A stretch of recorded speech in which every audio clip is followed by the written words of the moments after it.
Gotcha.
Welcome, one and all, to Final Kombat 2025, the World Championships for Mortal Kombat 1. 20 of the best players of this game, the 20 best players of this game, are here to compete for a grand total prize of over $200,000, nearly a year of competitive Mortal Kombat tournaments across the globe. 10 offline stops, multiple online tournaments have led to this moment.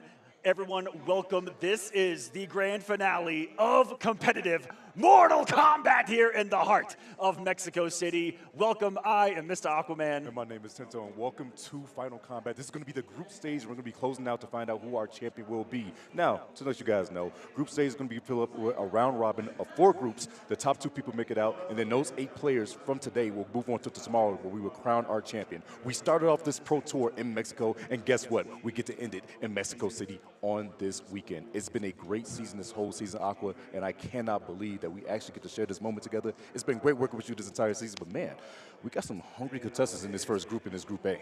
Man, Group A going to be starting things off again. 4 groups are going to be throughout the entire day. We're going to go 1 group at a time, 5 players at a time, as 5 players narrow down to 2 players out of each group, forming a top 8 bracket that will be tomorrow on Sunday. But right now it is going to be round robin in these group stages. So in each group, 5 players, they're all going to play each other.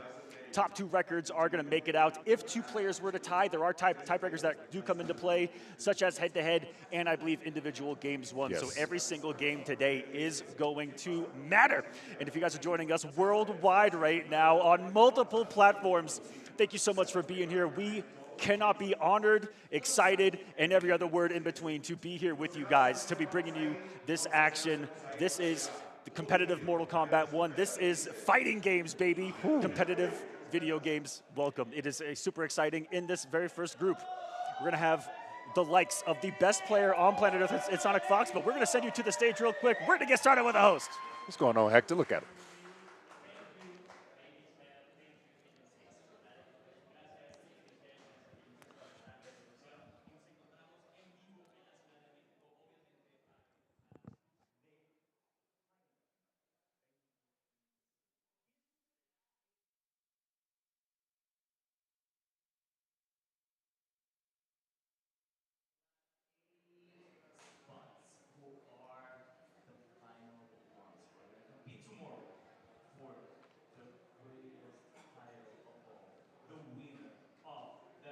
Final Combat 2025, amigos, estos 20 jugadores que van a luchar partidas épicas por esos 8 lugares preciados. Y mañana se disputarán el gran trofeo del Final Combat 2025. Amigos, esta transmisión va a estar en simultáneo en inglés y en español. O sea, yo voy a ser el que me voy a hacer bolas con el Spanish, no se preocupen ustedes. Because, don't worry, this broadcast is going to be transmitted in English and Spanish, so you don't have to worry about anything. When the matches are playing, I'm gonna send you to the streamers who are gonna be talking in English and Spanish, so don't worry, los voy a pasar con los casters eventualmente para que hablen inglés y español. Pero ¿cómo se siente esta vibra en Ciudad de México? La emoción está en el aire. The excitement is everywhere, and we have in this gorgeous place, which is the Ex Fabrica de Arena, some amazing art for Mortal Kombat. We're gonna play Mortal Kombat 1. Vamos a jugar Mortal Kombat 1 en estas partidas épicas. Yo no sé, la verdad, miren, yo no podría, mira, saber que en este bracket está Sonic Fox, yo jamás podría llegar a este bracket y a ver los nervios que están sucediendo. There's a lot of pressure in the air because Sonic Fox is in this bracket. But I'm gonna explain to you later what's gonna happen. Les voy a explicar al rato qué es lo que va a suceder.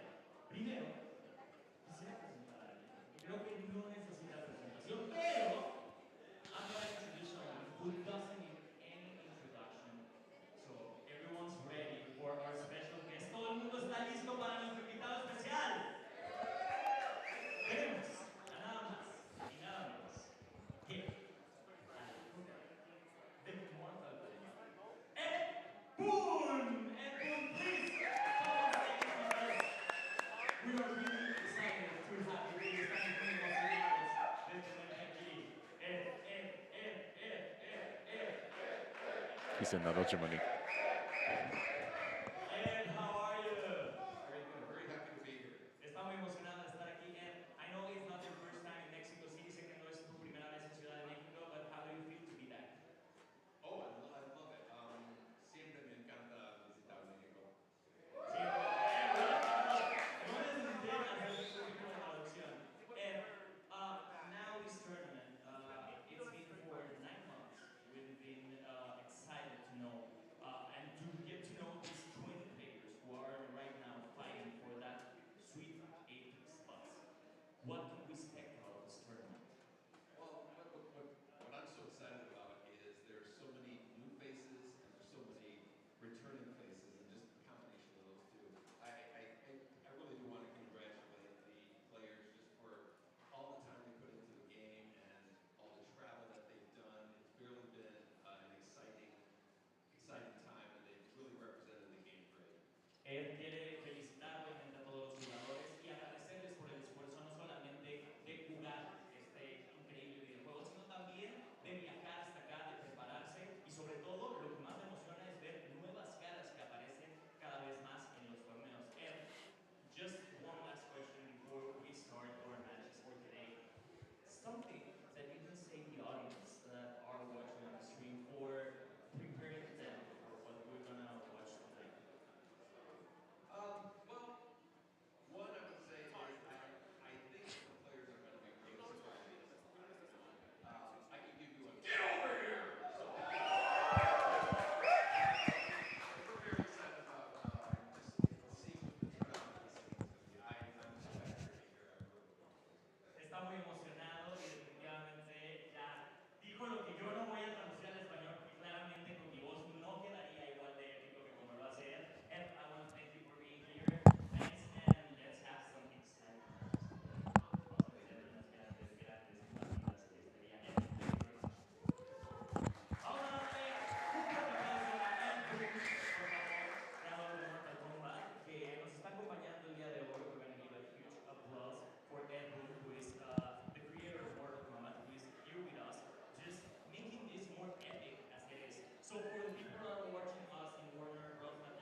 día de hoy en el grupo A, en Group A, we're gonna have 5 players, which from them we're gonna have 2 winners, and then they are gonna pass to the finals.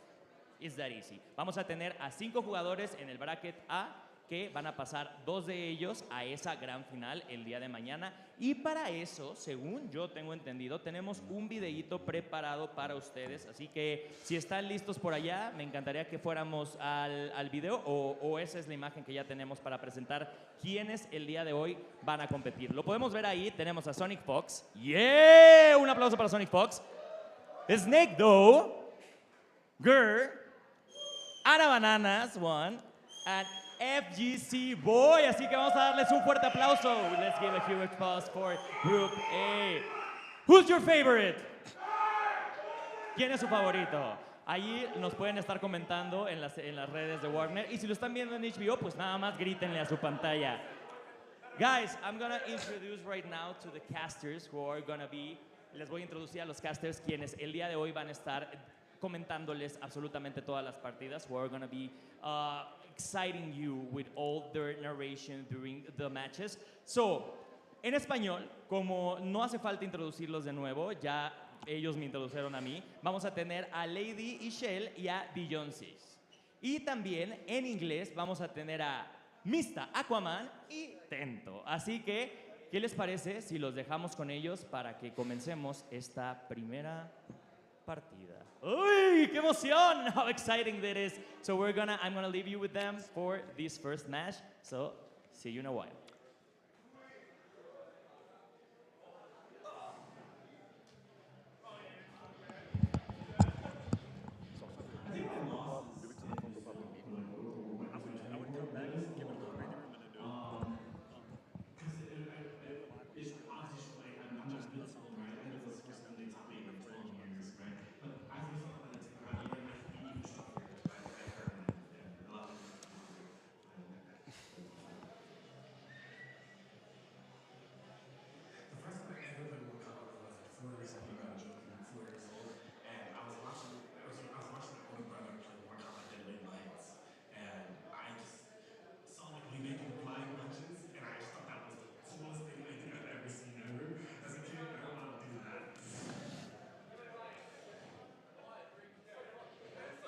Definitivamente sería mi pelea contra Bunker en el torneo de Turín de Season Chile, de ese game, porque eso fue abrió las puertas Funko. para poder viajar y conocer. Eso fue efecto mariposa. Si me hubiese ganado esa pelea, no se estaba nunca, jamás. Para mí significa mucho. Es como decir, soy capaz de llegar hasta este punto y demostrarle que tengo la consistencia, el nivel, el lore, para mí como un orgullo decir así, soy capaz de hacer esto, costó mucho. Let's actually talk about it a lot. Para mí incluso totalmente no,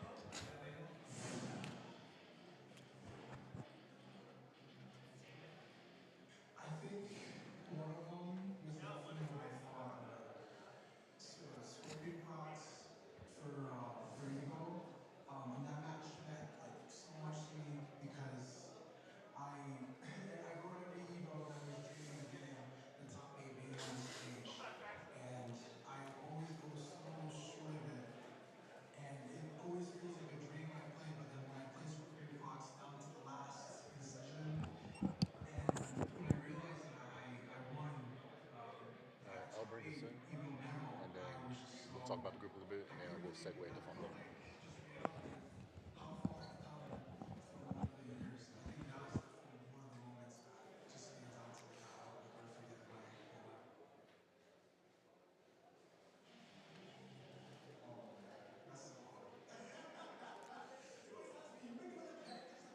to me that I'll never forget in my life. It's not, I would say General Charlotte's close, but there's just some things I don't like about General Charlotte. I would say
already been coming up. So it's going to be that time being, man, the groups, this first group has actually been absolutely insane when you think about it. We had the likes of Sonic Fox, last year's champion, FGC Boy, the one who came out of almost nowhere, but coming out of the Oceanic region. Anna's Bananas has been your boy for a long time. Shout out to Lakers. And then also we have Snake Doe, who's been traveling consistently throughout most of the season, and then Gurr coming in at last second. Aqua, that's a crazy group to think about. Now, just to break things down a little bit further for you guys, here at Final Combat, these players made it through multiple different qualification methods as well. So some of these players qualified via online, some of them via offline.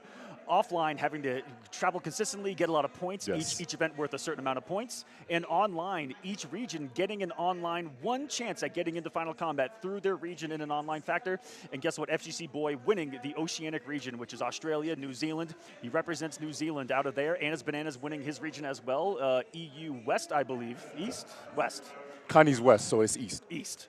Anna's Bananas. Gurr making it through the point qualification method. Same thing with Snake Doe and Sonic Fox. But Sonic Fox actually made it through multiple ways, winning EVO, which was an automatic qualifier in, and of course being #1 in points.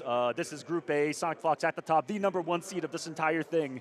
And it's certainly going to be exciting. But FGC Boy representing an entire region. We'll go back to him real quick. You guys just saw him on the screen. Get ready to see who should be get a name change to FGC that Man. Boy's 6'5", because he's a big boy. That man's huge. 6'5", and is no joke. This is an actual stat I have down here. Not only did he win his region of Oceanic for Final Combat, he got 3rd in the New Zealand Strongman competition. That is a strongman out there playing one of the biggest, strongest characters in the game, basically looking like him IRL. And he got 1st in the truck pool for, what was it, 6 meters? He got 1st in a 3.5-ton truck pull. Look at the man on the right. That's General Shao for real right there. 3.5-ton truck pull. He got 1st in that sub-competition of the New Zealand Strongman. That is a strong dude right there. And going up against Snake Doe from Chile, which is a region that is widely considered one of, if not the strongest region on planet Earth for Mortal Kombat. 3 representatives from Chile just in this tournament here alone. Here in Group A, he will be facing off against everyone. Again, in these groups, it's going to be round robin. All players versus all players, and the top 2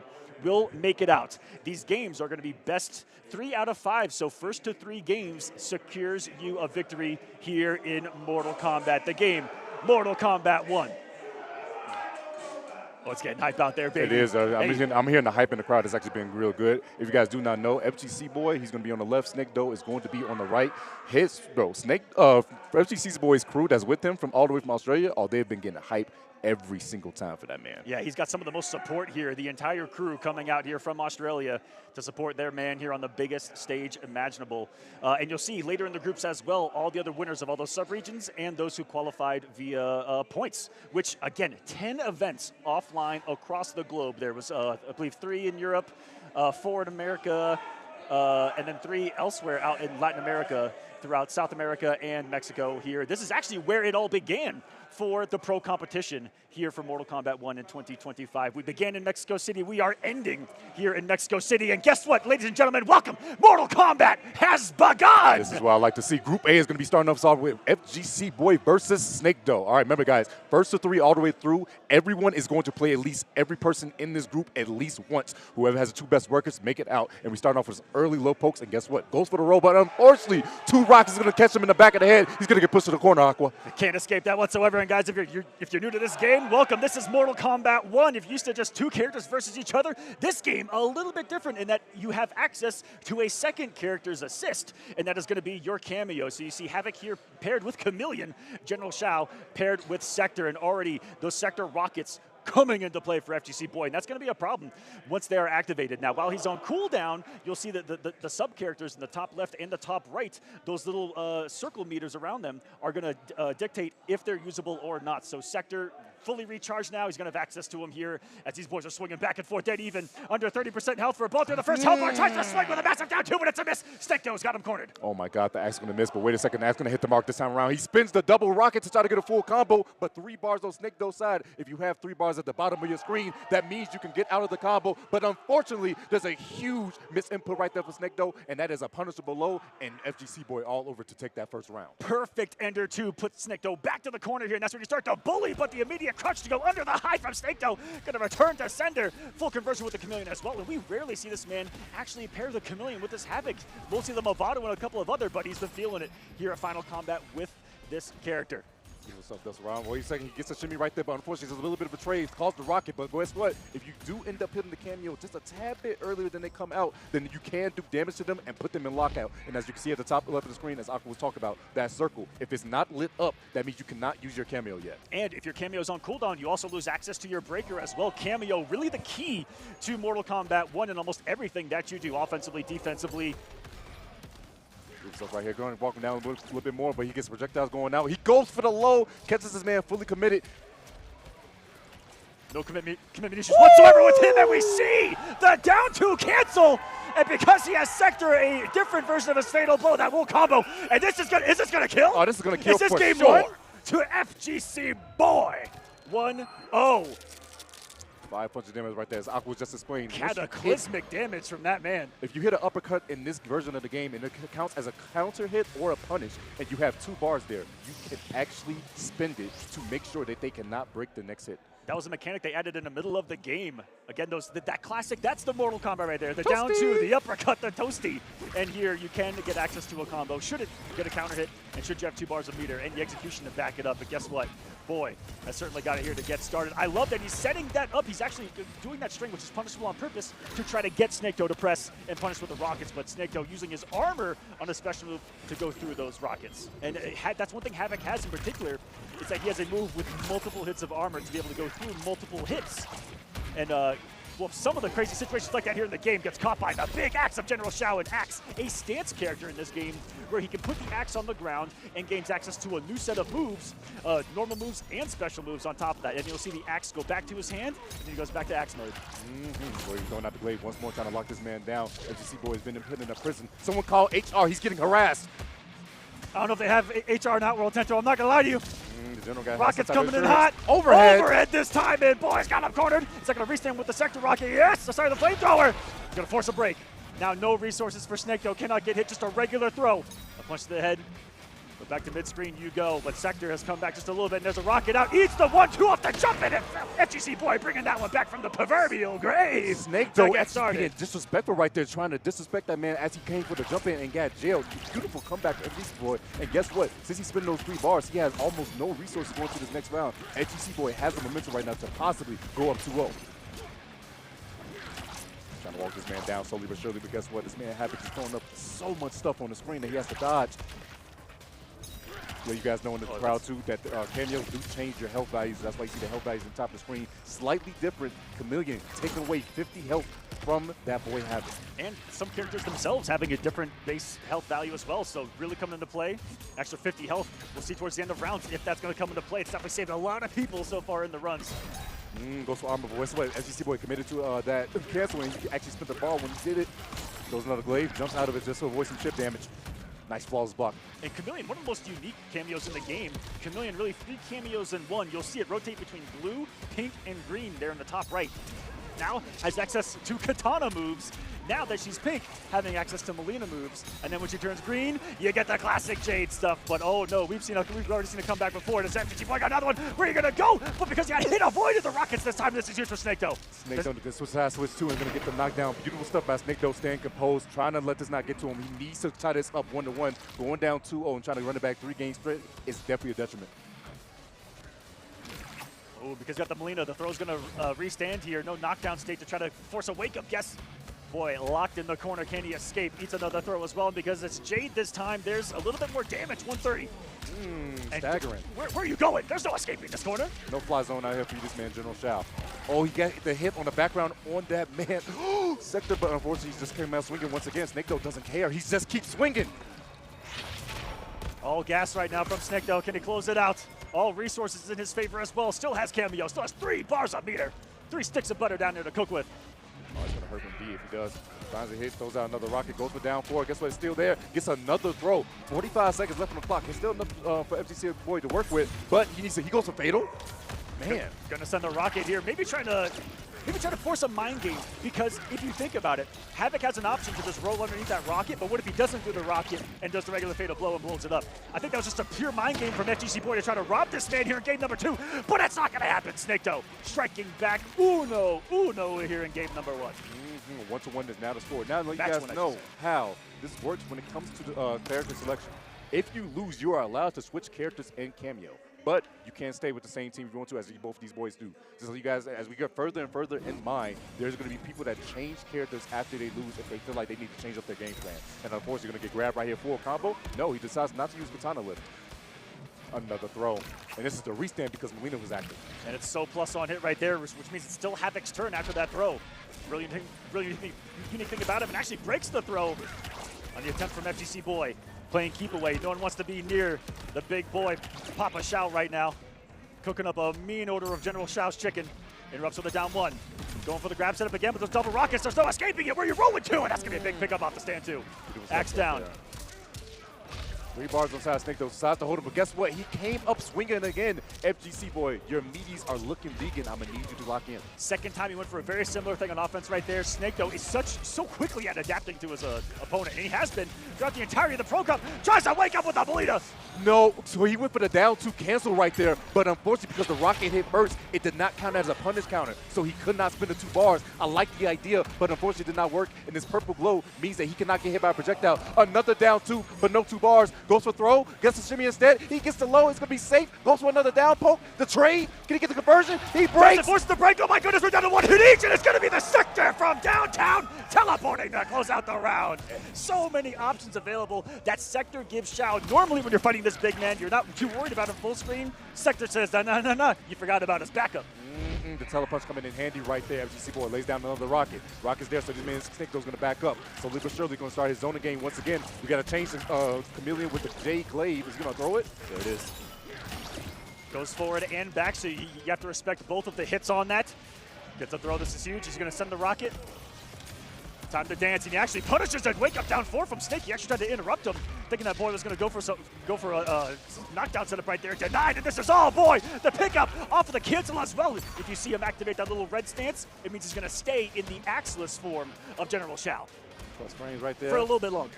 Oh, he goes for the duck. Are you kidding me? Tries to go for throw, and it's not going to work out too well. If you guys do not know, throws in this game are highs. So if you get caught ducking without blocking, you can go right under it. And FGC Boy, unfortunately, is going to fall to the grave, pulls out the arm, and this is called a fatal blow.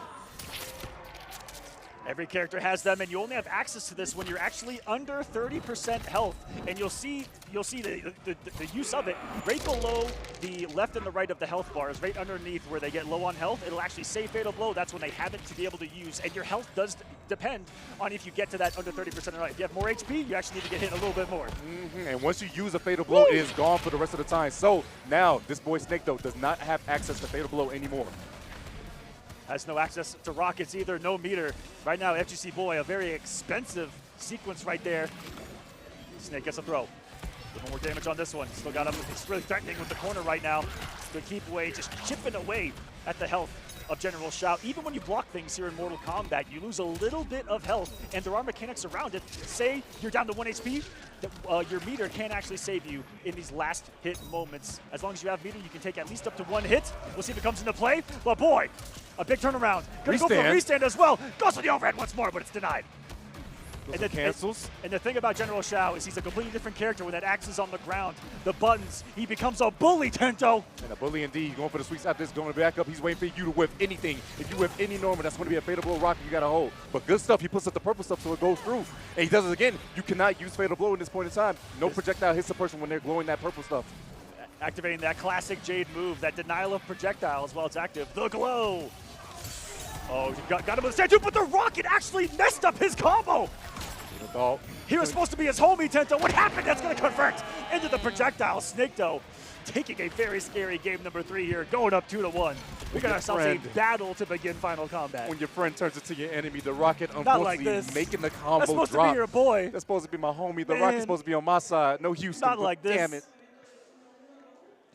2-1. FGC Boy has some lot of good moments. He is catching this man Snake though with a lot. Unfortunately though, it's the meaty situation that's been hurting FGC Boy. Yeah, Snake though has been mashing and checking this man's kneecaps. If you notice, almost on every knockdown, it looks like Boy's been kind of on the back foot saying, oh man, I don't know. And it's Snake though, again, kind of recognizing that hesitation and jumping all over it.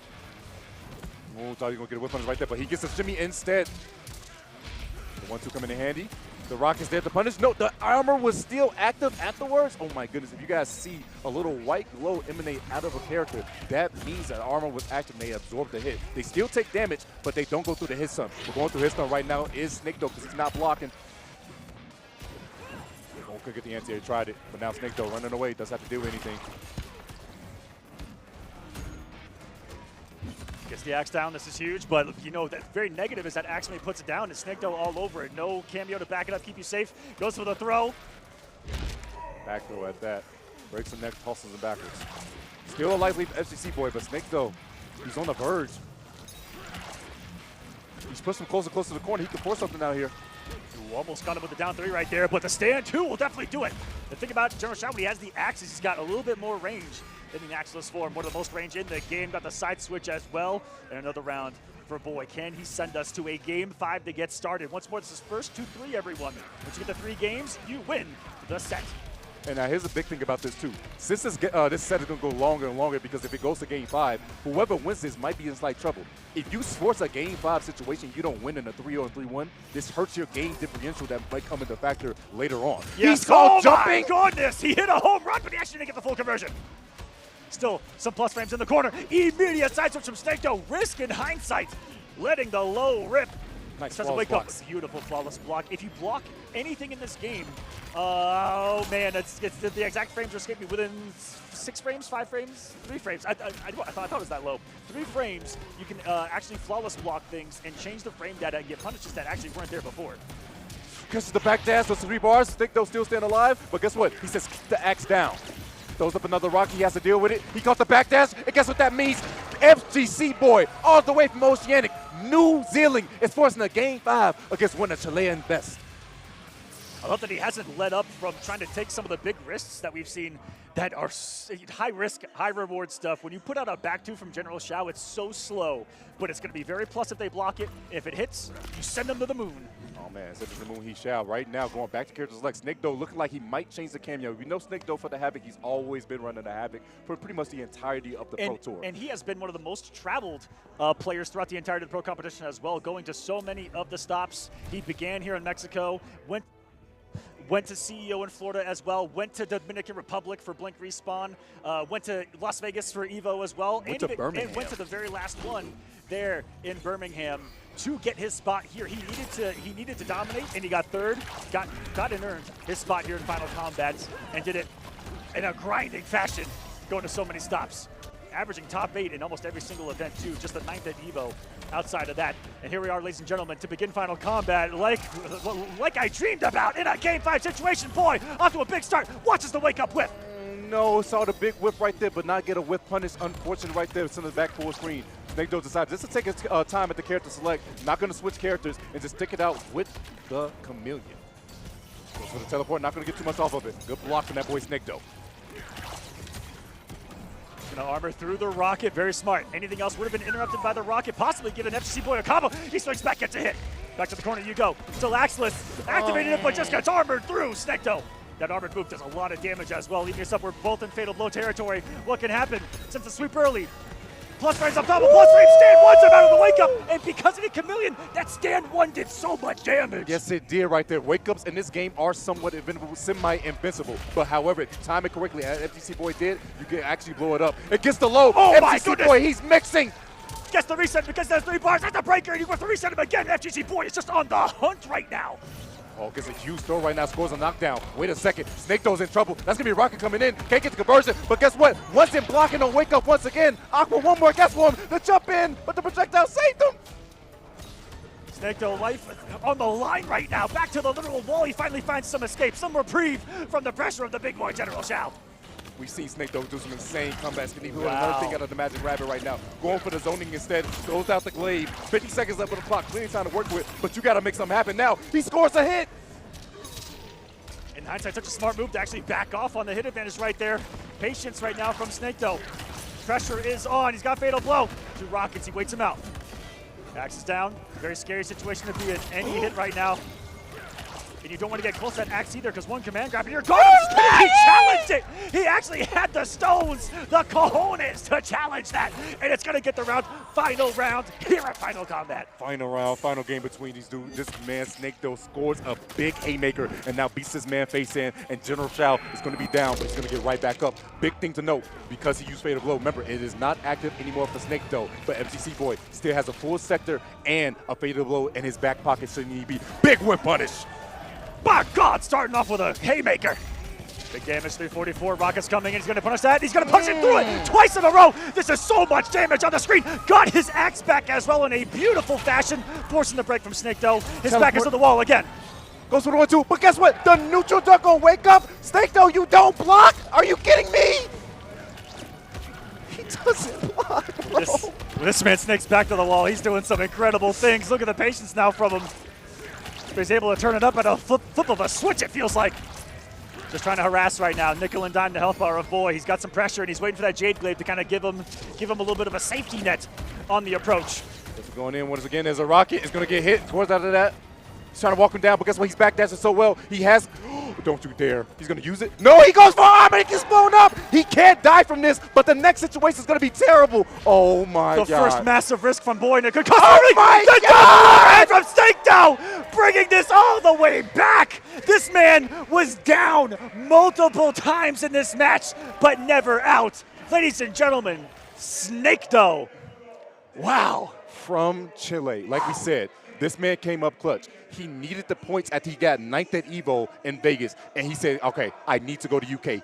Flew all the way to UK and managed to go tooth and nail to get 3rd place out there to get his points and solidify him to be here in this moment. And you see right there, you see the gameplay, you see his decision making. For him to actually get that victory, that is big for him because like I said, every dub counts in this group stage. You cannot lose early and you need to go on that streak early as possible to make sure you can make it out.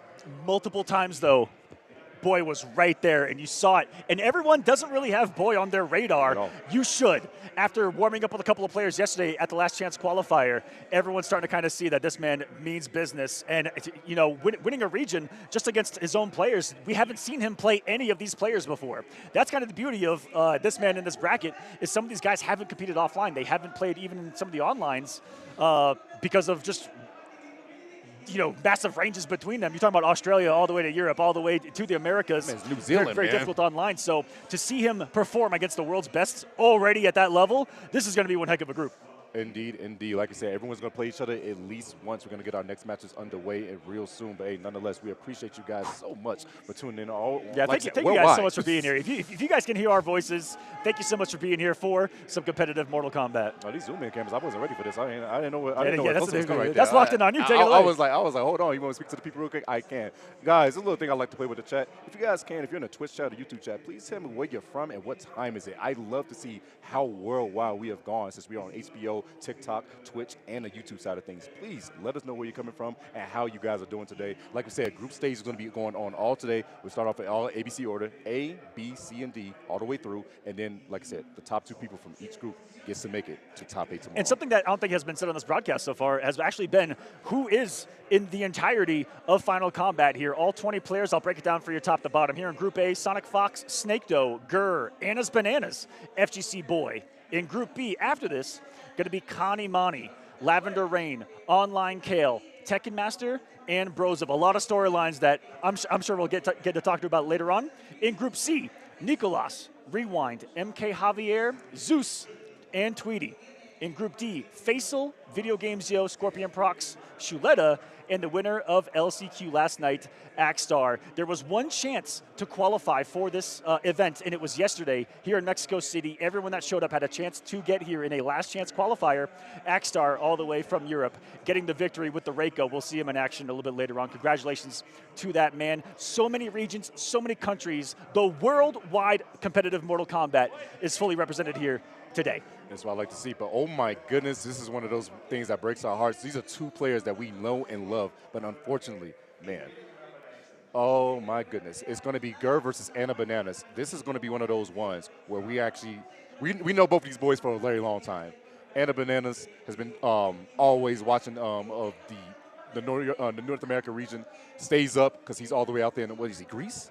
Yes. He's all the way in from Greece, and he's always staying up to watch us, and he always wants a chance to play. And this time he's getting on American soil to actually get the chance to do so here in Mexico. Gurr, as you said, he went to every single event. The only player to go to every single tournament in the world. A world traveler, this man, Gurr. One of the craziest stories, you know, getting in via, unfortunately, someone else that did qualify, Ytex from Brazil. I want to give him a quick shout out. Ytex actually earned his spot here.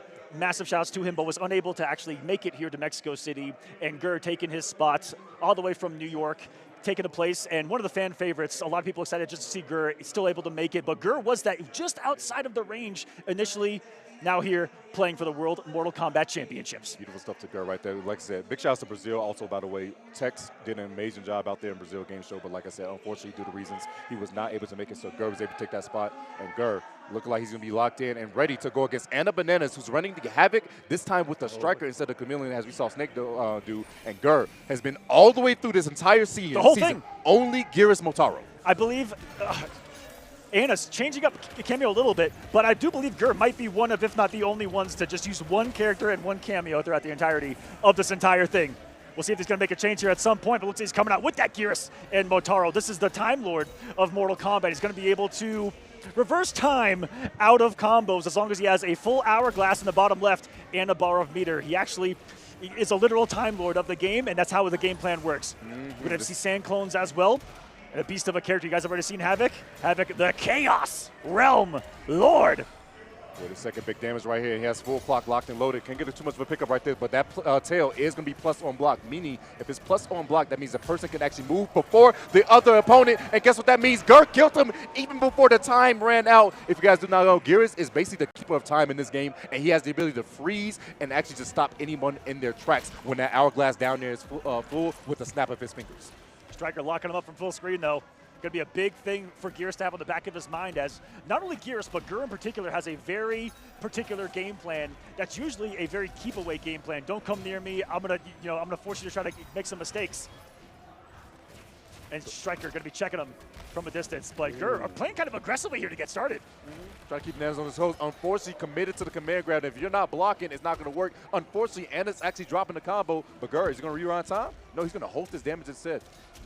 I think he's going to wait to get the max health back. No, he actually took all the damage right there. Had the audacity to wake up with a little bit of forward movement, too, while that blood ball was active. Striker missing the grenades. Oh, no. The knockdown. Anna's looking strong here as a response. Those staggers actually came in big handy right there. I will give to note to Gur, the matchup he's actually struggled the most with throughout this Pro Comp has been Havoc. Yes.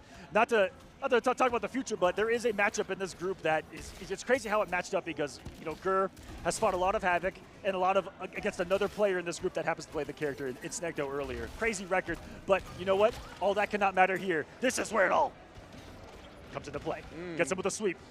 Just kicking sand in someone's face is just so disrespectful. Throws up another wall, throws up tail shot, too far away. He tried to go for scoop, but it was just a tad bit too far. Jumping back, playing the clock. Gur is a person that will use the clock to his advantage as much as possible. So expect that timer to go down to 0.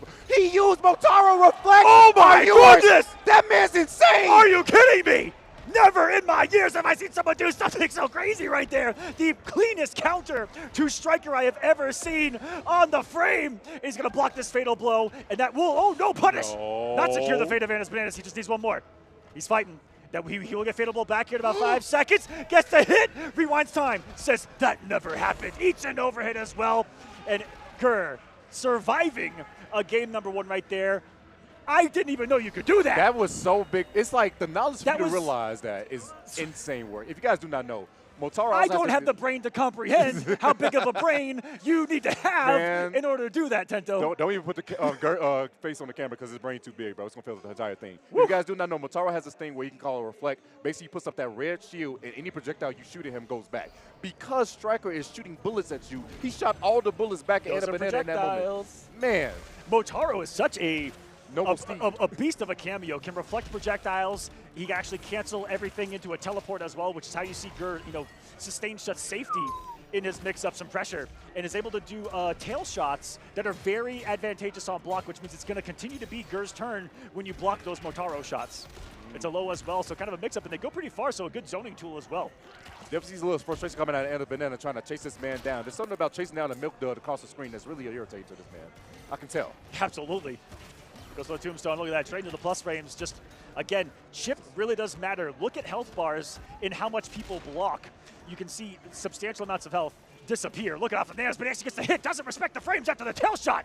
Clothesline from hell. Big stuff right there. And the thing about that tail shot is how quickly it recovers. How quickly you see Motaro recharge up there in the top left. That noble steed is going to do the deed. Oh, armor's up right there. Remember, if he absorbs a hit in that moment, yo, he can convert off this. Nice. Beautiful stuff by Bananas. Oh, he was so ready. When he takes off that, oh, he snapped the fingers. He's doing the step. Guess what? He can do it all by himself. The burst. He's going to get another command grab to the corner. Not only does he have access to rewind time, but he can snap his fingers and literally Thanos you into place right there, activating the time stone. Goes right through those grenades. Doesn't matter whatsoever. Nice flaws. You're holding this lead right now into space. Ooh. And that's the mind game right there. He's gonna be, you're gonna have to come to me. Just kidding, I'm gonna come to you at the snap of the fingers. Good stuff right now. Just goes for the big roll.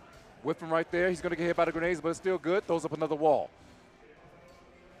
Staying patient right now is Gur. Has the life, he can get the life lead with one clean hit, and the Bananas trying to play it patient, but he knows he has snap. He has to be careful. Snap, okay, here comes the turret. That's 3 shots and a full usage of Motaro, but it immediately closes the gap because he has clone activated. If he gets hit, he goes back to where it started, just like that. Overhead coming through again. You see Anna Bananas freezing in neutral right now because he's so scared of the snap. Oh, Lord. Wait, what? Grenades are there. Are the grenades to stop that? I don't think anything stops the clone. The homie's still in the back. Luckily, he goes away.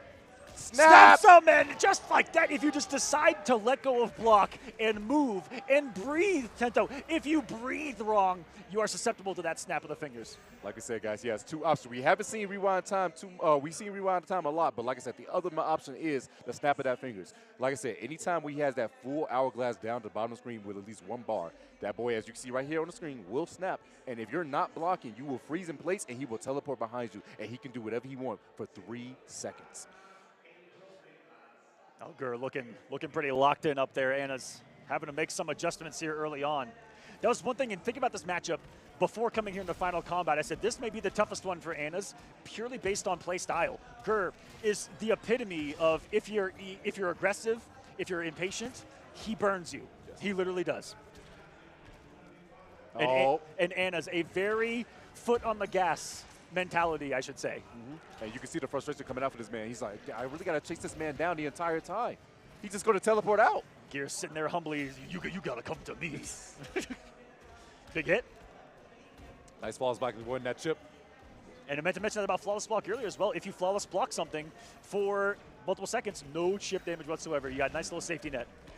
And can save you. Lock him up. You locked him up. There's an answer. I still see no changes. Gets another back throw. Oh, he's whipping like crazy. There's something about fighting your demons mid-screen in the snow that really is going to hurt your feelings. 3 bars is really expensive that you got to use right there. But it's the only way to get that get out of jail free card. Big shout out to Striker. Now can Anna's get and close the gap right now. Slowly walking Gur to the corner, but guess what? The pairing of Motaro means that he can at any moment teleport out. He did the wrong one. I think he tried to do reflect, but he actually got teleport instead. Misinput huge from Gur right now. 3 bars spit. Anna's, if you find a clean hit, you could actually kill this man. Look, it's because he didn't have a full Motaro loaded in the top left there. Gets a huge air-to-air, and he's out of there. Loads a full hourglass as well.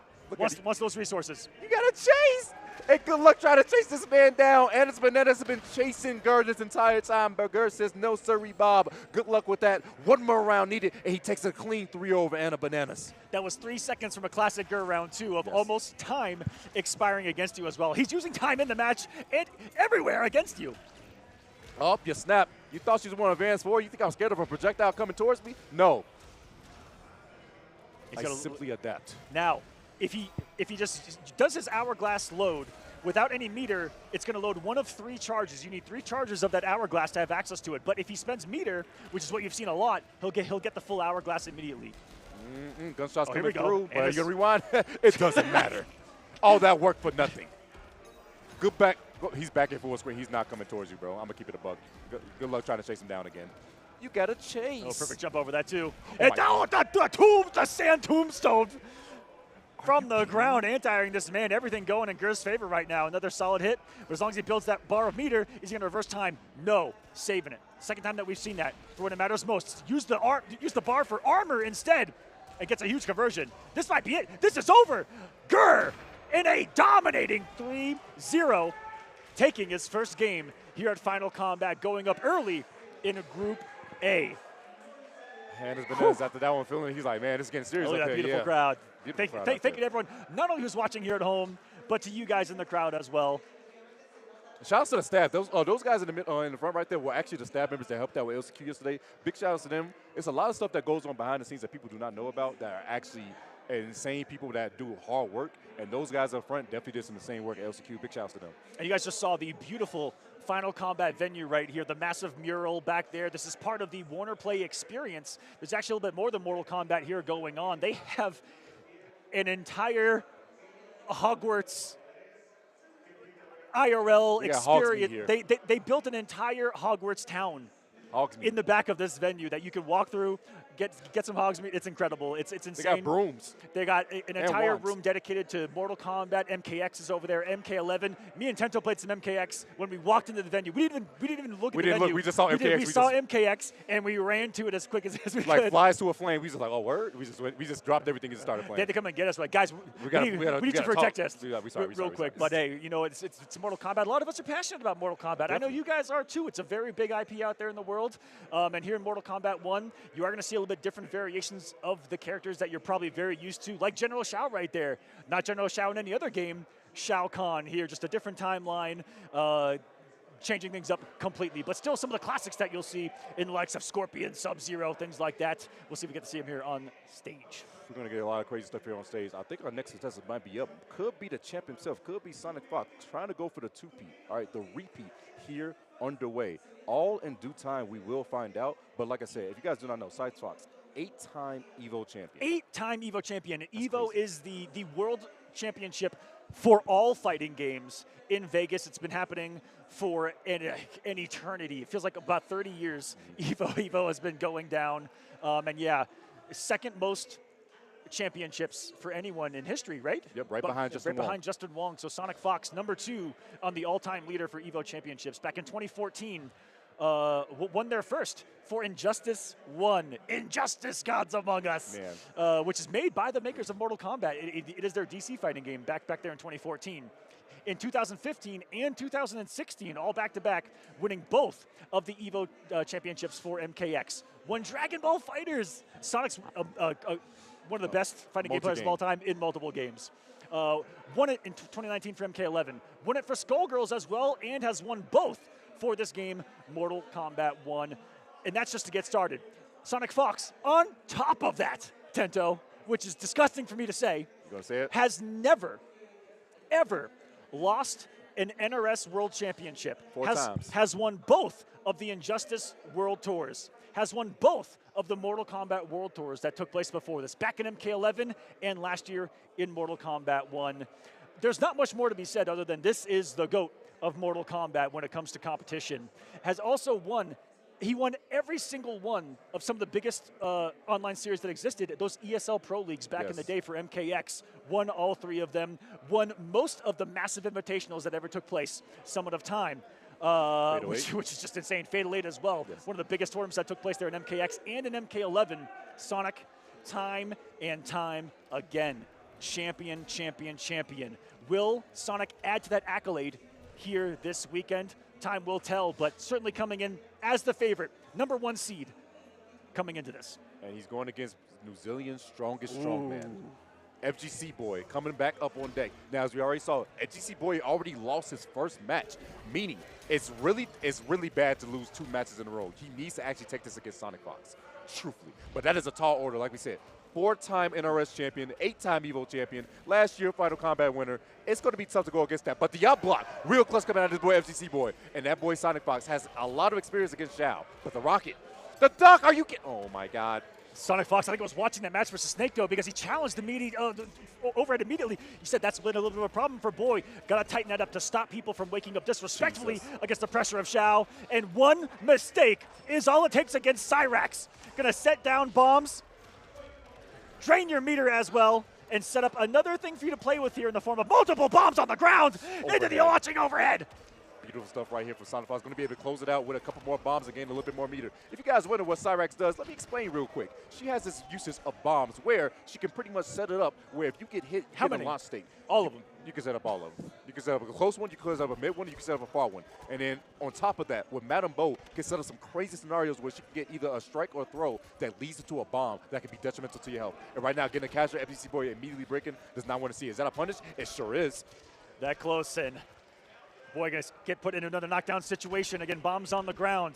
Cyrax can throw a multitude of mixes to re-establish a launch with those bombs on the ground. Gonna get this time the command grab. Into a bomb, bro. Time to try once more. Can Boy escape what has been nearly the unescapable throughout the pro competition? He's getting mixed, this poor man. You guys got to understand. And when he goes for it, he has to guess between a strike and a throw when that bomb is below him. Oh, and this is the situation. Yeah, he's going to grab. He's going to not know. It's just Madam Bo from the back, getting a couple of hits in there as Sonic Fox, a dominating game number 1 to get started. This has been the pairing for quite some time. Sonic making the adjustments after. I was going to make a note of this right before we started, but we got in here pretty quick. Is Sonic Fox got first at all tournaments that they traveled to this year, except for one. And this is, of all the other crazy stats I've said, I feel like this is the craziest one. Sonic Fox got 9th at Brazil. It was the first time in a decade literally that 12 Sonic years. Fox didn't make top 8. For 10 years straight, Sonic didn't miss a top 8 at a tournament. I don't know how a human being does that. That's actually insane. And so at that event, we saw the tough losses. After that, Sonic making the adjustment with the Cyrax team to pair Cyrax with Madam Bo instead, and it's added such firepower to the arsenal of these setups to make the command grab go into a launch. More And potent. Oh, God. Giving Cyrax a wake up right there, too, with the slide. Like, so many things are added, so much synergy with this team. Madam Bo taking a shot as well. Oh, wait, you drinking on the job? You shouldn't have. Guess what that means? If she takes a drink from Madam Bo, that means she has access to a dash cancel. That dash cancel could be very detrimental to her. Madam Bo serving up another bottle. Throwing the Modelo. Oh. Command grab denied by the armor, and actually didn't get the hit, so he's got the launch here. Beautiful stuff right there. Goes Double for rocket. overhead. Down for pressure, goes for another overhead. Breaker immediately coming out of Sonic. FGC Boy has a chance to make Sonic bleed, trying to chase him down. The axe, when we save down so far, gets a down poke, gets the low, and that should be the kill. Such beautiful movement through those special moves that Sonic pucks on the screen. Multiple bombs, moved forward through them perfectly, and nothing crazy from Madam Bo getting the stray hit, and he's got the round. Got Sonic cornered as well. Oh, unfortunately right there, trying to read a grab right there. It's not going to work out too well. Holds the buzzsaw, bombs are going to come out again, and a beautiful side switch coming out of Sonic Fox. They are going to be on the prowl, throws out another bottle. The bottle girl coming in handy, but unfortunately, she didn't finish the job. She's not getting a tip after that What a one, wild bro. interaction. Not a ton of hit advantage on that flamethrower either, allowing Sonic to get a swing through. First in the scenario, multiple bombs. Here we go. Disrespect him. He's going to actually armor the bomb. So smart. Sets up a setup as well. Boy, the situational awareness right there through the roof. Was a down poke.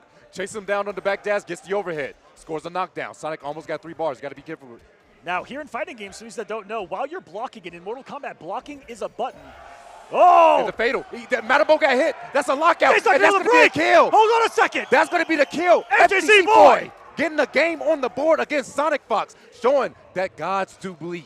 Remember I said earlier, your cameo is so important to everything in the game. Defensively, offensively, here defensively, because Madam Bo got hit, there's a certain window of time where you cannot use your breaker, where you cannot escape. And boy, all over it. And the Australian crew right now, the AK crew out there are going wild. They are here to support their boy. Shout out to Oz and Combat. he's definitely feeling the energy. Yeah, Oz Combat, one of the best communities for Mortal Kombat out there in the world. Shouts to all of the local communities throughout a multitude of regions, countries. You guys are great. Thank you so much for being a part of this. The nigga call right here, another by a bomb. Gonna get pushed closer and closer to the corner. The bottle gore comes through. Ooh, some different pressure there from Fox. Just putting, I think, like a plus frame or some. Oh, this is so much damage. Sonic is gonna get a breaker with 3 bars. Gonna take the damage. 4-1. And just disrespectfully again woke up with the 1-2. We'll see if Boy can make an adjustment to actually stop that as the set progresses here. Easy command grab, but luckily no bomb, but Madam Bo says, I got you. We got a combo. She slides to the DMs real easy, okay? She says safe.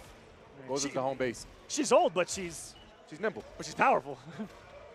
Look at her, just sitting there, ready for a drink. Nope, she goes off screen. Sets up some more bombs here. Not going to be quite deft, but allowed to tink-tinks on the screen. Shouts to John. You know, at the beginning of this pro competition, by God, he hit him with everything in the book right there.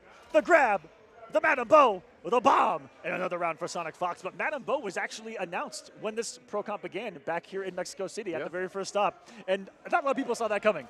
from the story mode of the game. Look at her back. Oh, it was hurting. Oh, Elder big abuse. jump and beautiful. He's been using that knee so well to dodge the bomb so he can make sure he continue his pressure. Unfortunately, that is plus phrase you got to hold. That was so plus. He actually got a combo off it as well. And another sub part of Madame Bo, besides the slide, the bottle tosses, is when you see the character actually take a shot off of the serving from Madame Bo. Those bottles that you see at the bottom of Madame Bo actually matter and can give you other special moves and things to use. And Sonic looking to get crazy here. Oh my goodness, goes a knockdown. Trying to go for a chase down so far, doesn't look too good. Throws another bottle, throws another rocket up. Oh, that rocket hit, but he didn't follow it in right there. No hit advantage. Now just nice, slow, patient game right here. Doesn't have any meter. Watch out for the bomb. There it is, another grab. Capture state. All Aqua, this might be all she wrote. Multiple bombs. Can FGC Boy escape the grip of Cyrax here? Can he even get a chance? I think it's just going to be a chip territory because he's going to drain the meter with the EX net. So no meter for Boy to stop the chip damage, to stop the bleeding, and the bottle from the back is going to take it for Fox. Going up 2-1. You want to know the most irritating thing about that? Every FGC single Boy. part of it. Wait. Yeah, definitely every single part of that. But FGC Boy has tried to use Sector, and that's why he's going to go for a switch right here. He tried to use Sector Invincible Wake Up to see if he can get out of it. But the problem is, if there's a bomb below you and you get the hit, you're still stuck in the animation because it's not an ambush, it's a summon. He's going to get hit by the bomb. He can't use that in that situation. So I feel like he's going to elect to actually switch to a different. He has to go for something different. He has to. Thinking about it. Yeah. Hovering over Tremor. A lot of cameos pair with General Shah really well. Here is there was actually the cameo selection. If you guys never see them, there are a lot of cameos in this game. And we're locked in here to what could be final game, but Boy has been electric here on the stage so far at Final Combat. Let's see if he's going to come back in him. It's no change. He believes in the sector. Slide to the DM. Staying composed, trying to chase this man down slowly but surely. And that's one of the ways to deal with the sector rocket coming down from the sky is that as long as you move horizontally forward or back at the right time, that rocket will simply just miss on its way down because it tracks where you were a couple of seconds ago. Is he taking a shot? Oh, yeah, he's definitely taking a shot for sure. You're throwing out this many bombs, you definitely want to be drinking on the job. But unfortunately right there, getting another capture state, that is going to be huge for Sonic once again. And put this man, he could possibly set this man for another meter drain. Another shot? Oh, no. I thought he was going to load up the belly flop. Not quite. Which Sonic has done in the Pro Cup. Yes, Big damage. The more drinks that Sonic has, the more things that you can do with Madame Bo. Not going too much going on right now. Good to down 3, another one. Unhand me, breaks the throw. Goes on a bomb, Madame Bo as well, and it was the Madame Bo pickup off the bottle. That bottle doesn't play around, man. At all. And right now it's looking like FGC Boy is electing Take not a to shot. break. And says, you know what, you can just take this round right here.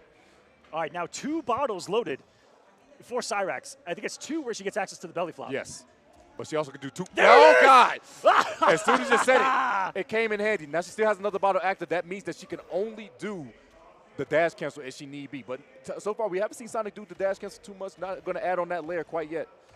Shades of Bo Raicho, by the way. Back in the Madame Bo is kind of this game's version of Bo Raicho. Hence, Madame Bo. Big side switch. Drops the stand 2, though. Still pressure's on. Still in axeless mode. And here we go. Here we go indeed. Scores the knockdown once again. Goes for the low. Hey, gets the overhead afterwards. Bro, Sonic has not been one to get thrown. I do the throw around these parts. The rock is still there.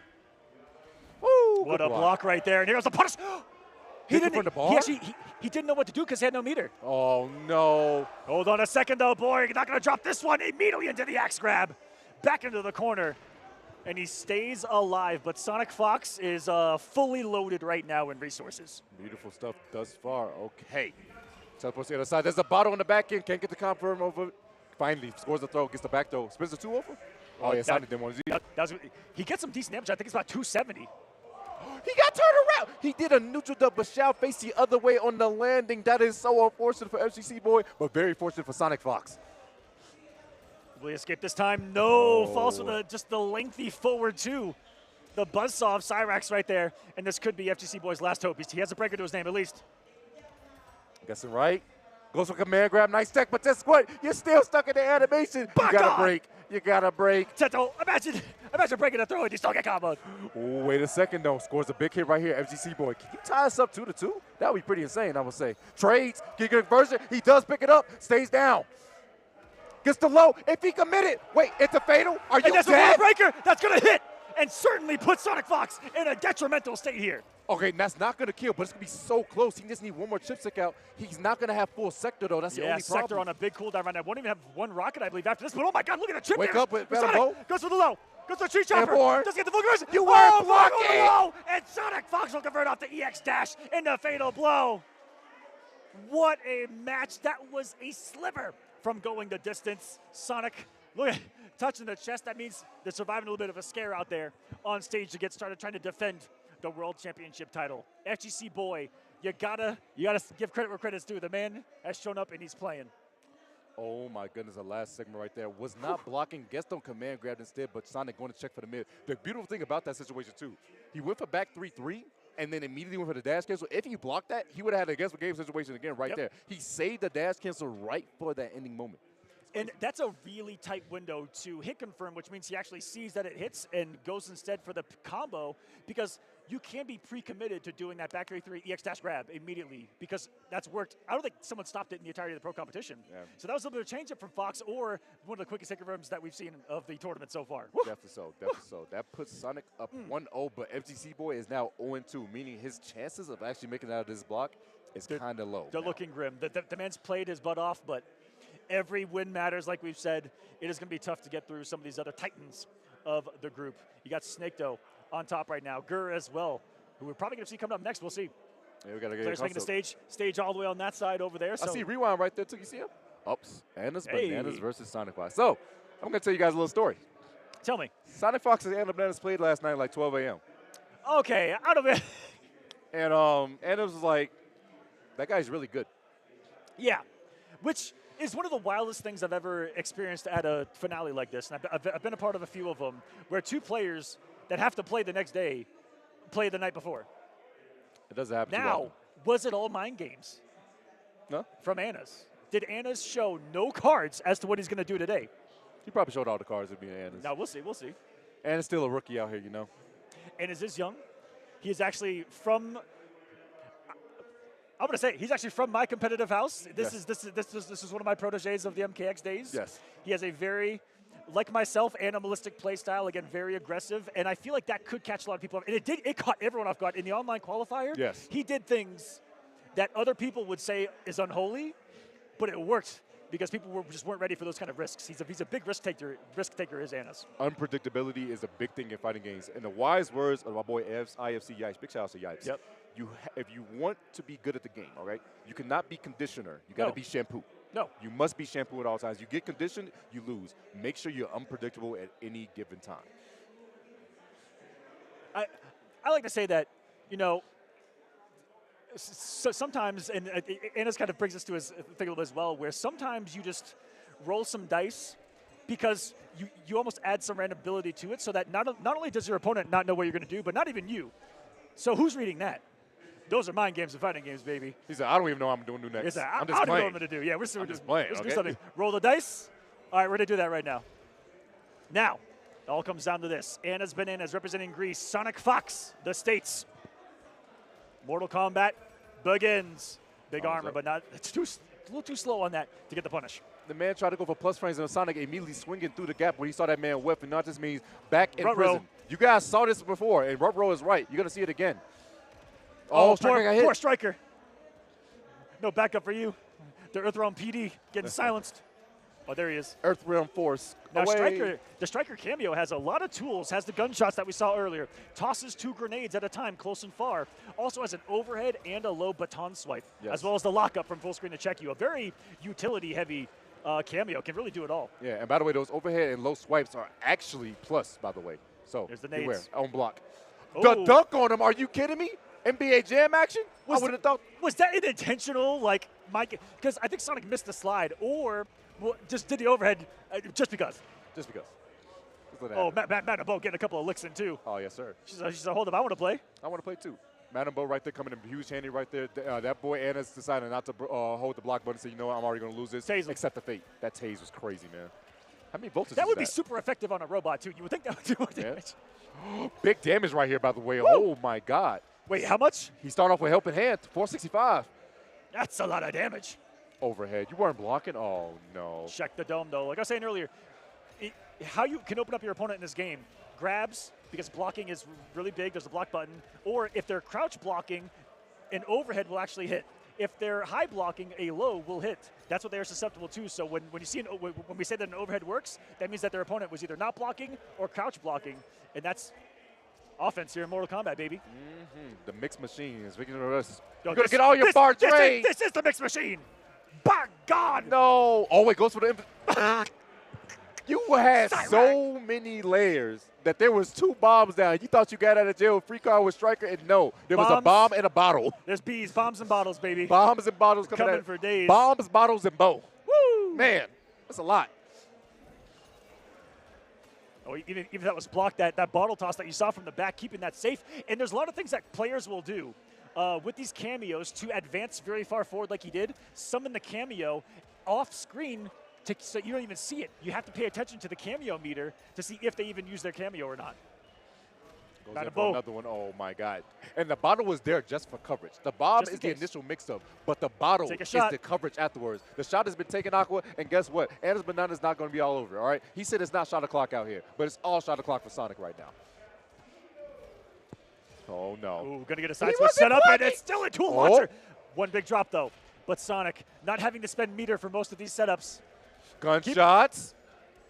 Huge damage to Aqua. Okay. Anna's makes something of it. It's actually, okay, we're getting old school. The tether of Havoc. Now there's an unbreakable snap happening, and the hit advantage. He's going to get it in not time? going to save Sonic. Oh, that's going to kill. For sure. It's going to be close. Fatal blow. Gunshots. Okay, no, it's not going to kill. It's going to be close. It's going to set up though. Chip. He'll have full striker. Maybe he can gunshot here. Try to set up a Chip territory. 2 bars of meter for Sonic. Never mind. This man's got plenty of health left. Would he roll into a striker?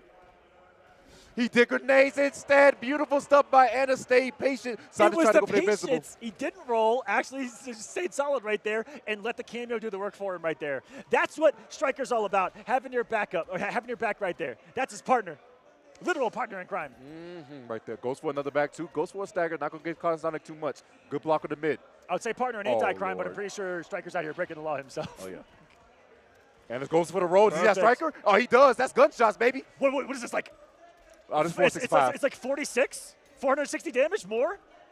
Oh, my God. 460 damage and a shot at the title for Anna's after that. Goes for mid. And a dominating round. Anna's bananas.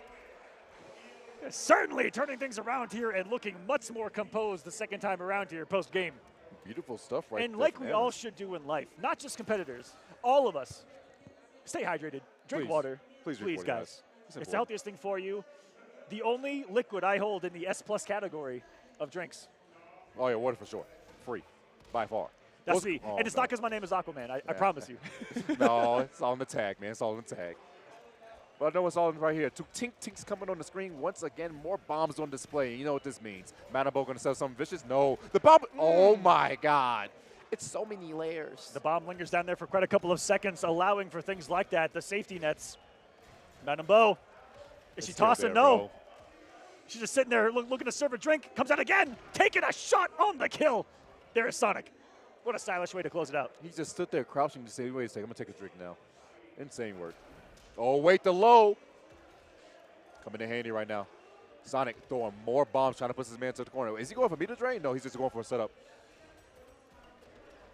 Bottle. Oh, God. That is just a savage setup to go through. So many layers. You have to, every step of that setup where you block a single hit is a mind game of, is he going to grab in a bomb? Is he going to continue? Oh, here we go again. Aqua, he did the cancel into the command grab as he was talking about it. It has a 100% hit rate, I'm pretty sure, on the Pro Competition. In this World Tour, that is no one to stop that. It's so fast. The gunshots! Gonna save him, though. And he hit Madabo, too, so Sonic actually locked out for the breaker, but I doubt he was going to break it anyway. Wait, he just might. No, he's going to hold it. Big damage here. And I believe that this doesn't side switch on the fatal blow, so he's going to still have corner positioning.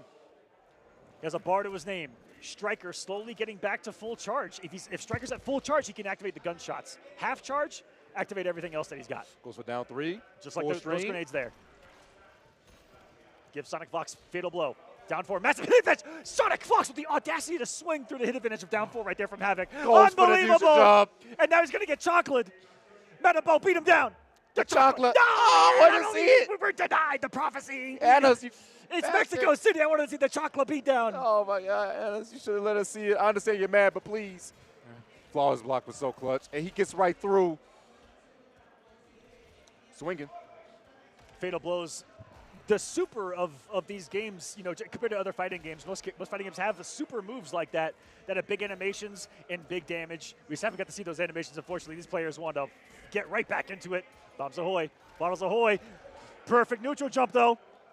No striker, so he can't extend it. Well, no full strike, I should say. He needs a full bar of that striker on the top right of the corner in order for him to actually be able to go for gunshots. The flawless block right there. That move is safe, but should you flawless block that helping hand when he pulls off his arm, you can get a punish. And really, right the only weakness to that special move, and not a lot of people can actually do that consistently, Sonic Fox proving at the apex of competition that they can do it. Match point, Sonic. And Sonic can actually take out Anna Bananas right here, right now. Goes for a stagger, poking the special. Weapon in handy. Scores a hard knockdown off of it. The strong start here. Oh, that's a big hit advantage. And just armored through. Like I said, multiple hits to that armor. The great equalizer.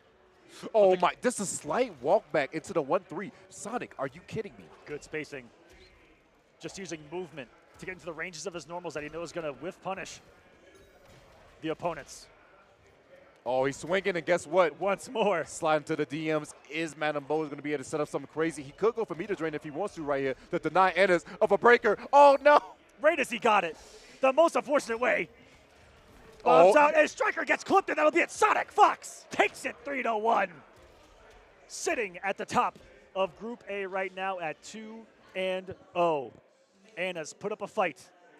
But a fight may not be enough here at Final Kombat, Tento. He needs to have a war inside him right now because otherwise it's looking very detrimental. He is now 0-2 alongside with FGC Boy, which means both of them are in a detriment of possibly not making it at a group stage. They need a miracle. They need Sonic and Gerd to lose their next matches, and then also they need to make sure they win their next 3. Are we getting the match that I've been looking forward to in this group, which is, are we getting Snake Doe Gerd next? If we get Snake Doe and Gerd, I'm going to lose it. Those two have played each other the most offline out of anyone here at Final Kombat. Yes. So once I saw that Gur made it here into group number A, that's the first thing I thought of. I'm like, wait a minute, they've played at every offline tournament at 4 separate locations in the world. These two have played. Snake Doe versus Gur. They met at Brazil for the first time, 3-1 Snake Doe. They met again in Florida at CEO, 3-2, close. They met again in the Dominican Republic, shortly, it's like a week or two later, 3-2 again in favor of this man. The last event of the pro competition in Birmingham, they met once more for the final time, 3-2 again. The last 3 times they've played, down to the very last hit. And Gur was up 2-0 in that encounter in Birmingham, can definitely do it. But Snake Doe sitting at a comfortable 4-0 against Gur in this particular matchup. Man, but this is where it matters the most. This is where it actually all the chips are on the table and all the cards on the line. You can use all the information that you learned from these last sets when y'all played around the world all these times to take it right here where it matters the most for that $200,000 prize pool. Remember, you need to make sure you get every win possible when you're getting out this group stage. Any loss is going to hurt you the most, and especially, like I said, the FGC Boy and Anna Bananas are both 0-2 right now. These two playing could change the entire tide of this entire thing. And boy, we're going to find out in real due time what is going to happen. I see the crowd. I see Rewind over there in the crowd, too. Look at him. Oh, yeah, one of the players we'll be seeing later on as well. And to note, one of the players of this Final Kombat sponsored and paid for the trip of the winner of the LCQ. Who would have thought? It was his boy. He said, you know what, I think that he's going to make it. He's my boy. I believe in him. I'm going to send him to Final Kombat. And he won LCQ. Rewind's name was his sponsor tag. Rewind Axstar. It is going to be here. Rewind Axstar when you see him a little bit later on. Another player in this tournament is his sponsor. That's how much belief we had. And we had that almost multiple times as well. Sonic wanting to send one of their favorite players here to Final Kombat, just unfortunately unable to make it with Hourglass of Rain, one of the fan favorites at home. But yeah, crazy storylines coming into this, and so glad to be here with these beautiful, beautiful people. It's one of those things, too, it's actually really funny now I think about it, is that the group that Axstar got into is of 2 of his training partners. Yeah. It's very EU heavy there in Group D, making it kind of terrifying. But last chance qualifier, that grand finals, if you guys missed it yesterday, went the distance. The distance. Conqueror almost bringing it back from Brazil, but unfortunately unable to make it through. Axstar winning the entire thing. Before we get this next match, guys, I want to give a huge it disappeared. It disappeared. Oh, no. It's not here anymore. By God. All right, well, we had one, but I want to give huge shout outs to Funko that just released some Mortal Kombat 2 Funko Pops. They got Johnny Cage and Katana as that has just been released. Mortal Kombat 2, the new movie for the franchise. Looks pretty dang good if you saw some of the trailers for it. Looking very, very crispy. My boy Shao's looking really good. Bro, Shao's looking like a big boy indeed. And that Katana and that Johnny Cage Funko is something you can play with real soon. But before we get to that, we got to take a little 5-minute break. When we come back, we're going to have more action underway for Group A. Don't go anywhere.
players have been competing, representatives from every single continent pretty much out there here competing in the global phenomenon known as Mortal Kombat, baby. Final so, Kombat. So glad to be here with you guys. Some of the matches we were just told are happening off of the stream, so there are going to be a couple of matches, at least here in the first group, that are taking place off stream. We'll try to update you as results come in to give you the full standings here. Right before the break, we were talking about the big one. The big one. That had happened so many times here on the tour prior. Gur versus Snake Doe here in group number A actually happened, unfortunately, off of the broadcast. And breaking the streak was Gur 3-0 over Snake Doe. He dominated Snake Doe for the first time in the entirety of the year. You talked about locking in when it matters most. That's what Gur has done here so far, sitting real pretty at 2-0. It really makes me think right now. What was the game plan that he changed to get into that? Yeah, because like that's what I would like to have seen as well. 2-2 all the way through. Well, 3-2. 3-2 in their last 3 encounters. So it's just like, okay, it was really close. And then, like we said, the last encounter, he was up 2-0 before it became that 3-2. 3-0? That means you studied heavily. And like I said, where it matters the most, when it matters the most, that's what happens. Last time they played, Gur was up 2-0 and was about to 3-0 Snake Doe before Snake Doe reached deep into his pocket and activated a clutch factor of over 9,000. But we're going to get into this next one where Gur, his next opponent, will be none other than FGC Boy. This is going to be really interesting, too. He's played Dialogue quite a bit, if you guys do not know. When he played Dialogue last, and I believe they didn't meet at Versus Fighting, they met at EVO. Dialogue actually won. So it's going to be really interesting to see how FGC Boy fares against this man Gur right now. And if Gur win this, he'll be 3-0. That's pretty strong showing for him to actually make it out the group. First hit, first blood being drawn by FGC Boy right now. Now, something exists in the game where sometimes, the health bars you have to manually be put in to be lowered, and depending on the player that goes in, it can mess things up, so we will adjust the scoreboard. Guys, we do apologize that it is covering the health right now, but we'll try to keep track of it as best as possible. What in the unholy mess did Gur just hit this man with? He tropically did stand one on purpose into snap so he could catch him on the jump back because you have so much time to see a person after you activate the 2 clocks. That was insane work by Gur. Right now, it looks like the life lead is just about even. Yeah, just about even now. Once Boy got put back in a fatal blow, and he can't break. It's straight to fatal blow, and game 1 going to Gur. Here comes the fatal blow, the hoof kick. Get him, Motaro. Boom! Them right ribs are gone, brother. You shouldn't be standing. By God, he put him in a coffin. Proverbial coffin. That boy's out of there. Gur is going to take that first round. Beautiful stuff for Gur thus far. See what he can do is continue this pressure. As we said, guys, the names, unfortunately, was covering the health bars because of slight change in the settings. We will get that situated for you guys momentarily. But right now, just know that Gur, unfortunately, getting launched in the air like that, gets a back throw. FGC Boy. Which is going to set him closer to Shao right there. Avoids the rocket, again, by horizontally moving back away from it as it comes down from the sky. A missed input right there, but because the sand clone was activated, he actually doesn't take the hit and teleports back to the beginning of it. And he's going to rewind time as well. He is just the epitome of denying your chances here when you get the hit. But now, he's resourceless. Resourceless? Is he really? No, I take it back, because he has armor Motaro right now. I'm about to say, he has Motaro, he has he has a bar. And he has advancement gets a down poke under it though, gets an immediate overhead, and goes for the clock, locked and loaded. Motaro shot to lock him down. Sector saving him. Gur still at about 3/4 of his health bar right now. FGC Boy under half of the health, and tiring with the overhead as well. Activates his clone. That never happened. Imagine getting anti-air by overhead. That would really make me mad, you know? Getting bounced off the ground like that, that's unbelievable. Look at that thing. It's a big old arcing kick right there. Oh, going to have to break right here, and guess what, FGC Boy? How are you going to deal with this frustration right now? Oh, perfect hit the Motaro. That puts Motaro on the biggest cooldown imaginable. He activated turret, full spend, gets hit, and look at Motaro. No usage, no refill whatsoever. Single hitting. Boy, Foldy Boy committed. And you snap too. Wait a second, that's big damage. Can he kill? Is he going to fatal? No, not quite. Oh, not even going to need it. And with 8 seconds on the clock, tying us up at a round apiece, the Australian boys getting loud in there. AK, the Aus Combat crew. And look at that. Just a second later, the man was in the corner, which is a very threatening place to be. And just like that, Motaro full screen teleport, and you're back to having all the space to work with. Corners are very deadly in not just Mortal Kombat, every single fighting game that exists. No one wants to be there. I don't want to be there. Do you? No one wants to be there. That's a prison. Do you want to be knocked down in the corner? No, it's not fun. They're trying to take my lunch money. I'm good on it. You see how Gur is threatening with 4-1 just to throw up the wall and just making sure FGC Boy freezes in his tracks? Actually insane work. He's been using it so well. Oh, with punish. That was insane. What punished belief it with from the Boy. low? He punished it with the slowest button imaginable. That's raw belief, or just kind of confirmed that Gears was something and knew that that was going to hit along the way. Oh, blocks it. Another opponent coming in this play. Trying to walk him down, but unfortunately not going to be able to do so. Oh, big interrupts. Not much that Xiao can do about those down fours. Just sandblasting the toes. Just trying to give Xiao a cleaning down there. Overhead coming through, but he does have a bar to spin. Should he use it? He decides to use it later on. That combo never happened. Not at all. Should be hard. Get it. My down one's better. Goes for armor. Gur's running.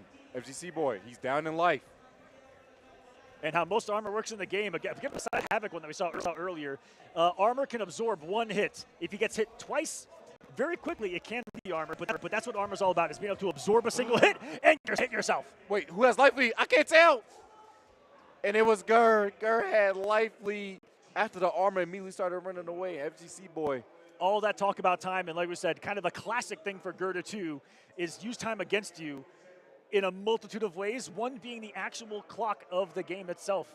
When time expires in fighting games, the player with more health wins. And that's all fighting games are about. Right, here we go. We're going to the settings, going to lower those health bars.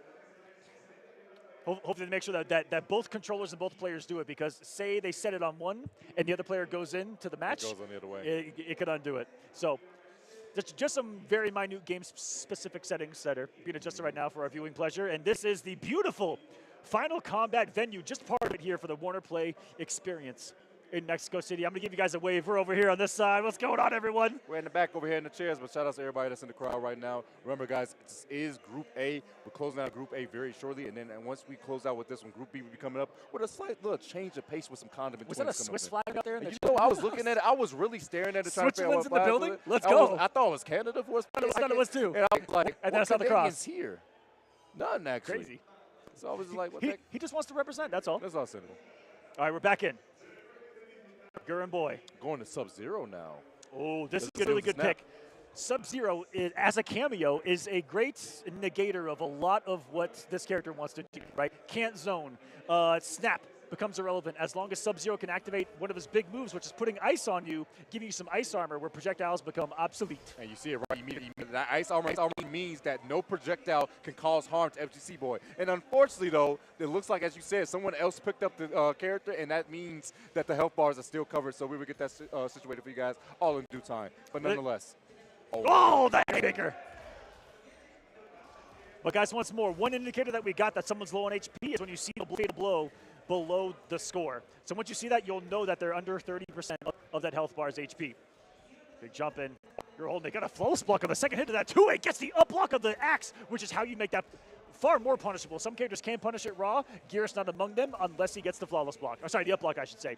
Up block is when you're blocking and press up, and you if anything's an overhead or a jump in, it'll actually negate all the frames on it, and you can get punishes that didn't exist prior, like we see here. So yeah, please use up block to your greatest advantage. Oh, up there we block go. Also huge. We're just going to drop the scoreboard entirely, Tento. Exactly. That health is what matters, guys. It is 1-0 Gur Gearus right now. Oh, goes over another 4-1, so he's going to stagger it. Saying that with his chest. Gets a back throw. No combo. Because it's a sub. The jump Man 2 grab. actually misses from Xiao, one of the biggest jump ins in the game. So a stagger. He tried to go for a whip putters right there, unfortunately, but the sand, that down 4 has a lot of more deceptive range than people think. A lot of spam being splurted out, and unfortunately going to get the check afterwards with the overhead. Beautiful stuff from Gur. Trying to see if he can go up 2-0. Yeah, what Boy did was actually to counter something like that. Still went too far on his backdash. He gets a throw. This is a back throw, which means he's going to get pressure. You're close to the big boy. Wake up, 1-2. Everyone's been doing that against Boy. Hold on a second. Because Xiao has nothing but highs. He's a very hard character to actually he can't meet you correctly because his mids aren't as strong. It doesn't have some long range, some long active mids as a lot of other characters do have. Not really here with the axe form. Kind of with the axe list. We'll see maybe a back two here or there, but can he get access to it here? It's been beautiful keep away from Gur. The tombstone not counting as a projectile.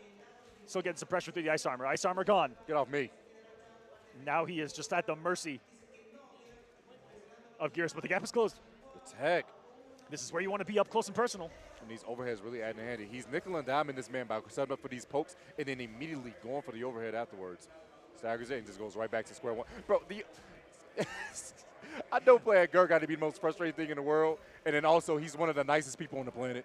It's like he's playing like a jerk, but like the he's most, so nice. by far the most beloved player in the world when it comes to Mortal Kombat, but is the most horrendous to fight. The most frustrating player to go against in mankind. We say that from experience. Oh, time of the essence, 10 seconds on the clock. FGC Boy, what do you do? He's got to get crazy. He's chasing down a demon. Here comes a clone. Now it's 2v1. He gets beaten up by the clone. By God. No mercy from Gur in game 2. It is 2-0. Trying to, I think with a victory here, secures Yeah, he will making it out. He had to go through Anna's. I mean, Sussified. No. Started against Anna's. Sussified Sonic. Yeah, so he'll be 3-0 if he beats this, if he wins this, and if he has to fight Sonic. As long as Snake though doesn't go on an insane run which is 100% doable, because that's where tiebreakers come in. If two players go 3-1, like in a situation like that, what's it going to come down to those individual games? Having said that, Gur dominating 2 3-0s to get started. No, 3-1 and then 3-0? Yeah. Looking very, very, really strong individual game-wise, and right now off to a devastating start. Yeah, so we got to see, because like if Snake Doe actually does come in handy and come in clutch for his next set of matches, and then Gur loses his next match, that could come into a factor for that man Snake Doe. So it all could tell. FGC Boy is in a tough position. If he goes out 0-3. Did you see Gur just like enter his complete like Zen? He was there. He's super focused. That Zen mode of his, where he's going over all those little situations in his head, and he's had answers for them so far. He is playing so. That first round of that last game, where he got clone up like 3 times in a row, and you see Boy just struggling to deal with that because Geras and Gur himself can take so many risks once Sand Clone is activated, just a singular one, because if he gets hit, he's safe. Goes back to full screen, and Boy just unable to deal with that when the man just wants to be within knuckle range, man. He wants to scrap. And Gur is the worst person to go against because he wants to stay as far away from you as possible. He is as you guys the see, epitome of keep Gur away. is going to make you chase him as long as possible. And that's the biggest thing about him. Had you covered that much distance with a man that can teleport at any given time and rewind to get his health back, it's, like I said, the most frustrating play style to go against, and which is why he's so strong. But unfortunately, like I said, he got here luckily through the, like I said, unfortunately, Tex cannot make it through, and because he was next in line at points, he was able to get through, and he's making a name for himself here, showing why he's supposed to be in this position right now. Big jump in. Going back to the sector is FGC Boy. And starting off with a chest bump. Is going to get first hit. And there's that clone I was talking about. Now he can just swing, move forward and swing, and go back to right where it started. I like the idea from Boy because he tried to forward dash his way into that range to be where he's going to recover and possibly get a punish. But, oh, by God, that's a lot of damage off the overhead. You said a lot of damage? That damage is long, Aqua. Rewind. I'm just you lied. I'm a liar in broad daylight, Tento. Don't What lie can to I the say? people like this, man. I lied right to their face. It's unfortunate, but it happens to people on occasion. Once he rewinds time, he does get health back. And, guys, we know the health bars are not lower, so we can't start the scoreboard quite yet. But just know that Gur's up 2-0, and he can take this set right here, right now.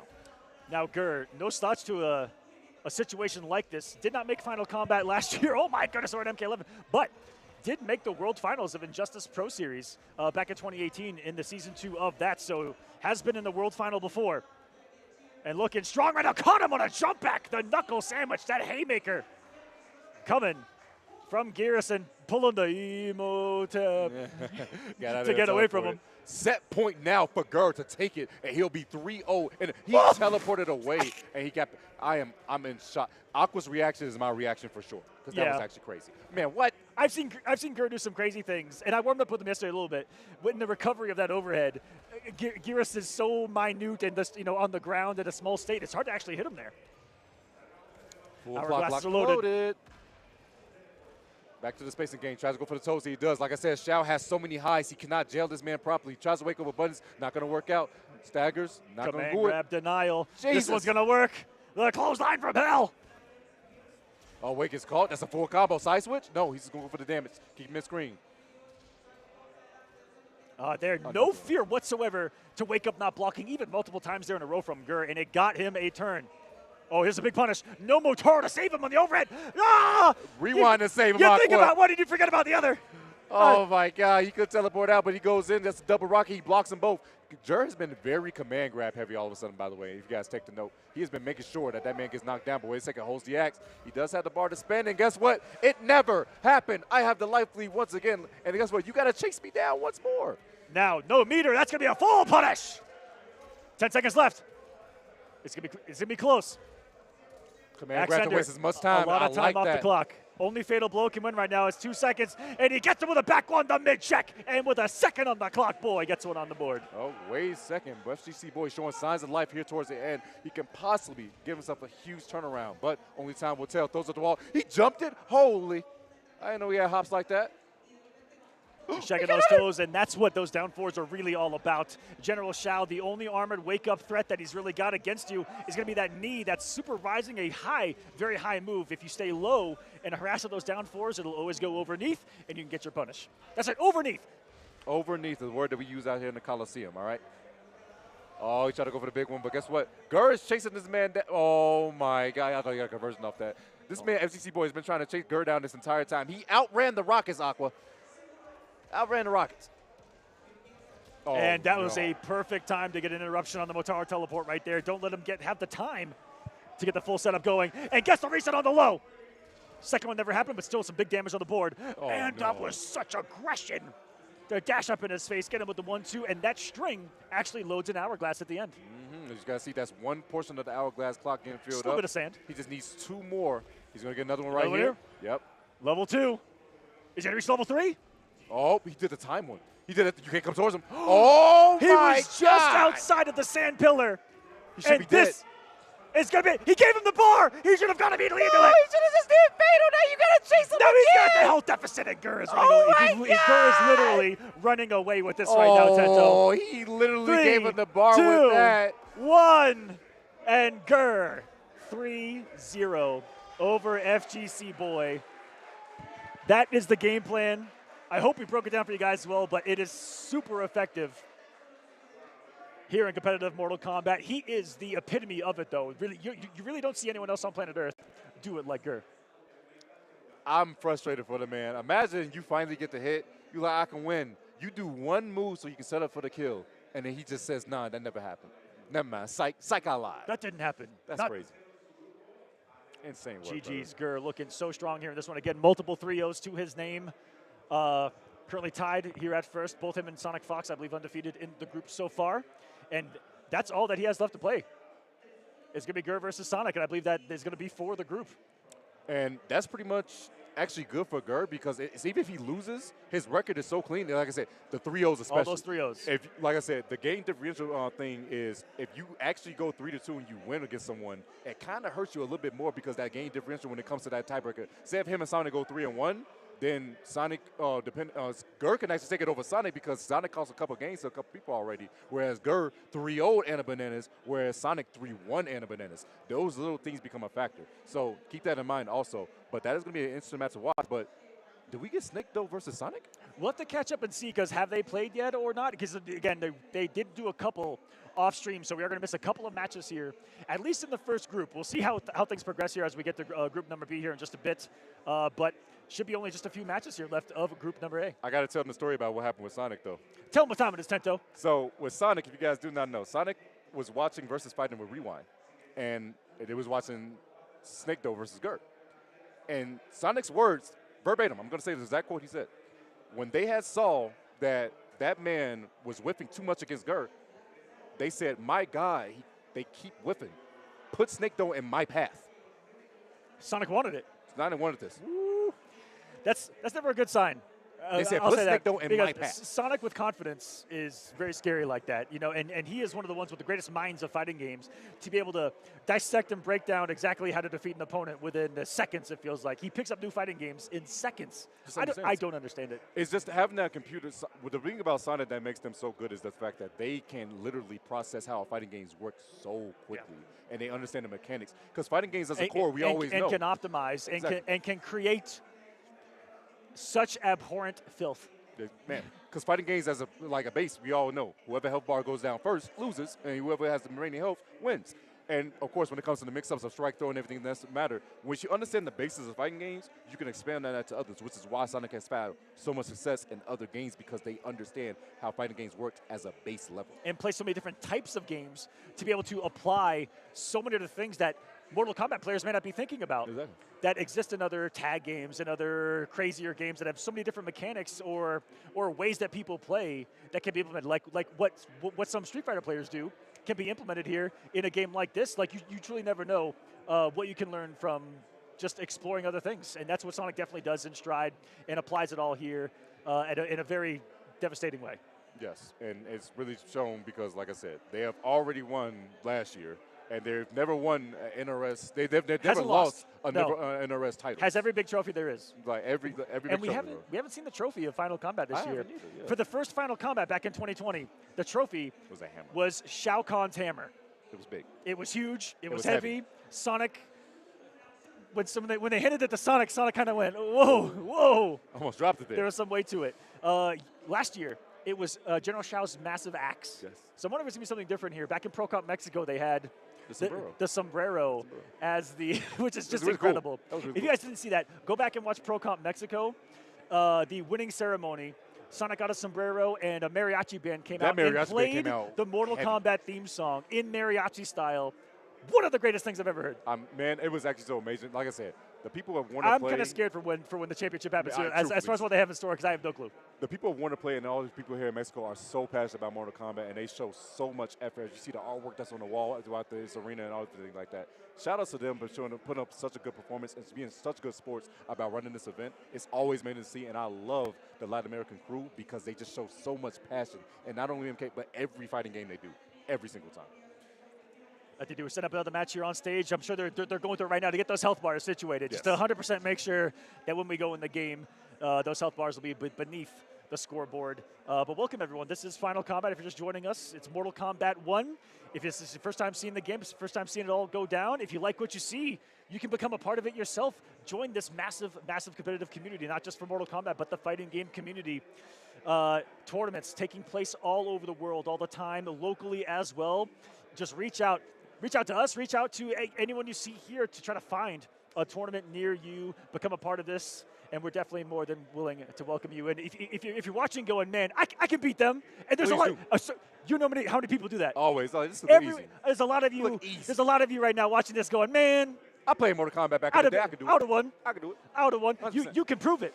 Join us. Become a part of this massive experience that is competitive Mortal Kombat. But speaking of that, just to segue off that, to highlight, remember, some people qualify online, straight from their homes. Yep. Anna Bananas was one of those players that you saw in this first group. Qualified Even if from you his can't travel. reason. Yeah, he traveled to one event, but he qualifies strictly for staying at home. Tekken Master literally stayed at home the entire time, then traveled to a single event and won that way. You don't have to travel necessarily. You can be the best online and improve yourself offline as well. So just keep These those things games in mind. have a beautiful netcode to be able to play at such a high level with such minimal latency to be able to get these kind of very quick reactions that are required here in fighting games. And definitely one of the best netcodes out there is Mortal Kombat. So shout outs to the boys for putting that together for us. It's been great ever since Mortal Kombat X. We've really had the best netcode out there, and has really thrived in an online experience. So when COVID happened, and after that 2020 Final Combat, when things really slowed down for all of us, Online prevailed. it didn't really slow down because we were still able to do what we wanted to do, and all of us from the comfort of our home to be able to play this game online. And so definitely jump in. The water's always warm here, baby. Like I said, we got plenty of online communities. Shout outs to Rip, shout outs to Destroyer, shout outs Yeah, to let's go through them all. Mushi. What else we got? Ours? Coliseum, of The course. Coliseum. If you're in North America, there's a multitude of series that are going down. The Coliseum, Shirai Ryu, the HDG group doing their group, thing. yep. So many in Europe. Rips Arena, one of the biggest online tournament that is Man. taking place right now as Shout far outs to the ball, as man. far as pure entrance. Thousands of competitors competing in that, and the winner of every single one of their seasons of competitions is here competing today. 8 in a row. And that's the beauty, is that the champions of all of those massive online series are actually here. So the winner of our Coliseum is here competing at Final Who Combat. would have thought? Who would have thought? Not me. Who would have thought? And just shouts to everyone out there that hosts tournaments as well. Not just those that travel to and host them, or sorry, travel to and compete in them, but those that are putting them together. And these events bring so many people together, and that's why I've been around for so long, is because that's what I've become so addicted to, is bringing so many people together in this tight-knit community. You get to meet so many people face to face. It's so good socially, everything for you. It's just good for you to get out there and do something that's very healthy as well. Here, just playing video games, nothing crazy about it, man. and being able to do it in such a wonderful setting like this. Like, it's so many online communities. Like, shout out to Demon Lobby too. Like, just showing so much things and so much things they could do. And right now, we gotta have our next setup. And it's Banana Snake though. This means it's gonna be a Havoc mirror. Oh dear God. I mean, this was bound to happen, right? down. And we knew this was going to be the case coming in. Now everyone telling me coming into this one that this is looking like a button check. This is button check. Now everyone's saying that Snakedo might be the number one Havoc player in the world at the mirror. I can see that 100%. Which is a bold statement. Anna's winning, I believe, the Havoc mirror to get his spot here against another devastating. Started, I believe. Yeah, very good Havoc player himself. So we'll see what comes into play here. We're going back to the character select. Maybe a cameo switch here, last second from him. Yeah, I've been seeing mostly Anna Bananas on the striker. Snakedo can play. I've seen him play out to Movado still on occasion, but mostly with the Chameleon as well. Time will tell. Oh, he does bring out Movado for this matchup. Interesting. Now, Movado got changed. You guys do not know. Movado basically allows you to do, anytime you get a hit, he comes out of nowhere flying very fast with springs, and he will give you a launch at any given time. Now, the big thing about this, though, is that the fact that they changed his times a lot, so he cannot do it as consistently and as frequently, especially because he was paired so strongly with Havoc in the beginning. But so we've seen it dwindle, but he's still out there. And you saw already a really big counterplay in being able to counter gunshots with Movado Mine. The hit advantage, getting out of the blocks done, still able to get the punish. Really big, strong start here for Snakedo.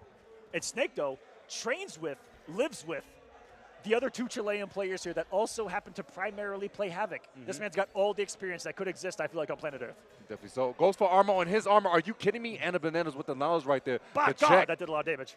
Goes for the big throw, back throw at that. Now, Anna's Bananas is pretty much statistically out at this point when it comes to the group stage, but he can really put a thorn inside of Snakedo to make sure he can't make it out by winning right now. Oh, I mean, I feel like everyone in this situation would want to play spoiler, and looky here, taking round number 1 off a strong start from Snakedo to Anna's, bringing that one back. Here we are back to mid-screen, sends the half striker, the nades. He's slowly building back in armor. Your armor, so much damage, but there's the Mega counter. This is a Havoc mirror right now. Oh my God, it's sharing one brain cell indeed, but the one thing that's going to be, fighting that is the mind. Are you kidding me? The awareness for once again to use the helping hand. Like I said, if you guys do not know, that armor move coming through in handy right there, and once you, that's going to beat it. No, that thing's going to erupt it, and geez, don't have the help to round. give. It's crazy how much damage that special move with the armor does in and of itself. Taking almost a third of your opponent's health bar with a singular hit. That's what happens if you get hit while he's doing that. It means that you're going to get more damage on display. Oh, he goes for the grab, lots of damage. He goes for scoop, just keep it up. Are you kidding me? Anna's. He can really play spoiler right now to stick, though. That was a pretty optimal way to use the launch, too, to keep himself kind of pushing him towards the corner here versus getting back to mid-screen. Snake getting him some breathing room with that string, though. Eats it down 4. Try to escape. No escaping this advantage. Get over here. Down 4s, goes for another mid. Yo, Anna's Banana striking first blood like this over Snake, though. Spoiling this man like, oh my goodness, a statement. What a story we got cooking up right now before our eyes, Tento. And this could be quite an upset. Should Anna's pull it off, but hey, we've seen the strong starts before from a lot of these players, but a lot of comebacks after situations like this. Great armor through the nastiness. There's a double projectile coming. Stays underneath the projectile, but a great patience.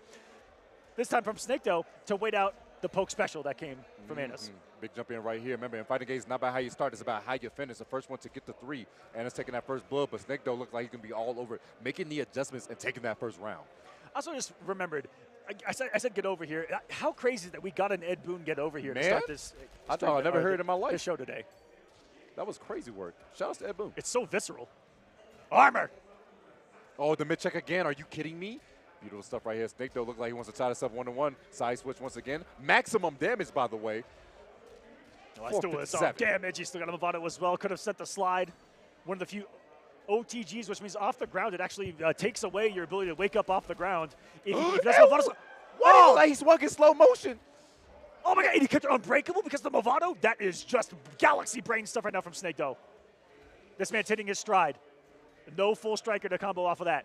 Oh, the jump back. The A's did hit, but unfortunately, the active frames of that jump kick coming in handy for Snakedo. The score is now 1-1. I want to say that's exactly what Anna's did back in game number 1, was following the nades with a jump in, got the pressure for some mix, and Snakedo immediately was like, oh, you're going to do that again? Watch this. Jump back kick immediately and got the air-to-air to close it out. The nades coming through once again. Goes for the overhead. Nades gets a bar. Boom! Oh, no. Are you still like he didn't go into the mine? It was active. So close. Here we go.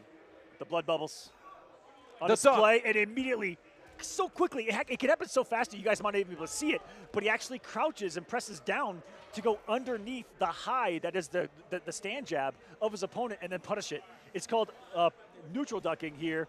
Or micro ducking because it happens so fast to get huge punishes that otherwise wouldn't be there. A lot of people hold a lot of highs. You can get underneath and punish them. If you guys are familiar with boxing, it's pretty much like you just do a weave, all right? Bob and weave. Yeah. That's exactly what you're doing right there. Big neutral jump. Are you kidding me? That hitbox is huge. And a banana catching the break, though. Oh, that would have launched that hit. That's some nastiness. And it's a 50-50 coming too on that baton. Can low baton you or overhead baton you? Comes back quick too. He's at full striker. Don't have more projectiles. Oh, no, he got caught. He thought he was going to be out of range, but unfortunately, Sports within 3 bars right there. No butter to cook with. You ran into it? Oh, no. Dropped it. Lucky he didn't get punished before right there. Annis gets the pressure going on the hand knee with a break of the throw. And to break a throw in this game, you have to actually input what you think the direction they're going to go. So 2 inputs. You have to input one of 2 inputs to break a forward throw, one of 2 other inputs to break a back throw. And when you see a correct one, you know they're really in mind of their opponent to know where they want them to be afterwards. And it really comes into play. Anna's. He just goes for the 1-1, and guess what? Because the projectile hit, you cannot break that.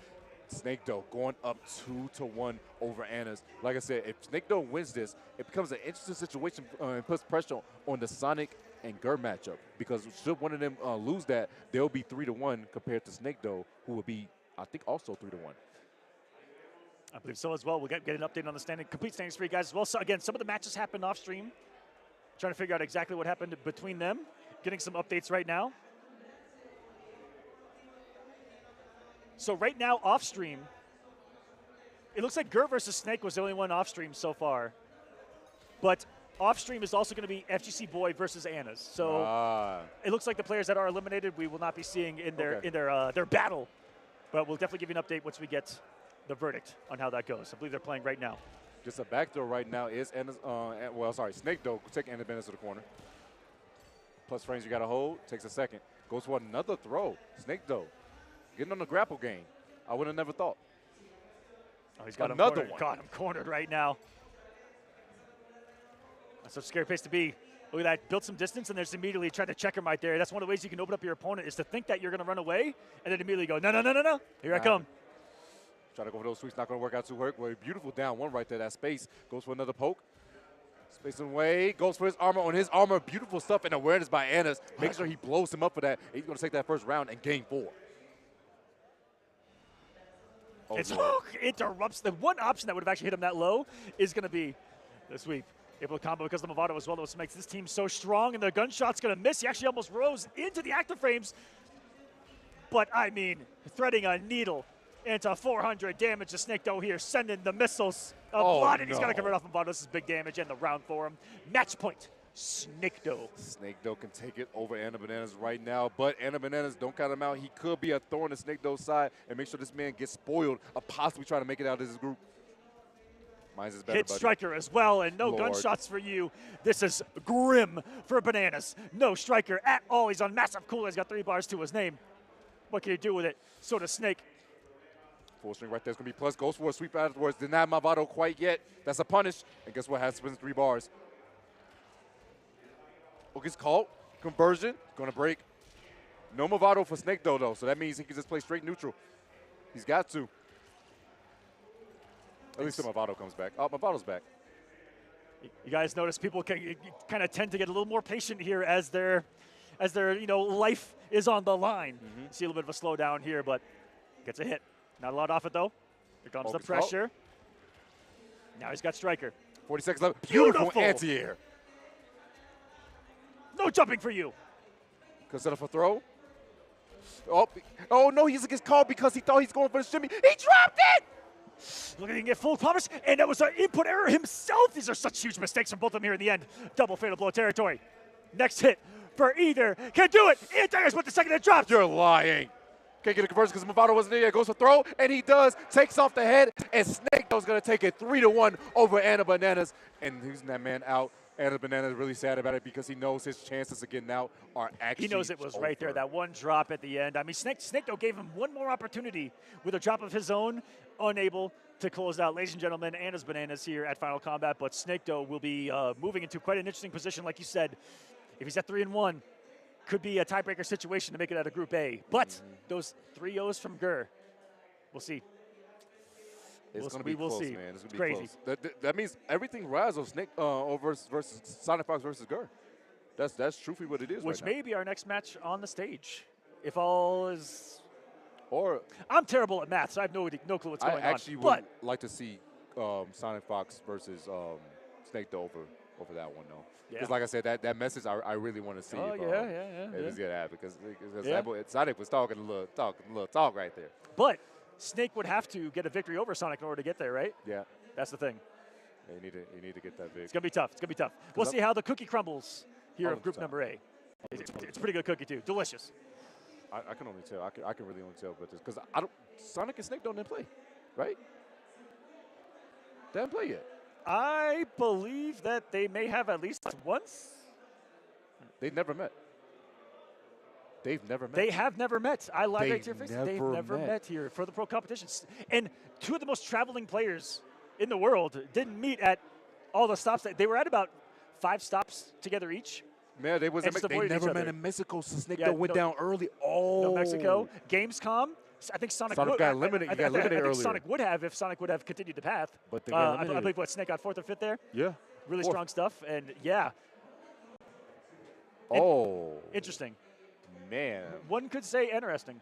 Interesting indeed. Oh, man. And Sonic said, I want Snake in my path, and they got him. And I would love to see that set. But all in due time, We appreciate everyone who's joined us. Did we hear correctly? We're getting Sonic Fox versus Gur. Oh, man. That means They only played once, and it was back in the first stop in Mexico. A long time ago. Well, a pretty decent time February. ago. A lot of time to make some adjustments. It was 1-3 in favor of Sonic Fox. Sonic took it 3-1 over Gur. It was close, almost went to the game 5. And it was the counter pick of Ghostface from Sonic. This is a different game that we're playing here. Right into it. Going to be the Cyrex's time around, so we actually haven't seen this matchup yet, Tento. That's what makes this one so interesting, is that Sonic Fox, much different player almost. Since then, Gur, same game plan that he's just refined and refined and refined over those months. We'll see how it comes into play here. He's looked the best he's ever looked today. So if there's a chance to do it, now's the time.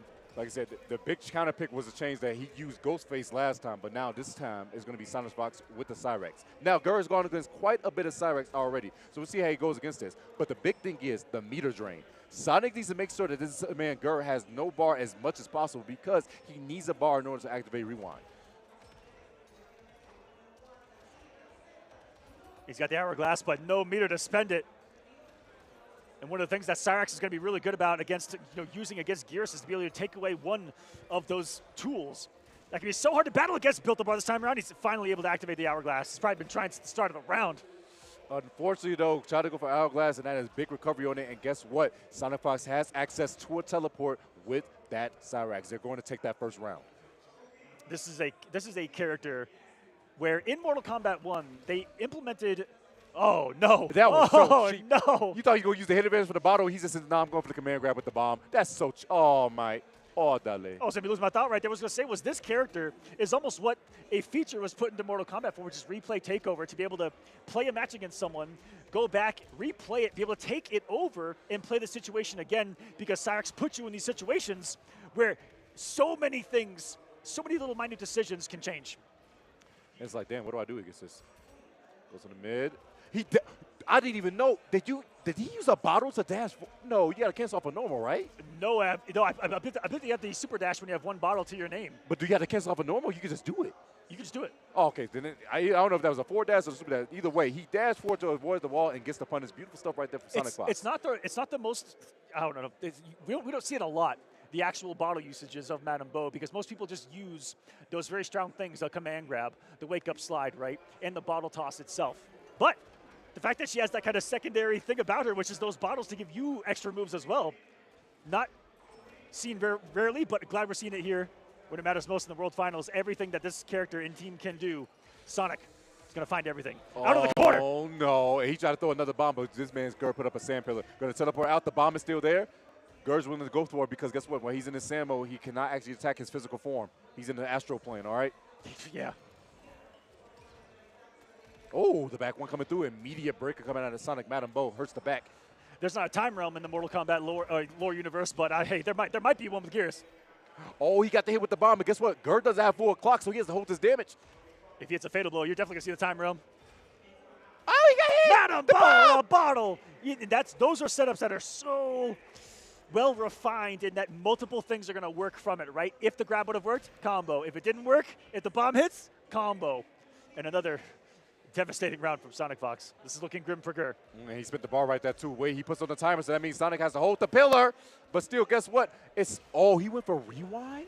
No way. He put up multiple safety nets to still lose health, but it picking up Sean Madam Bo. Nice down poke, gonna get a conversion off this. Does it go for the command grab to switch corners, though? Oh, no. He's back to the corner. Back to Eats square the one. low this time from Sonic. You're going to be so weary. Is it command grab? Is it that? Is it this? Back to an overhead. Also has access to the low. More bombs. Your drain meter? No. Just keep pressure on. I forgot Cyrax needing 2 bars of meter in order to activate that meter drain, which is just another resource that this man needs to get the juice flowing. This time he has hourglasses. He has meter. Oh, no. And just like that, if he doesn't rewind time, this might be it. Is he going to be able to escape it? Is Sonic just going to keep it simple? No. He's just throwing bombs, so he doesn't have the chance to How break. many? Oh, God. That was like 7 bombs in a row. Oh, my God. The man had a family. Oh, my God. My God. He threw the bombs out so he wouldn't be able to actually break a physical hit so he can use the rewind and then set up for a strike throw situation and goes for the sweep. 5 in a row. I didn't know it was possible. Bro. I don't know where she keeps all of them, but hey, apparently she got them on packs. I don't know the extensiveness of Sonic Fox's homework in this matchup coming into this, knowing the group he was playing. But I know that he played against every other top Gearist for quite a while coming into this. Oh, yeah, and he looks incredibly prepared so far. Sonic, woo! Yep, shout out to that boy Jacko, who also made top 8 at EVO. Yeah, there aren't a ton of Gearists out there in the world. This is actually kind of a rare character. So some might be watching this thinking, what? Yeah. No, this character is actually not used as often as you think, but still very strong. Just not a lot of people know how to utilize it correctly. Unfortunately, though, going to get caught right here. Sonic going to take a drink, too. Yeah, he's one of the more technical characters in the game. That meter is gone. You're not going to get a chance. Now he can't rewind time. Oh. Kept the slide safe, too, because of the bomb that was still lingering. Beautiful side switch coming out of Gur. Goes for the elbow drop. Wait, base him, no. So we're going to miss state in the corner. We actually didn't get behind Gearus right there. This is huge.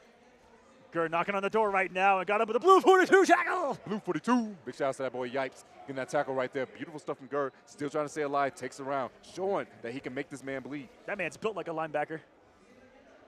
And Gur ran, not officially, but was at the NFL Combine and ran the 40-yard dash on television. Because he had to test it out. He was one of the IT people. He's like, you know what, they need to test it out. Gur said, I'll do it. And guess what? Gur got to run it.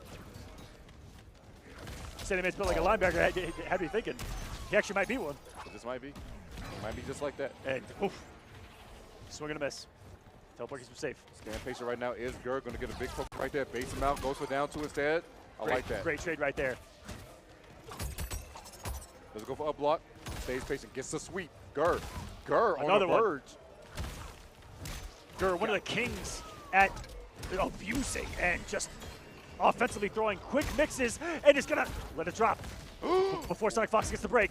Balls block again coming out of Sonic. Teleports out is Gur. And the overhead coming through. Gur puts himself on the board against Sonic. Crowd coming to life. What I say earlier, one of the fan favorites is this man right here. The nicest guy you'll ever meet. Conversion. Outside of the game. Yes. In the game, this guy's pretty mean, not gonna lie. God, he's the Grim Reaper, man. Kind of a scumbag the way he runs away from people, you know? He is death incarnate, man. The Sandman. Mr. Sandman. Oh my God! He'll put you to sleep. Oh yeah, you're finna Oh, put to sleep right now. he's getting put to sleep. Man, that's that NyQuil action that's happening right here. Sonic's gonna take a nap, big boy. Sun's getting real low. Never mind. Easy, big guy. Oh, Sam fell. The bomb blew up, so lucky he didn't get the capture state. Goes for the reflect. The bomb is still there, Gerd. Can't convert, but the hit advantage allowed Sonic Fox to close the gap right now. Armor. Plus range. Sonic Fox with the disrespect, but Gerd not allowing it. He's just going to take this opportunity. I mean, what can he do right there besides be like, you know what, let me just set up for the next round. Got a couple of hourglasses. He's one away from having that, but going to need a whole lot more. He wants to get the job done. Interruption! No teleport for you! Teleports his way out because of that. But guess what? Cyrax has a teleport herself, too. Guess what? He caught the wrong Madame Bo. She was drunk. She didn't go for the slide. She just threw a bottle. Sonic winning battle positioning. Watch out for Madame Bo in the back. Oh, he got the back. Elder abuse. That happens on occasion. Once again, another interruption. This is tough. No meter to save him either. He's taking all of this. He's going to be holding the knockdown. I'm just kidding. No meter for you whatsoever. He's going to take him back to start. Sonic adjusting that combo just because he saw that man was about to get a bar was actually insane, so he couldn't get a chance to rewind time. And should Sonic not drop this combo, that's going to be all she worried. Going to take it over Gerd 3-1. An important for Gerd to get a game on the board. Should it go down to that tiebreaker situation? Yes. Sonic looking mighty lethal, though. I don't know if Snake can do it, but I mean, we'll see. They haven't played yet whatsoever. I mean, interesting to see how this goes about. Sonic might stay seated and fight Snake, though, might not. But, hey, all in due time, Sonic Fox is looking very strong to make it out of the group. Gerd not too far behind, but the detriment to this next match will decide the fate for everything. Like I said, I believe FGC Boy and Anna's Bananas will be playing off stream, so we will not be seeing that match. But both of those boys, so I think it's statistically impossible for them to actually make it out of post at this point in time. Whew. Congratulations to Sonic Fox, I believe, making it out of this Group A, regardless of how it unfolds, getting massive victories over Gerd. Again, just Snake left. Yeah, if that happens, it'd be a three-way 3-1. Man, that's kind of hard to say. But wait, 10 times fast. Speaking of victories, there's a flawless victory over there. Oh, yeah. There's a flawless victory actually right there. You see that? Ladies and gentlemen, recently released Flawless Victory, a visual history of the iconic franchise Mortal Kombat, recently released. Look how thick this is. That's a big book. If you get smacked by that, you're going down, for sure. By God, almost as big as FGC Boy is this thing. Man. Filled with the entire history of Mortal Kombat, visualized, iconized. This is the Mortal Kombat book to have. I opened up the Quan Chi. I didn't mean to do that. Oh, my God. You're spoiling the script. You're spoiling the script. I'm going to pick a different. All right, come on now. Oh, there we go. Shaolin Monks sounds a good game. Yeah, Shaolin Monks, now we're talking. Again, all the history of Mortal Kombat on display. Check it out yourself. A fantastic addition to any Mortal Kombat collection. Check out Flawless Victory. The iconic series, the visual history of everything that you see right here. Please check it out. It's a great book to pick up. Got some weight to it does got some weight. I just wanted to pick it up. I really wanted to grab it. I was like, man, yeah, you can do chest bumps with that for sure. Absolutely. All right? We don't skip arm day out here. Okay. How do you think I got this body? Lifting books. All right, you guys train the body and the mind all the time. But both. The match is happening. Okay, it's happening. I'm excited. Okay, I might grab my seat. And we get to see it. Oh my goodness! Like I told you guys, so Sonic Fox verbatim words were when they was watching Snake Gerd against Gerd was like, "Yo, this man keeps whipping. Put Snake in my path." They have never played this entire pro comp. They have played matches casually, but never in the pro comp and bracket at all. Their first official bout. This is their first battle where it battles the most.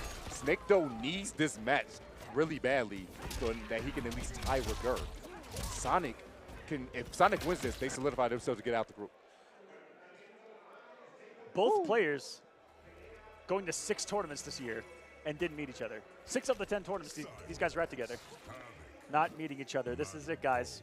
For the winner of group number A, should Sonic Fox win this. Snake trying to play spoiler, make it a 3-way tie. Where? Head-to-head, I got confirmation. I believe head-to-head does not come into play. It is games and rounds won. So head-to-heads do not matter in this case, guys. Every game, every round mattering. He actually did get the Movado. I think it got smacked, the bottle. There's got more bombs. Snake going to stay full screen, goes for a jump in. Guess what? Immediately to a command grab. Can't get too much off of it, though. Huge. What a decision from Sonic to meet him on the recovery of the jump with a command grab, where most people want to block in some recovery. Oh, wait. Hold on. Snake Going for the big low right there. Going for a sweeping two. Big neutral jump once again. Tried to meet with 2 feet to the face, but unfortunately, Sonic going to be back dashing. Called him with a back two. Sonic forced to break. Really believing in this round. Needs a couple of hits right now because, not going to get it whatsoever. A dominating game 1 from Snake right now. Still sitting so pretty right now. 3 bars to his name. Has the Movado. Ooh, went high. Sonic Mr. went low. Fox, you asked for this. I want to see how you make it happen. Snake though, looking good so far. The duck or the command grab? Are you serious? Just no. And guess what? Big damage because Mavato's still on the hand. Give him a helping hand. So far, Snake though giving Sonic, they're just desserts right now. Said, you wanted a piece of this? I'll give you the whole pie, my friend. Stand back roll screen. Snake though does have the life lead. Does not have to force a single situation if need be. Goes for a down 3 right there from Sonic. Nice fall spot to gain some chip. Goes for another sweep. Back dash, and guess what? Walking back and runs into a big whiff when it coming out of Sonic. 3 bar spin for Snake though. Oh, we're scared. I'm Couple of scared. punish opportunities wasn't there. Got the wrong throw right there. Not close up to the mine. Can't back throw. Without the cameo, scary. Big jump. Couldn't get the punish that they needed though. These sweeps coming in handy right now for Snake though. He's nickel and diamond on his life bar. Sonic got lucky, didn't land into the blood bubble as well. This is, again, another domination force in the break from Sonic. Fatal blow to their name. Full Madam Bow. One hit. Could set up the mixed machine, but can she get there? Goes for the low, and guess what? Good blocks from Snake though. The awareness and the crowd exploding, showing that Snake though can do this. I'm like I said, this is gonna be huge. Snake Doe's movement, defensive options, every single minute thing just looking so crispy there in game number 1. To counter, through the multiple hits too, through the fury and the flames of Cyrax. Havoc makes it through. Oh my God, full combo coming this again. That's gonna be the overhead, and this is when Sonic finally gets a little momentum going on, gets some bomb setups, and we get to see how Snake though adjusts to this first setup. Indeed, gets a big duck, good blocks, bomb setup after the teleport. Oh, he still ran into the other one. Woke up swinging, nice tech coming out of Snake though. Again, don't And escape the command grab as well. Snake, Stop another it. one. He is so prepared. That was back towards, by the way. Those are different directions that he teched. But unfortunately, still at the end, another one bites the dust, gets a full combo launch. Might be a little pixel left. Gonna keep him cornered as well instead of going for the net right there. And do you believe in Magic Tento? No, I do not. Sonic's going to take this round. Well, I do. Let's see if Snake Doe can make a comeback of comebacks, a real master comeback. Should he just get denied? I'm gonna stop the sentence in his place. A Dang good it. check of the kneecap. Just punch a man in the kneecap once and they fall. That's a good thing by Sonic right there. Tan composed. It was a tough comeback to have. That's why you didn't see Snake Doe go for the mine after that back throw. Magic's Didn't not believe. real, Tento. I'm no longer a believer. Oh, I'm man. done. Oh, big side switch. He was saving the magic for the next round. That's what it was. Ooh, thought he cut the back dash right there. Goes for the counter poke. Staggers. Big Mick checks. Chase down. Goes go to Anthony. Not going to happen. Back to the corner two. Boom! More damage. He has been sitting on a full reservoir of meter this entire time. He may have to finally spend it. Gonna hold the damage. No, he's actually gonna break right there. He knew the meter drain was gonna come afterwards. He said, might as well. Oh, it hit him from behind. Who would have thought? Command grab, escape there. Thought he was going backwards, but no, we're going forward. We always press forward here in fighting games. Sonic Fox, they're setting up their bombs. Now, I said you believe in magic here, but this is actually a very favorable situation for Cyrax. Getting the hit. Here comes bombs, here comes bottles, but the mine giving him just a little bit of a reprieve from it. And Sonic back to dancing. They're dancing right now. They're doing the salsa and just getting clipped. He thought he was free to move about the cabin. He was not. The fasten your seatbelt sign was on, Tento. No. He shouldn't have gotten up. He shouldn't have moved. Do not stop until it stops moving, but guess what? Gets a huge whip on Don't his stop on till you the get sweep. enough. Sorry, I'm sorry. I had to. Whoa, whoa. Sonic inputting that correctly backwards. Set up so he can get the bomb. That was actually insane. They're actually ridiculous. So That may have been intentional, which is very frightening. Oh, Lord. Oh, Great no, inputs. breakdancing. Madam Bow from the back, bombs from the bottom, Cyrax from the front, and he just jumps out. He's out of there. Wait a second. Still survives the Imperial Mix, but this is going to be a huge life lead you got to go against. But we've seen Snake, though, do some crazy things today already. We've seen, oh, never mind. Oh, regular throw, not going to be killing. Got a little extra help because that plus 50, it literally came into handy right then and there. Bottle toss, down pokes, chip is a big problem, and goes for the command grab. Sonic Fox ties us up 1-1. This is a match that was played an awful lot at the Evolution World Championships. One of the stops, the biggest stop on the World Tour here. Sonic had to play multiple Havocs on the way and in the grand final of that. One of the matches of the year, by the way. Him versus In Mexico? In Mexico? No, Evo. Oh, yeah, Evo, yes. And so we know that this character can do it against Cyrax. Yes. Has battled time and time again his fellow countrymen. So if there's a character that I feel like can make its way through the nastiness that is Cyrax, Havoc's been amongst them. Snake Doe drawing, The first blood of this game number 3 right now. Half of Sonic Fox's health depleted just to get up blocked. The drop kick denied. Throws out the bottle, the bomb is still there, staggers it with the mid and throws up another bomb. Sets up 2 of them things, it goes teleport behind, command grab coming through, and the bottle girl also. She's a veteran back there. Man. Serving up on time every time. Serving bottles since 1995, my God. Here it comes. Oh. Toss the Modelo. Oh, she struck it. She threw it the wrong distance. Punished? Oh my God, I did not know Stand 3 had that much recovery, but nonetheless. And here we go. Dynamos out. Bottle toss, trying to set some nastiness. Maybe looking for a break. Center back and skipper. And gonna survive a mine. So the help lead. Uh-oh. No break from Sonic. There she is. I say immediate fatal blow there would have really put some pressure on him right there. 15 seconds on the clock. Thought he was gonna go for grab, not quite. Goes for mids. He did not go low. Snicto Chip is the problem. At Final Combat just risked every single thing with that low scoop to take another game off of Sonic. And the big sometimes that's what it takes. The big thing about that is, like you said, we got the mix because he has Movado active. The overhead was also the factor that he could have launched Movado, but Sonic Fox elected like, no, you wouldn't dare go for the low scoop, and they did. He dared. Oh my God, this is damage Aqua. Big cojones on that man right now. Look at the lead right now, too. Big range from Havoc as he extends his normals. He is a creature of chaos. Is Havoc using his body parts as weapons. Not too much damage because they didn't have Movado mine, but still, damage is damage nonetheless. You take everything you can give. Anti-air, no, it's going to miss. Full capture, and guess what? Doesn't want to deal with his snake, though. 3 bars gone, just like that. That's exactly what you want to do, too. When someone's anti-airing you well with stand 1, you throw that jump kick nice and early. Harder for the stand 1 to anti-air it. You got from Sonic. He's got them alive a little bit longer here. Down 3s again. No, the back 2. And that's going to be a full combo? No, it's not. It oh, sure wait, got is. it. It's a mine. Actives for so long and not even going to break it. Sonic going to put in some raw belief. The wake-up side from Bo. Can Sonic take the rest of this health bar, though? A chunky 1050 he's got to work through here. Oh, doesn't get the balls blocked. Mids. Checks again. Goes overhead. That's unsafe. Sonic took the risk because they had the 3 bars. This is terrible for them, though. And he hit. Any straight hit. Mine is down. And he's so ready for it with Snake Dough. So prepared.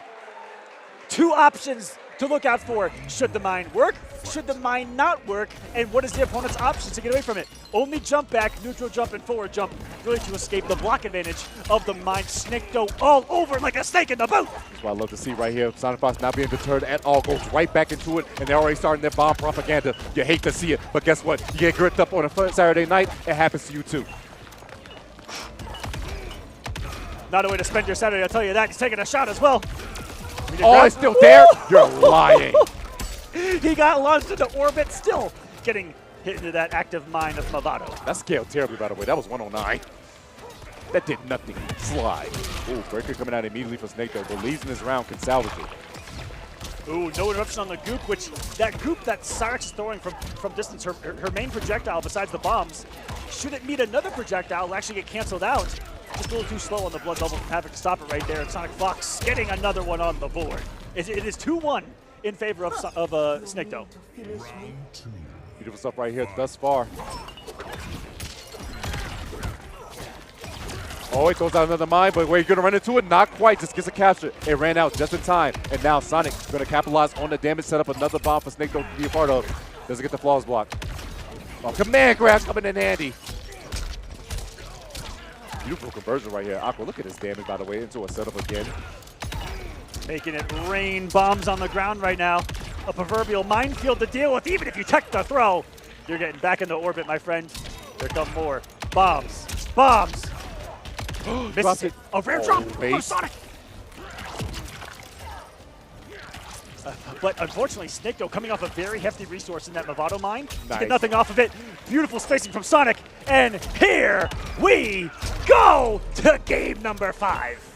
Game 5 situation between these two. Sonic Fox laughing at it. Make sure they stay composed. Snake Dough now needs this. People might be watching going, wow, he's just laughing. He's not even taking it serious. This is when Sonic is the scariest, and I've been watching Sonic compete since Sonic was 12 years old, over a decade. When Sonic is laughing and having a good time, that is when Sonic is at their scariest. You're not having a good time when Sonic is laughing. Yeah. Sonic having fun means you're not Sonic having a good time means you're not having a good time. Exactly. That's exactly a great way to put it. You want them miserable. At all. Miserable as heck. Oh, try to go for whip punish right there. Not going to get it. Big neutral jump. Straight for a stagger. Full string. So you saw the look on Snake-Do's face, though. That man was locked in. No, only guy hit by. Oh, the whip punish. No, not going to be there in time. Full combo. Sonic neglecting not to break, going to hold his damage. Yeah, not too much. I mean, 300 still a pretty decent amount. Nice tag. Unhand me. Let's get the trip guard that they needed. Oh, poor Bo. She was just trying to serve drinks. That poor woman's back. Got smacked up by the undead. She got punched in the face, but she was holding her back, though. Oh, wait. Big damage right here coming out of Snake, though. Once more. 296. Another lead. Gonna play around the breaker. No break from Sonic is gonna hold resources for the next round. Big, bold stuff from Sonic Fox here, I dare say. Bold Match stuff point, indeed. and this would give us the trifecta 3-1. The score that Anna Bananas had right here. Tento, what's happening right now? I don't know because the score, if Snake Doe takes this, that 3-1 score that Sonic got over Anna Bananas will come in handy. But got caught in the big toe. The bomb is there. Gonna get the explosion. Beautiful stuff right here. Matabo set up for another bottle toss. Oh, 2 bombs are there. So much to block. So much to guess. Oh my god, the anti-air. Dagger and goes for a low slide. Full combo coming out yet again for Sonic. Snake Doe gonna be in trouble as he gotta hold more bombs, more mustard, more ding. Oh god. Woo! Shouts to one of our other great commentators here, just on the side Dijon. Anytime Cyrex throws a couple of bombs, ding. Oh god. And that ding got him. You weren't blocking? Another shot. No. 2 bottles on Sonic Fox as well. Has access to a couple of command dashes with it. Has access to the belly flop and 3 bars of meter to their name. Snake Doe, final game, final round to try to improve that Sonic Fox can bleed. Gets the first important hit. No breaker from Sonic. Gonna hold it. Almost 350.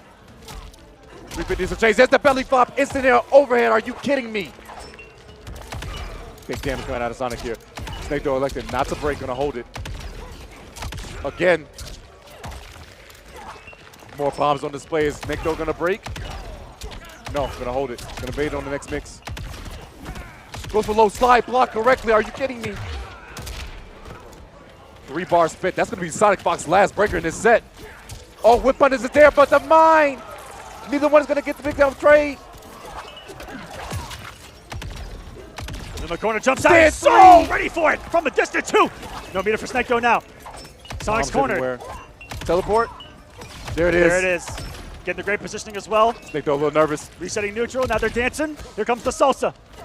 Goes for sweep. Wait a second. He's got fatal blow. Snake Doe may have just pulled off nearly the impossible conceivable victory over Sonic. It's scaling pretty heavily here. Oh man, my breath. That's not gonna kill. It's on the Wait, one. slide, He's slide. got slide with Lovato. Here comes the OTG slide. Raising him off the ground. He has to block this. Ah! Oh my God! No! Snake Doe! Risk everything! Risked his life! Risked... I'm speechless. I am speechless to go for a throw in a situation like this. My heart's going to explode. Oh my God. I'm sorry for screaming, but to have a read like that. That is the biggest risk you can take in fighting games. Everyone says to do not go for throw for the victory. You never do. And he tried to pull a very inconceivable thing towards the end. And Sonic was just ready for it with the duck. Now, should it have worked? He's a genius, and this is a crazy group. But he went for grab, and he read it.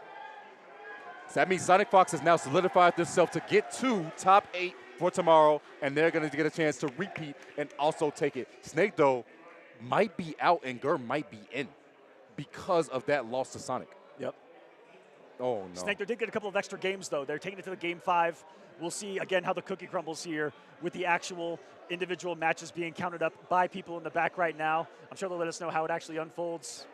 Oh, could you have asked for a better match Are you not entertained? Are you not entertained? My God. Ridiculous. The last thing I expected was throw right there. Are you kidding me? Oh, man. Hey. Now, having said that, the least expected thing is often the best thing to do in a situation. Sonic just reaching into the goat pocket and showing off the and greatest said, I got stuff you. there. Hey, but speaking of great things to show off, We had this great thing called the McFarlane If you guys are toy. Mortal Kombat collectors, Get this McFarlane toy, please. If you guys do not know, McFarlane Toys has beautiful things all around when it comes to these Sub-Zeros, as well as many other beautiful things that you can grab. For the Mortal Kombat 1 edition, if you guys do not know, every character model that you can see and think of, McFarlane can take care of, and you can get yourself one at home. Collect them all if you can. The Sub-Zero looks nice, especially that's with not the Grandmaster skull. Delinquent. He has the skull. He's got the arm back here that has the classic frozen spine on it. If you want to add to your collection, the Grandmaster of Mortal Kombat. Check it out, McFarlane Toys. They've been doing it for a long time. I had McFarlane Spawn action figures growing up. I had a huge collection. McFarlane's been the GOAT since the 90s. Yes. Massive shout-outs to him and everything that they've done. Great partnership here. Massive shout-outs. Definitely check it out here. And an unbelievable closeout to that Group 1. I don't know what else to say about it, guys. That is just insanity. I'll see if we can get an update on exactly if that has unfolded. I'm going to check the Star GG right now to see if they got any progress on here. See if we can reach out to an admin because Gur and Sonic would make it up statistically. they haven't updated the Sonic match, but Gur at the time did have it over Snake Doe in the tiebreaker. Yeah. So I'm thinking that it's Fox and Gur out of Fox Group A, and Gur ladies and made it out gentlemen. here, man. That's actually ridiculous. Don't 100% quote me at the moment. I'll wait for the admin to come in and let me know, but I think that that's what's happened here. My God, what an exciting end to that group. Heart was pounding. People were on their feet. The crowd was getting so loud, by the way, guys. But absolutely ridiculous nonetheless. Big shout-outs to that Q set. Snake Doe had a strong one, but it could be over as we get those mics once. So, yeah. All right, guys, we, I believe, are going to send it back up to the stage, to the host, who's going to be talking to the players here from Group Number A.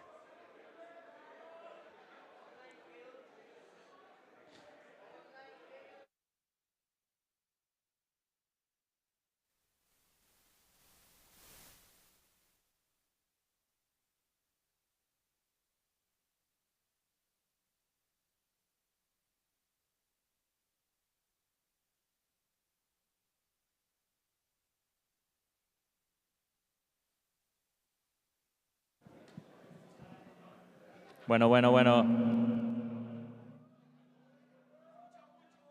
Ahora se escucha de más. Ok, voy a intentar hacerlo un poco más tranquilo. Here we are with, of course, now the winner, Sonic Fox. Congratulations, man. Was it? Let's give a big applause. Vamos a darle un fuerte aplauso a Sonic Fox, por favor.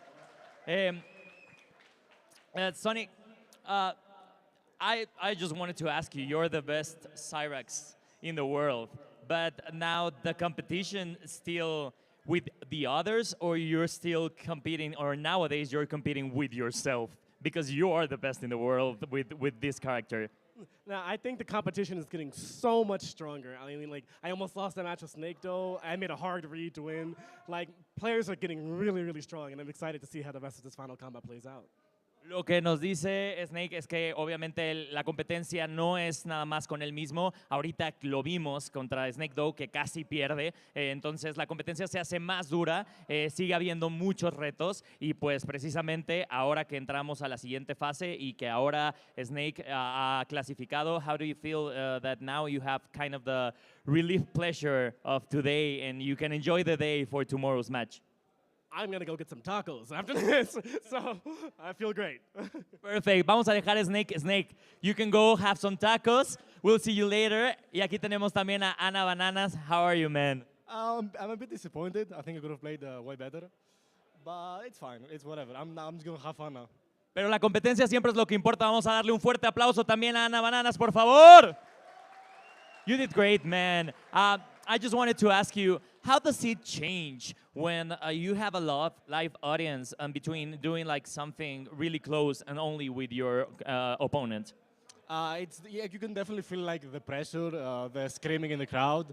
It definitely like makes you kind of nervous, but I think I didn't adapt to the pressure as well. I think I didn't really play to my strengths. Dice que siente, Ana Bananas dice que siente que no peleó en su máximo, que obviamente la presión, que fue lo que le pregunté, la presión de estar con tantas personas viendo las partidas sí afecta y que simplemente, pues sí, es muy diferente estar jugando en tu casa, estar jugando aquí en un Final Combat 2025. Así que, Ana, congratulations, Ana Bananas. Thank you very much for this interview and we'll see you later. Hopefully Later, yes, hopefully, yes. We'll see you, of course, next year, right? We will. We definitely will. Thank you. Amigos, continuamos aquí. ¿Qué les parece si vamos a un corte comercial aquí en el Final Combat 2025 y regresamos? ¡Yeah! ¡Que se siente esa emoción, chicos!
Catch up in the red.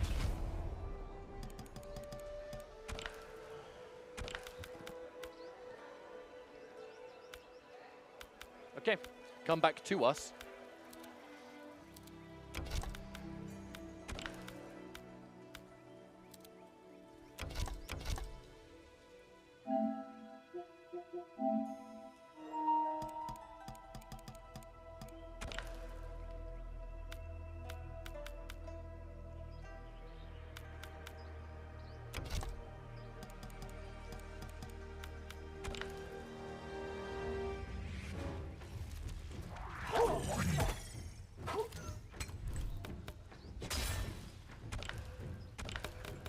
Havoc.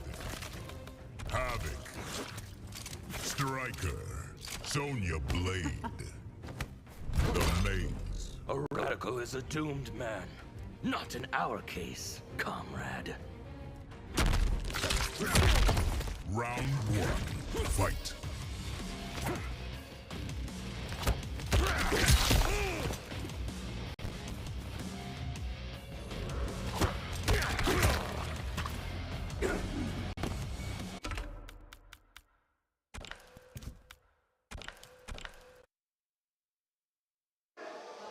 Welcome back, everybody. My name is Ketchup, and I'm joined by Mustard. You are watching Final Combat 2025 live in Mexico City, where Group A has already concluded. Now it's time for Group B. It's crazy, man. Like, a few hours in, and we already have 2 of our 8 finalists locked in for tomorrow, but plenty more where that came from. Just to kind of give you all a refresher on how the format of this is going to work, for those of you who may have just tuned in, or maybe you've forgotten, who knows.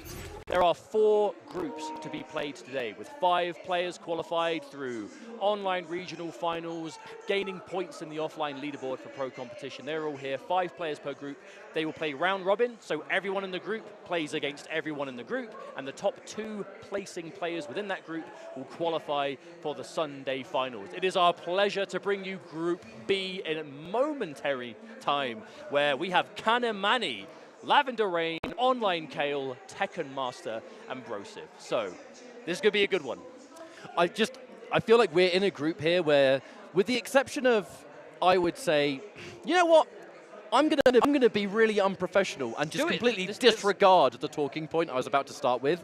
There are 2, I would say, favorites in this list. If we're looking at recent results, it's going to be Canamani and Online Kale. I think they're the 2 players that, as of recently, from this pro competition, you know, when we look at recent events like Evo, for example, these are the ones that have just, as of the last few months, just been absolutely killing it in both the online and offline space. But every single one of our players in this group has what it takes to make it into the second day, you know, that all-important top 8. A bit of a background on each player, you know, I'll keep it nice and short and sweet. As soon as we have our matches ready, we will be jumping in, make no mistake.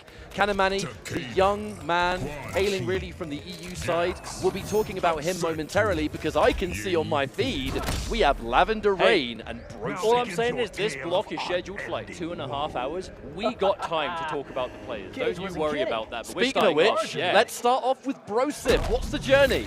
So Broph is a qualifier from the legal achievements portion of the online competition this year. A returning player, still competing with the Quan Chi, which we did see last year, and Lavender Rain, Brazil extraordinaire. We've seen so many events. This was Lavender Rain's breakout year for sure. I mean, everyone knew that Lavender Rain was good, but going into this year, making a really heavy statement in the offline realm pretty much immediately, and single-handedly putting Takeda on the map. Yeah, that's the main thing I want to say. If we're talking Lavender Rain, basically the reason Takeda has had so much kind of spotlight time this year.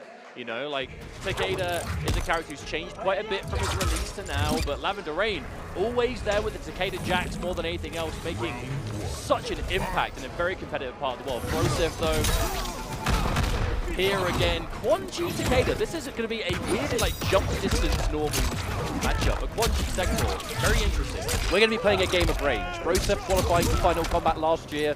Quan Chi Serena was the team, but pretty much the moment Sector was given double homing missile, a few changes throughout the year, the way Broph likes to play has just been exaggerated by Sector. Now that overhead kick, just after Evo, there was a balance patch where that kick is overhead. You have to block it standing, which means that Quan gets unreactable overhead low. If he's got you in the armor portal, that is a nightmare to defend against. But it's 2 characters with weird offense, you know. Quan Chi is going to be putting those portals up, having that kind of game of, you know, I know that you know, armor, and everything that comes with it. Takeda Jack's much more about getting shurikens on the floor, going for setups into the explosion, but we're not going to see much of that in round 1 as Lavender Rain is able to close things out very quickly.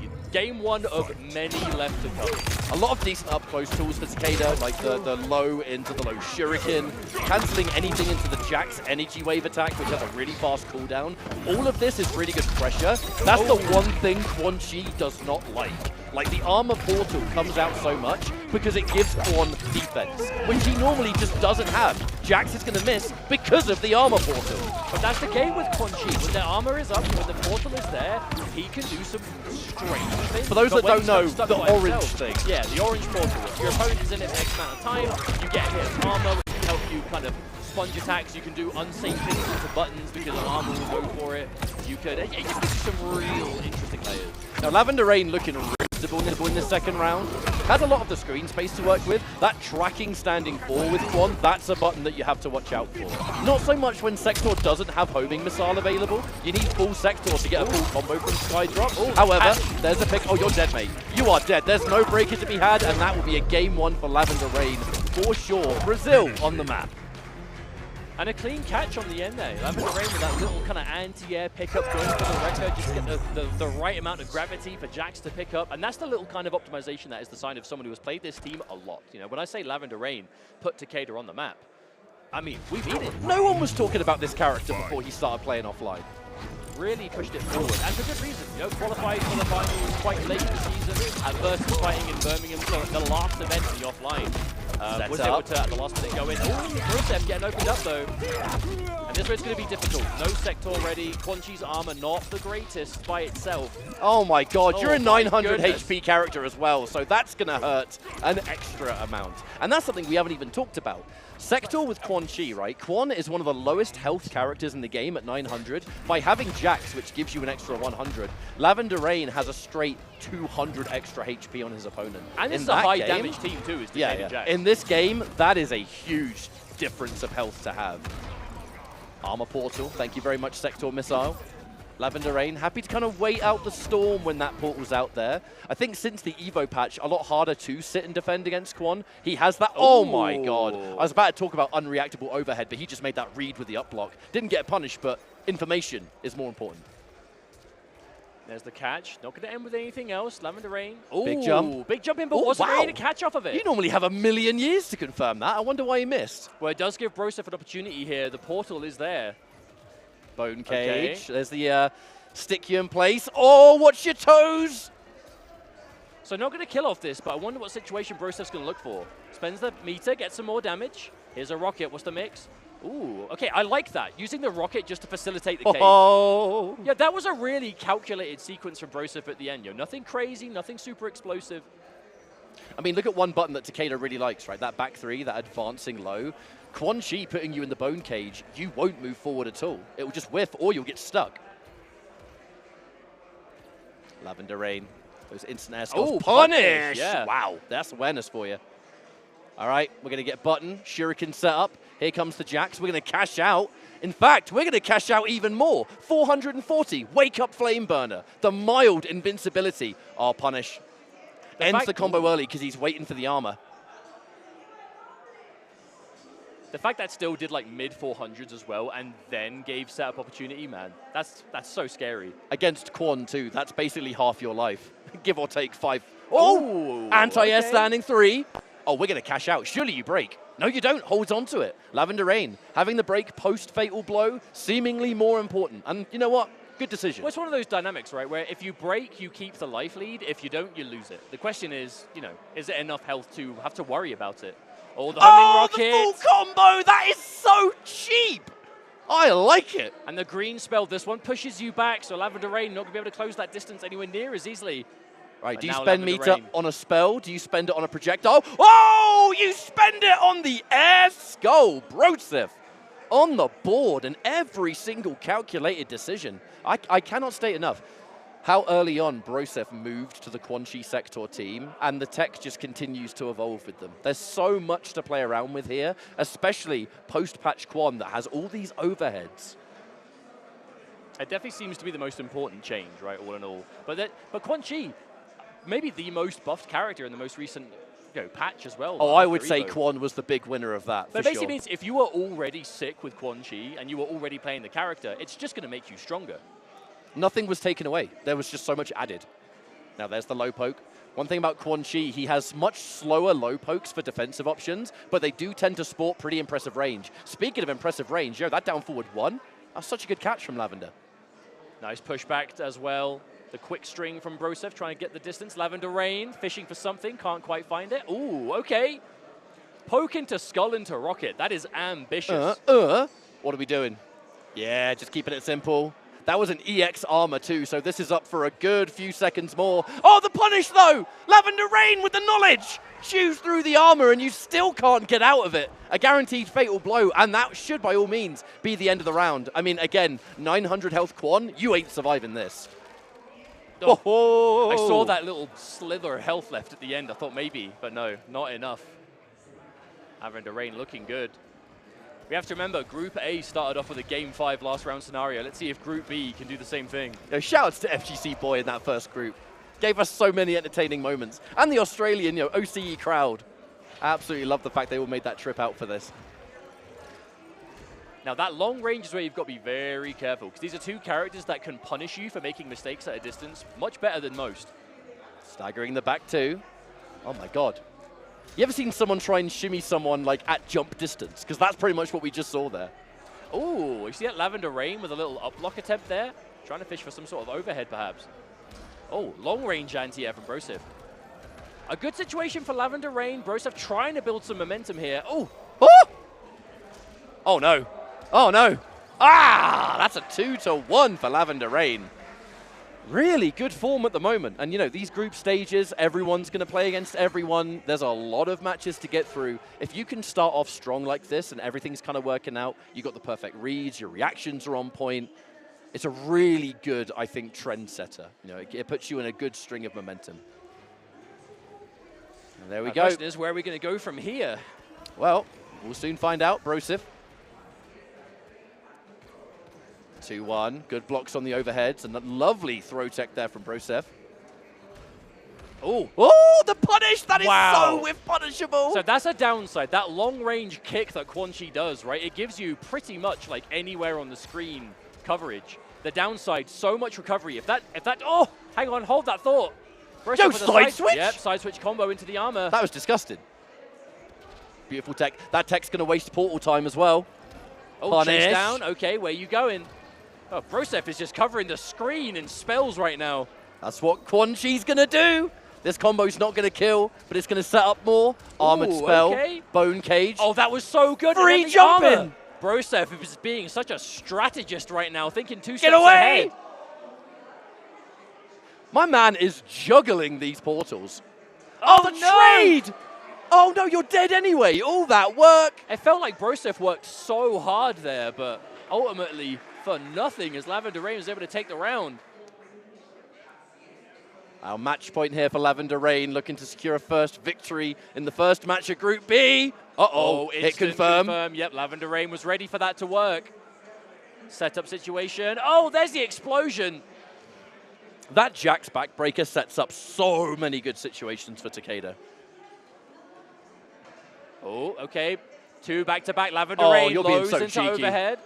Into throw. Oh, no, that's going to hurt so much more because you're 900 health. I mean, wait, are you dead? There's another bar. I think there's just enough. Lavender Rain able to squeeze out every ounce of damage possible in that final catch. And we'll be moving on with a 1-0 win here. A fantastic way to start off the group. You have to remember, it's round robin, so every player in the group has to play against everyone else. So 1 loss, you know what? Not the end of the world. However, every match is going to be important because it's not just a question of the top 2 in the group making it out. If you end up with the same record, you go into like tiebreaker situations, right, where every individual match counts. So in that instance, a 3-1 set, that 1 loss could end up being really important later. Or maybe it won't matter at all. That is just the way the cookie crumbles, but we'll find out over the next few hours. I genuinely think Broph played that match so well. I just think the ultimate decider, and I don't want to downplay the result there from Lavender at all. The 200 health difference was very obvious. 200 health difference and a very high damage team. You know, it's scary. But that's the balance of the game, right? You have to factor things in when you're building your team. That's the name of the game with MK1, right? You choose your main fighter, and then you choose your cameo. What does a cameo do? They change health values. They give you assist options. Like, they really do transform everything. So you got to factor that in. And Quan Chi having such lower health to begin with. Everyone calls Lavender Rain like the Takeda main. from those in the Brazilian community, Jax, I believe, is his favorite MK character. They say he's a Jax player. So he mains Jax cameo. Exactly. So throughout Lavender Rain's time, I believe he used to play Liu Kang Jax as well once upon a time. Still does here and there. Like, the Jax cameo is actually his favorite thing to play with. Oh, hang on a minute. Let's talk about this. So this match right here, this is the old school versus the young blood. The player on your right, Tekken Master from Bahrain in the Middle East. One of the longest standing veteran players in competitive Mortal Kombat these days. Has been playing ever since the release of MKX. You know, Mortal Kombat X turned 10 years old this year. Happy birthday, MKX.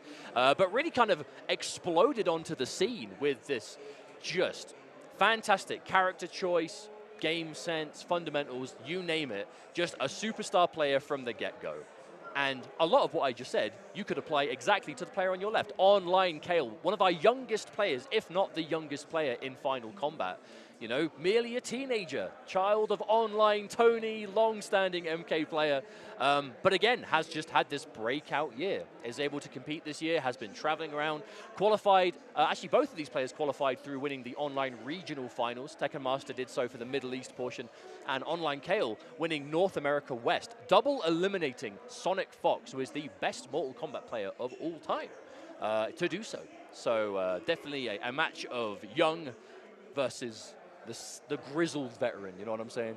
I mean, I was actually talking to Tekken Master this morning, and he mentioned to me that basically this time around now is, he said it's the 10-year anniversary of us commentating his very first international Mortal Kombat That sounds tournament. about right, but also basically the 10-year point of Tekken Master competing as a whole. That's the crazy thing, though, is that Tekken Master made his big debut in the days of Mortal Kombat X, and it was 2015 where we first learned about him, and everyone was saying, you know, that knew about him, oh, you got to watch out for Tekken Master. People didn't know who he was, you know. That was the days where if you haven't heard of a player, you don't know what to expect, and he rolled up onto the scene in a huge way. You know, the only player that could really beat him back then, well, two of them, Madsen and a Foxy Grandpa, they were his nemesis Nemesises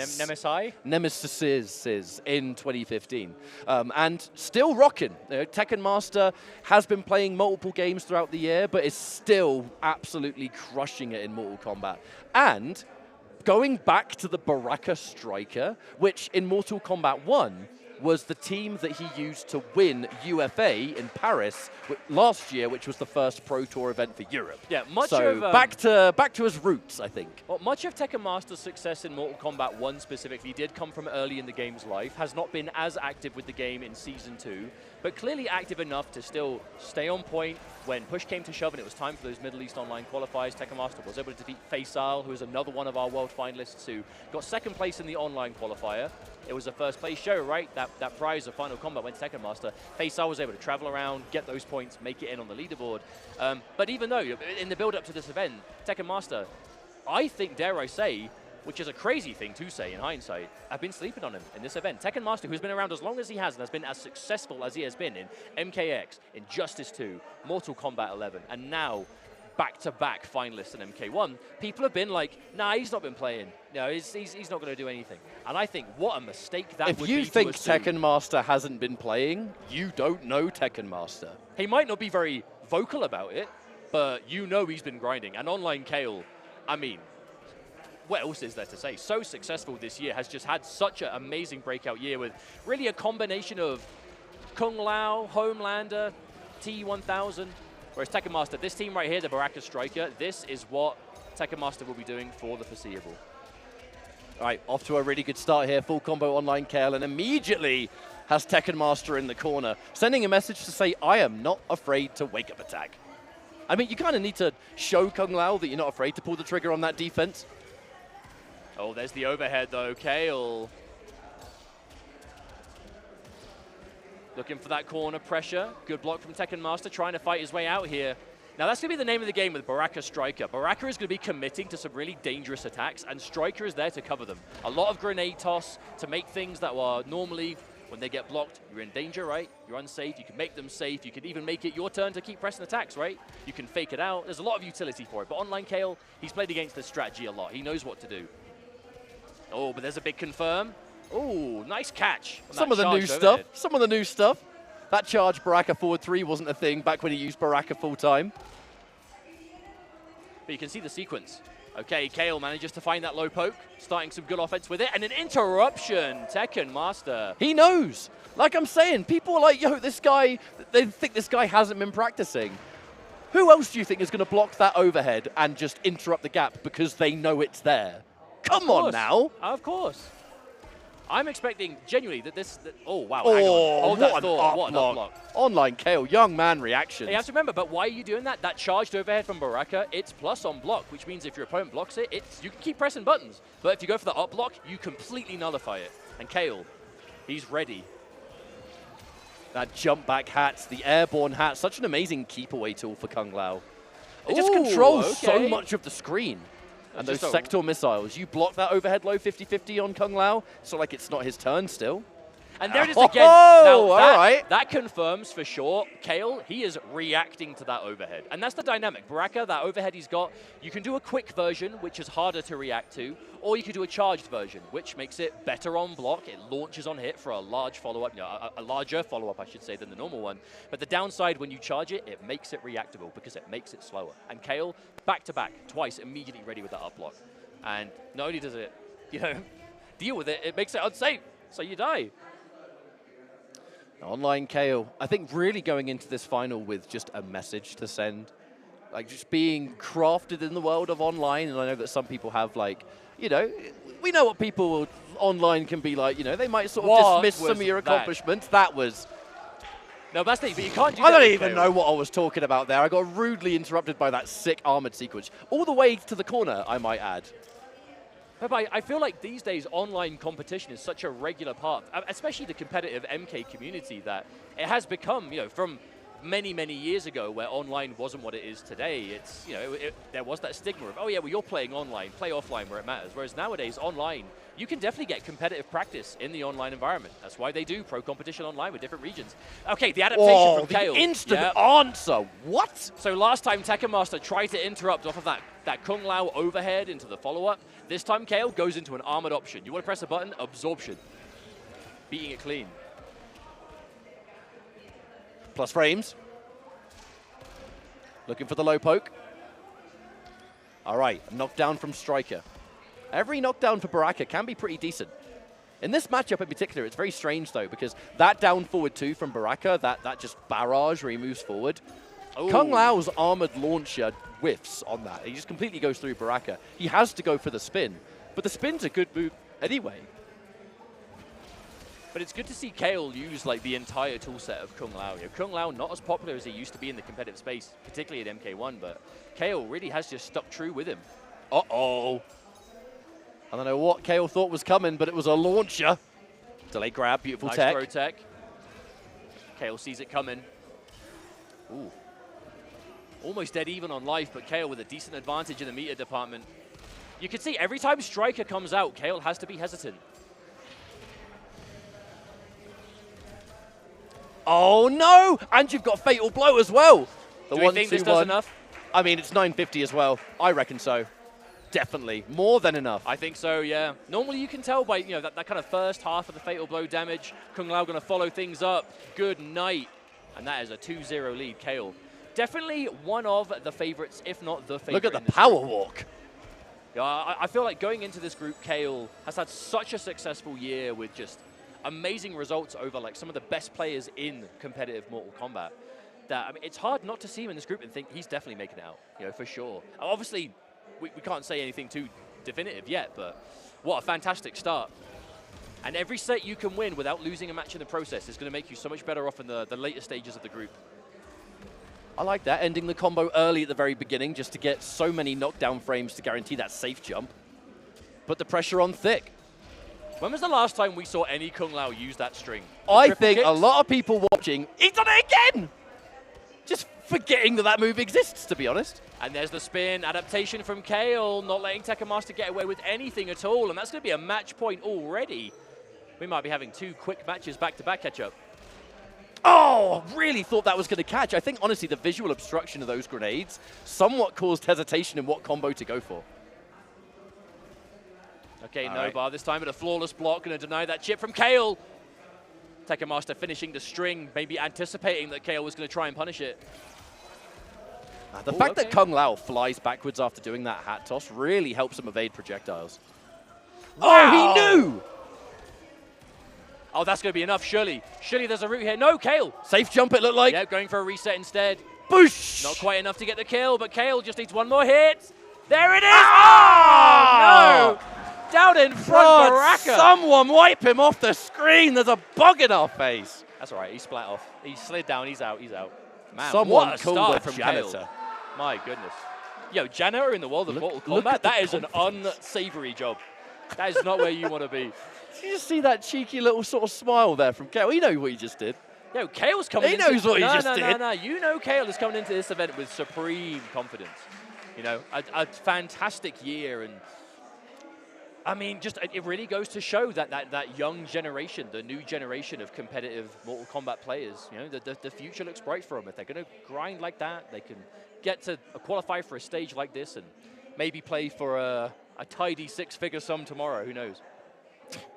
Yeah, it's crazy to think that flat $200,000 prize pool that people are going to be competing for. Yeah, imagine playing Mortal Kombat as a teenager and winning like hundreds of thousands of dollars doing it. I wasn't doing that when I was his age. No, we were just playing like Deception, just going on falling cliffs and just like, seeing who could last Falling longest. Cliffs was a That very the good extent. time, though. No, it was. One of you the best stages. You bring all your mates in because that's the one stage that anyone can win. Because all you got to do is knock them off, and don't want to get too nostalgic here because we're talking about MK1. That's the main focus of this tournament. But overall, like MK isn't a nostalgic series to begin with. We're talking 30 years of legacy. It's steeped in it. It is, absolutely. But what a fantastic match for Online Kale. And again, any match you can win 3-0, man, that could do you so much good later on in the group. Should we eventually, not to get ahead of ourselves, go to a tiebreaker situation, but perhaps the first half hour of a group isn't the best time to talk about tiebreaker. So we'll leave that until Give it some time, mate. Give it some time. So who haven't we seen in this group yet? So we've seen Lavender, Rain, Kale, Tekken Master, Broph. One player. There's one player left who we have not seen yet. Canamani. Canamani. There he is on your left. The undisputed #1 EU player of Mortal Kombat right now. You know, the dominance, this again, another young player, has only had a couple of years, if that, of experience in offline competition and has already been making fantastic waves, all the way back from the online tournament days of kind of like later stage MK11, right out of the gate, doing well at UFA in year 1 of pro competition last year. Another one of our back-to-back Final Combat finalists. Canamani regrettably was not able to qualify for the top 8 finals day last year. Has been more dominant than year 1 this year. So I think there's definitely a potential we can see a change up this time. I mean, Canamani's recent result, I mean, if we're talking offline play, just off the back of Evolution 2025. Top 3 at EVO, man. Yeah, like that was not that long ago. And the top 3 of that tournament, which is the biggest grassroots tournament in history, the top 3 of that event was Canamani in 3rd, Nicolas in 2nd, and then Sonic Fox in 1st. So even at that tournament, we had the best in EU, the best in South America, and the best in North America, all you really could not applying ask for that it to top be 3. more appropriate. It was a perfect story. And it was so close. Canamani versus Nicolas then, it was like crazy close, like game 5 if I'm not mistaken. Like, hey, but the whole thing was crazy. That's a talking point we're going to have to get into later though, is, you know, Nicolas is on the back of like, what, 3 World Finals, 2nd places in a row, and is in this event. That's a story for later on, yeah, for sure. we'll be seeing Nicolas later on. But yeah, plenty left to play for. Broseph, okay, Homelander Quan Chi.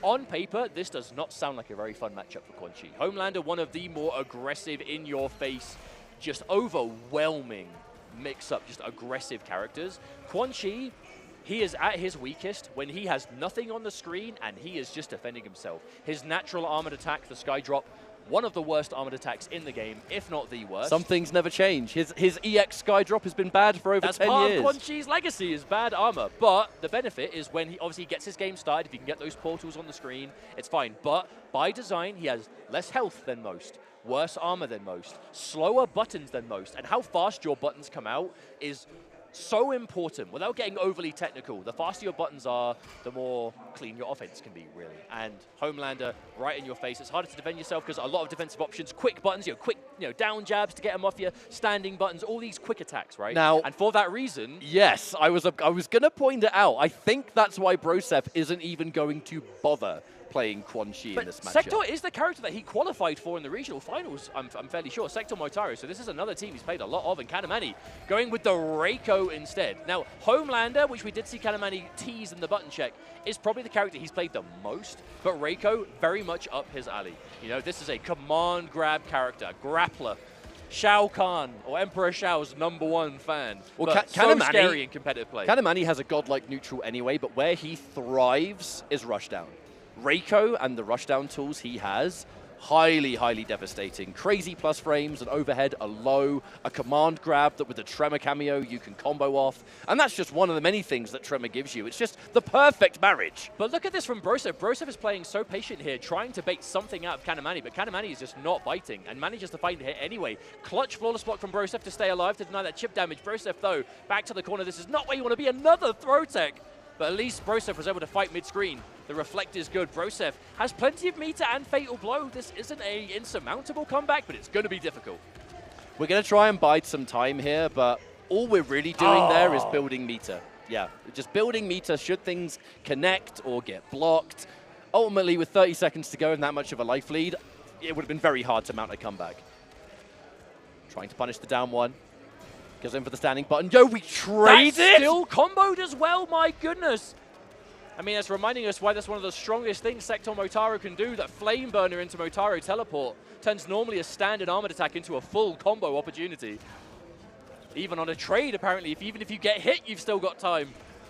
Oh what a my hiccup. lord, anti-air stars. Yo, anti-air stars into 340 damage. How often do you see a projectile anti-air and do that much damage? Man, Canamani getting so much mileage out of the EX shurikens here. Oh, I love that. Uses the bowling ball just to follow the run, but Broph keeping that distance. This is absolutely offense versus defense. Sector, such a slower pace, longer range character. Reiko can fight at, at that distance, but Canamani's really wants to just get in. being so proactive. He knows what this matchup is. I'm going to have to chase you. Oh, my lord. What oh, a my catch. lord. Wait, What you're dead? a catch. You are dead. Can you believe that? Canamani hitting that standing kick at the highest possible point and delaying the follow-up just enough to get the follow-up. That was not as easy of a catch as it looked, I promise you. And with the execution, the tremor to pick up off the DDT. Just a motivated matchup, I think, for Reiko. You know that your opponent's going to be constantly teleporting away because you've got Motaro, jump back projectiles all day, the float that Sector has. So Canamani is wasting no time. Look, every micro moment he's moving forward. Oh no, a massive jump in from Broph, but was not ready to get a combo off of it, unfortunately. I just don't think Broph believed that was going to connect, to be honest with you. We've all been there. Oh, Broph's been faking out a lot of those air dashes, but perhaps faking out too many as Canamani. Canamani. The armor break. You've lost the breaker and you've taken 300 damage. That's a hard pill to swallow there if you're Broph. But that armored option from Sector, wow, and what a lovely catch from Canamani. That armored option from Dunk. Sector, it only has the one hit of armor, and Canamani going for so many of these stars that shoot multiple projectiles, it is going to chew up that armor. So if Broph wants to overly rely on armor, it's just not going to be as effective. And that's why Canamani's going for it again. Oh, what a flawless block. Broph, that flawless block was unbelievable. It's the only thing that's kept him in this round. Big jump in, good block on the overhead. I mean, that you have to, at that point, you haven't got the health to take anything in that round. You go big or go home. Hard commit. Broph putting himself in the corner, which means you do not have that screen behind you, which you want to do. Oh, wow, okay. Canamani perhaps expecting a larger confirm there off the jump kick, but Broph. You know you're going to have to chase it. If there's a Motaro teleport, there's a good chance it's the far version. Right, knocked down. Instant jump flow. Oh, the up block. That is so good. An up block just to get 3 bars away from Broph. No 3 bars means no combo breaker against Reiko, who hits like a truck. Plus frames, knockdown. Plus frames again. Plus frames again. This time it's the scoop. We haven't got any meter, but who cares? No, this is a fantastic match for Canamani so far. He's playing this perfectly. Broph trying to go for these instant air rockets. Oh, and there it is again. The max range catch. Man, Canamani even walked back, perhaps anticipating that teleport. Such a good choice as well. And the overhead, just to keep it nice and simple. And before you know it, 2-0. Canamani, I think, just starting off so strong here, but playing very much as well as everyone expects. Like, Canamani, when we say currently just statistically #1 in Europe, this is why. You'll never catch Canamani having a bad game. It's not just that Canamani wins so often in EU, he wins in It's how he does it. Yeah, he is so on point all the time, whether it's in online community tournament events, whether it's all the way up to like offline pro competition level events. Just brings it every time. There's okay, that forward Broph. four. A forward four option selective sector. Such an amazing, just mid to throw the threat out of. All right, the first time in 3 games we're seeing a solid zoning sequence. This is normally what Sector does to people, is constantly litter the screen with projectiles. It's just that Canamani hasn't given Broph the chance to do it until now. But you can look at the difference, though, where Broph has a bit of life to work with the screen. Oh yeah, that's the round. You're dead. Good old Sidewinder says thank you very much for Broph. A round on the board, finally. Finally get to see Sector doing something. I mean, Reiko is just saying, you know what? I think this is a 1-player game for me right now. Plus frames. Uh-oh, yeah. That's what I'm saying. Sometimes, that's correct. Sometimes all it takes is that little poke on hit to give you enough advantage. Establish your game, Broph, trying to go back. Jump back with punches. I'm not sure if they were either fake outs or just trying to be instant air projectiles. It's one or the other. It's either faking out the air projectile or just an unfortunate miss. Frames. It can be quite tricky to do the air rocket as low to the ground as possible. Extremely bold flamethrower there from Broph. No Motaro to cover your back. That was just a committed decision.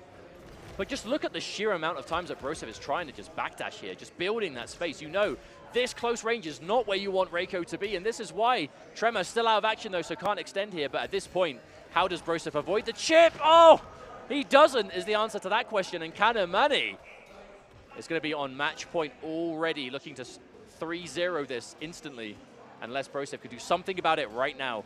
It's just Sector is genuinely, in my opinion, one of the best Zodas in the game. It's just a character like Reiko with Tremor behind you, where you've got the ambush potential, you've got the bowling ball to cover things like run and other advances like jump-ins and whatever. Canamani is just playing against it so well. A normally overwhelming defensive style. He's not really making it look like that way, but Broph doing a much better job of just establishing range in this game. This round on the verge of being able to put a game on the board. And, you know, we talk about how every game counts. If there is ever a tiebreaker situation, you need any win you can get, even if you lose the set. Oh my goodness, Broph, the counter poke teleport, that is a bold option.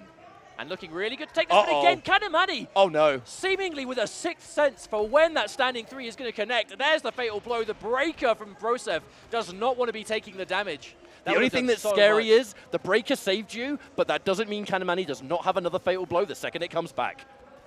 Still though, death by 1,000 cuts at the moment for Broph, slowly but surely chipping away at the life that's left. Last breath. Oh, no, could not find the flawless block at all, Mustard. Yeah, Canamani.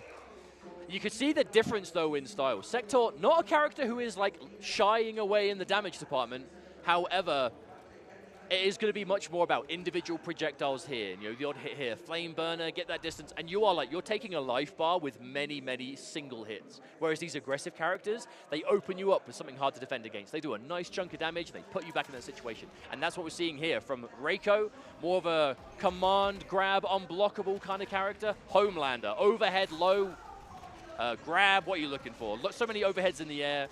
Low, well, actually, maybe not so much lows, right? More mobility is the name of the game with Homelander. Mobility and strike throw. Of course, the low laser has not been low for quite some time. But that means, you know, it doesn't have to be overhead low. It can be, as long as it's a mix-up between one and another option, it's still dangerous. And Homelander I mean, a huge thing about Homelander is, you saw it there, how much corner carry this guy has. You get hit by a combo, there's a good chance you're probably going to end against the corner. And then look, I get one read on a projectile, bang, full screen charge. So you were just anti-air forward 4. We say about how clean the mobility can be. One instant thing we're seeing from Canamani using this, the diabolical dash, covers so much options, gives you, oh, hang on, is that going to work? The gap! Oh my good lord! Canamani was prepared for that and then some. Now this fatal blow is not going to win the round, but it's going to put him in a really good situation. There's not much health left to finish off. No, there's not much at all. Broph, however, one significant catch. Oh, can still win. Oh! Hang on, there's the rocket with the laser. No, Broph. If that Sidewinder came down, there's actually a way that Broph could have done like a full screen chip sequence. But no, Canamani with the laser. I mean, I'm fairly certain that was the idea. was to create that homing missile, catch them blocking it, go for something significant. Oh dear, match point Canamani, and your back is against the wall. You don't have a combo breaker either. You do have the possibility of armor and teleport, but do you even have an opportunity? Homelander, he's in the air. If you armor him, he's not going to get comboed. Oh, full whiff punish though. Broph manages to find it. Nice teleport. Damage coming through, okay. Oh, we're just catching out max damage meterless. But also look where it ends. You do a lot of damage, you end full screen. Canamani though, plenty of meter for those lasers. How big is that eye laser? Oh no! Hang on a minute, is that enough to kill? If Canamani can find the... Oh no, Broph built a break in the last possible moment, but it will not matter as Canamani, this character choice, making quite an impact immediately. You can tell why he went Homelander. You know, in the button check, there was Homelander there, went Reiko for the beginning. Ultimately, though, you kind of look at... It was the dash, it was the...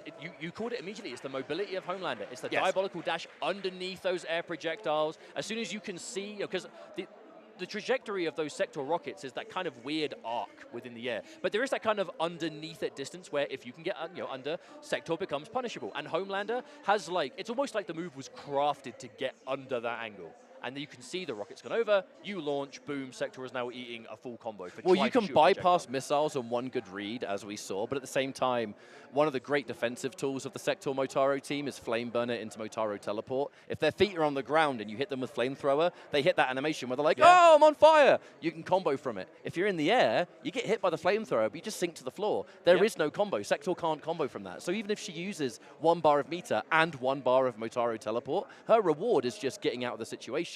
She's getting no damage. So I think the odds were very much up there for Canamani. So impressive 3-1. We're at a point now we've officially seen everyone in the group. We're going to find out now how we're going to mix and match this. What's our next one? Well, unfortunate start for Broph, though, is now officially being down 2 sets to 0 at the moment, which is danger. You've got a lot of talent to get through. I definitely don't think Broph can afford any more losses. I'll put it that way. No. You know, I don't know how to do the maths on it. That's why we have admins in the back who they keep track of. We're a bit blurry. If I put my hand up, can I focus the camera? Oh, we're gonna try. Let's try it. Let's try it. No. I think we're making it worse. If anything, we're making it worse. Oh, you're making it worse. I was fine. We'll leave it to the professionals. Don't you worry. We'll sort it right out. But I don't think Broph can afford to have another set loss. You know, Canamani, fantastic start. Kale, Lavender, Rain. Tekken Master down 1 match as well, but still played left to go. This match, okay. So we have our first instance of 2 players who are equally, they're both 1-0. You know, so if you can get 2-0, first player in the group to go 2-0, fantastic start.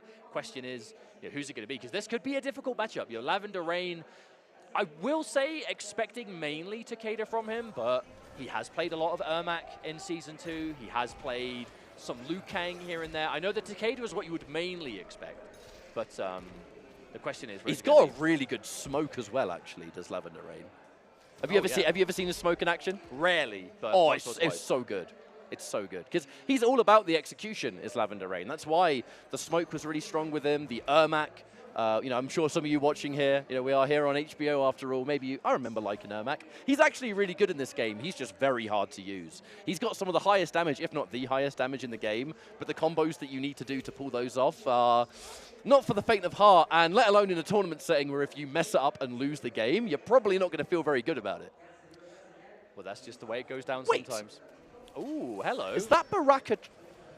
Surely a button check. This is a button check, right? No. No. Okay, Lavender Rain, Baraka Jacks. We're scare tactics up in here. Yo, I would say, not the first time I've seen Lavender Rain play this in general, but I haven't seen him...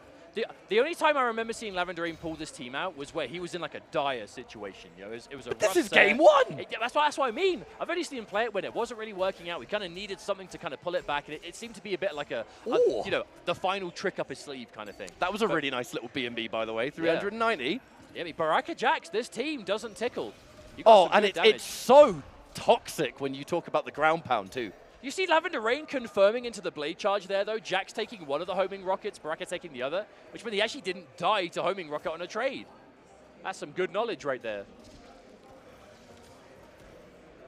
Good block. To be fair, Lavender Rain did have the opportunity to watch online Kale versus Tekken Master, so seeing this exact matchup, maybe there's a couple of tricks that Lavender Rain is thinking. Hey, but that's the thing. It's not the exact matchup. Baraka Striker versus Baraka Jax, a very different dynamic. But you can see they're both looking for that whiff punish. Because Baraka Kung Lao, at that close range, so good at finding it. particularly Kale, not looking to overcommit anything. There's the crouch, and that's going to be the first round. Kale was not in a rush to finish that one off. It's not every day you get a chance to be reminded of how good Baraka's walk speed is. Knockdown, finish it off. Oh, okay. Nice little guarantee there. Yeah, Jax has quite a few different ways to confirm off your... Well, if you want to spend 1 bar on a full combo, Jax is pretty decent at that with Baraka. Yeah, for sure. One thing we haven't really seen in this matchup yet is how annoying Jax can be when he's doing the ground pound because of how much forward movement Baraka has. But so far, so good for Kale. I wonder if we'll even have the chance to see it so far, although this round very close so far. I mean, online Kale is definitely dominating this neutral. There's no two ways about it. Lavender Rain closed in some space, but now has to deal with the back 3. Goes into overhead low, so you have to guess. It is very much a guess after that mid. Oh, there it is again. Kale finds the overhead. Knockdown. Now, Lavender Rain is going to build a breaker here. So are we going to go for something maybe a little bit brave, perhaps? Either way, you've got the comfort zone of being able to break should you need to. Oh, the you have sweep. to break now. That's the mix-up. That sweep is a low. That hat overhead, you have to stand block that. That's the mix, and that's going to be a nice catch for Kale. That is not the first time Lavender Rain was kind of just walking online Kale down, but walked into a button. That happened twice, once in both rounds. Okay, so it looks like a character change has been selected here, but I'm going to be honest, I do wonder what this pick was for, because for Lavender Rain, this is quite unorthodox. It is a character we've seen him play in the past. It's not a complete, out of left field, nowhere choice. However, it's not any of, I would say, the main. Again, yeah, whether it's the Ermac, whether it's the Takeda, these are the 2 characters I definitely would expect to see the most from Lavender Rain. Ermac, Janet, this team, we've been talking quite a lot already in this block about high damage. I said during character select that this guy hits really hard. Yep. Janet Cage is the reason for that. Who knows? Maybe you'll get an opportunity. Now we're kick-starting things here. Starting things off with the down 4. Immediately opened up, though, by the young man online, Kale. Knocked down into the corner. Ermac's armor, it is one of the weaker armored reversals. It is armored, but it's a high. You can make it whiff pretty easily. Plus frames. Wow, the challenge. Dash cancel pressure from Ermac. Oh, doesn't get the dash. Got to be careful. If you mess up an Ermac dash cancel and you just get the palm strike, that's unsafe on block. You do not want to go a game down in final combat because you messed up a cancel. Oh dear, the overhead low, the mix-ups. Another overhead low, made way safer by the existence of that EX spin. Online Kale, round on the board. Lavender Rain has not had a chance to do anything yet. It's just been the neutral. Kale has just been winning the neutral from the start of this set and still is now. And that's one of Kale's greatest strengths. I think it's why Lao Sector is such a good team for him specifically. It has such control. And it's why the reason neutral is so important is because if you're so good at anticipating what your opponent's going to do, they don't get the chance to open you up. So if we're talking, oh, this character hits really hard, they've got all these crazy options. If you're ready, they don't get to show it. Full combo here from Lavender Rain. Going to be going in for a setup, possibly. The float, really good delayed wake up there from online Kale. Delayed wake up versus that float is such a safer approach. Otherwise, you just get crushed. Now, by saving the Janet Cage, however, not spending it on the grab and not spending it on the combo, if you land a clean hit. Oh, speaking of clean hit, that'll be Janet, teleport, safe jump. Delay wake up again, the meaty back 2, lets the whole string go, online Kale, the resolve, the defense. Oh, I love the coverage. So Ermac goes for the full screen stomp and Janet goes up to cover the air. That was fantastic. So we haven't had a chance to see Lavender Rain really go for one of those big openings yet. Oh, but we're not going to see it here either because the homing rocket, even on the air catch. The opportunity just hasn't presented itself. However, oh no, that could have been huge. I think that was meant to be it. Okay, this is an opportunity. You go for the lift, out comes Janet. We go for the sandwich combo. Look at that. One. Oh no, the immediate drop. Oh, we cannot over-exaggerate how much damage was just left on the table there. And oh my goodness! Even at the very least, Kale would have been able to break. Exactly. That's what I was about to say. If you could at least get Kale to break and take the 3 bars away, that's better than nothing. All right, does Janet get spent here? 1, 2, teleport for the safe jump. Another delay wake up. 140 damage just like that. Pow! I think Lavender Rain, even though that was that serious combo drop, still managing to play the rest of the round just fine so far. Oh man, that advancing knee to get around the sector missile was the choice to make. Now online Kale not out of it. Fatal blow is still available. You're going to have to hit Lavender Rain more than once, though, because this breaker is available. Beautiful, flawless block. However, turn stealing. All right, there's the break. You will be able to break this. But now, don't get hit. Fatal blow, don't get hit. Oh, but that rocket, even if the rocket doesn't connect on hit, it's going to keep you blocking so long, but Lavender Rain finishes the mid. The spirits come out for that one. Lavender Rain tying things up. This Ermac change making quite a difference already. And that was even with that combo drop. And the downside to that combo drop is you have to cool Janet, and the attack you cool her with has a long cooldown to it, and it costs the whole bar. So if you do drop, it's a long time before you get access to Janet again. Oh, wow. What a catch! That was such an amazing pickup. And there's the spirit armor. For those that want to know what happens when Ermac glows like that, he'll trade his life for super meter. So he'll take damage, but only on his super meter rather than health. It's actually a really annoying comeback mechanic, to be honest. I love it. Hey, annoying for the opponent. For the Ermac player, it's splendid. It's party time. Safe jump. Some of you might be wondering what we mean by safe jump. You essentially do a knockdown with such advantage that you can jump in for pressure. Should they wake up attack, you can still block, or in some cases even armor break it. Yeah, it's a safer way to attack your opponents on knockdown once you've hit them. Most of the time you sacrifice a little bit of damage, but it's worth it. It's something that's, considering how crazy some armor defensive options can be in this game, it's why you see it so often. Oh, you're dead. Speaking of which, yeah, does Kale have a route to finish? Grab his head! Grab his head! Oh! Fantastic pathing there, going for that EX, just to get that little bit extra damage. Anti-air Janet. Wow. Yo, Sector getting slapped, no missile for you. Lavender Rain doing a lot of that, just using Janet raw just to anti-air. It's the first time I've seen an Ermac player do that in a while. Consistently getting clipped by that Kung Lao overhead, though. That has been the thorn in the side of Lavender Rain. Another throw combo, there she is. Safe jump begins, big jump in. But you'll notice that's why online Kale is constantly delaying the wake up, really trying to mess with the offensive timing there of Lavender Rain. Well, the safe jump means that armor basically doesn't really work as an option off of it. So if you can't armor, then you may as well. And there's a catch. Janet consistently just stopping you from jumping. I must say, I've not seen people really use this cameo like that before. But look at the range. The range that Lavender is threatening this Janet anti-air cool. That's where Kale, he wants to go for these jump backs into the hat toss with, you know, the rockets to cover. And that's the exact range that Janet is denying any space. I mean, the trade-off is that you're not going to have full cameo, so if you land a hit, you're not going to have those giant death combos. But clearly, that ain't Lavender Rain's game plan. Should he find the hit and have the chance to do that big damage, he'll do it. Oh, yeah, there's the break. But he doesn't need to. And now online Kale is one hit away from being able to confirm into a 2-1 advantage. Question is, will he find it? Lavender Rain manages to get the mid. And there is the combo confirmed. Lavender Rain clutch. And tying it up. We are dead even in the set. The only thing we're not even on right now is meter. Online Kale with 1 extra bar, soon to be 2. Lavender Rain, that back 2, such a good button at like crushing low pokes. All right, big knockdown. Sector missile to come, I'm sure. There it is. Oh, another. That overhead has been the absolute worst thing. But I guarantee you, the moment Lavender Rain stands up, Kale is going to sweep. That's the mix. Oh, another crouch. Online Kale has just, again, had such awareness for every time his opponent is going to go for a throw. They're going to throw, you just go for that duck underneath, it misses, boom, you win the game. And Kale looking really cool and calm at the moment, to be honest, not looking... very much focused. Yeah. Very much focused. Now, Lavender Rain, just has to make a decision here. Do we change character? Do we maybe go with Takeda?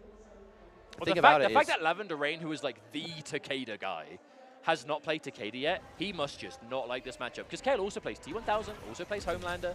And you know, even if you win a game, your opponent can swap and change to those characters. Starting the round with homing missile into push spin. It's aggressive. You begin cornered. All right. Oh, but that does mean you've got no break. Janet comes out. Last time we saw this dropped. This time, if it actually works. Don't drop this. Lots of damage. 1. We're already at 400. 2. 3. We're getting to 500. Set up. Set up! Disgusting! Low overhead. How do you block it? Nice little overhead. How much damage did that do? Look, online Kale. A lot. Lots and lots. It costs all of the cameo gauge, but holy moly, is it worth it? Oh, you're dead, by the way. If you're not going to use it to do that, what are you going to use it for? Yep, get the end. It's not over. Janet's coming. I told you it was over. I told you. And that is an Ermac 101 round. Massive confirm, huge damage. Huge damage into a reset for more as well. Oh, and again, that overhead. In my top tier analysis, I would Another say one. simply do that again. But trust me, it ain't that easy. I mean, Lavender Rain back to the wall here. Not a lot of meter on the side of Kale, at least. So if Lavender Rain can find a situation, that overhead. It has just been hitting him in the head every step of the way. Does manage to get a block and a punish too. Okay, but looking at this life differential, this is an Ermac Janet combo. Oh, and there's the uppercut. This version does a lot of damage. Okay, yep, there's one. Here comes two. Seeing as if we go for a setup after this, it will armor break as well, but maybe not the spin. Oh. The break! He just wanted to get out. That was an immediate, I'm just going to let it hit me. And now the armor, which means that even though you're low on health, you're losing super meter, not life. Lavender Rain playing so smart in this round. Looking for the mids, plus frames again. But Kale is not pressing, but managed to find the poke. Oh, wow. Building meter with those dash cancels. There's the block. Oh, no. It doesn't matter. You took no health damage. Oh, my God! What a float! Here we go! Bang! From your biggest fan! That is now 2-2, and we are going into a game 5. Hey, not the biggest fan anymore. I can guarantee it. Lavender Rain, what a miracle float into an option there. So good! That was like the first time we've seen Lavender attempt that for a while, right? Ermac, he can go into that float, get access to his air normals. It's kind of tricky. Hasn't really been doing it. And Kale's defense has been fantastic. But the moment Lavender Rain changes up a little bit, finds the hit, instant confirm, and now game 5. We are neck and neck. And Lavender Rain starting to block those overheads now, and Kale ready to confirm it into the spin, build that distance, not looking to overcommit. Went for some kind of punish there on the EX teleport. Either way, unfortunately, you blocked that teleport. You are brown bread. You are easy to punish.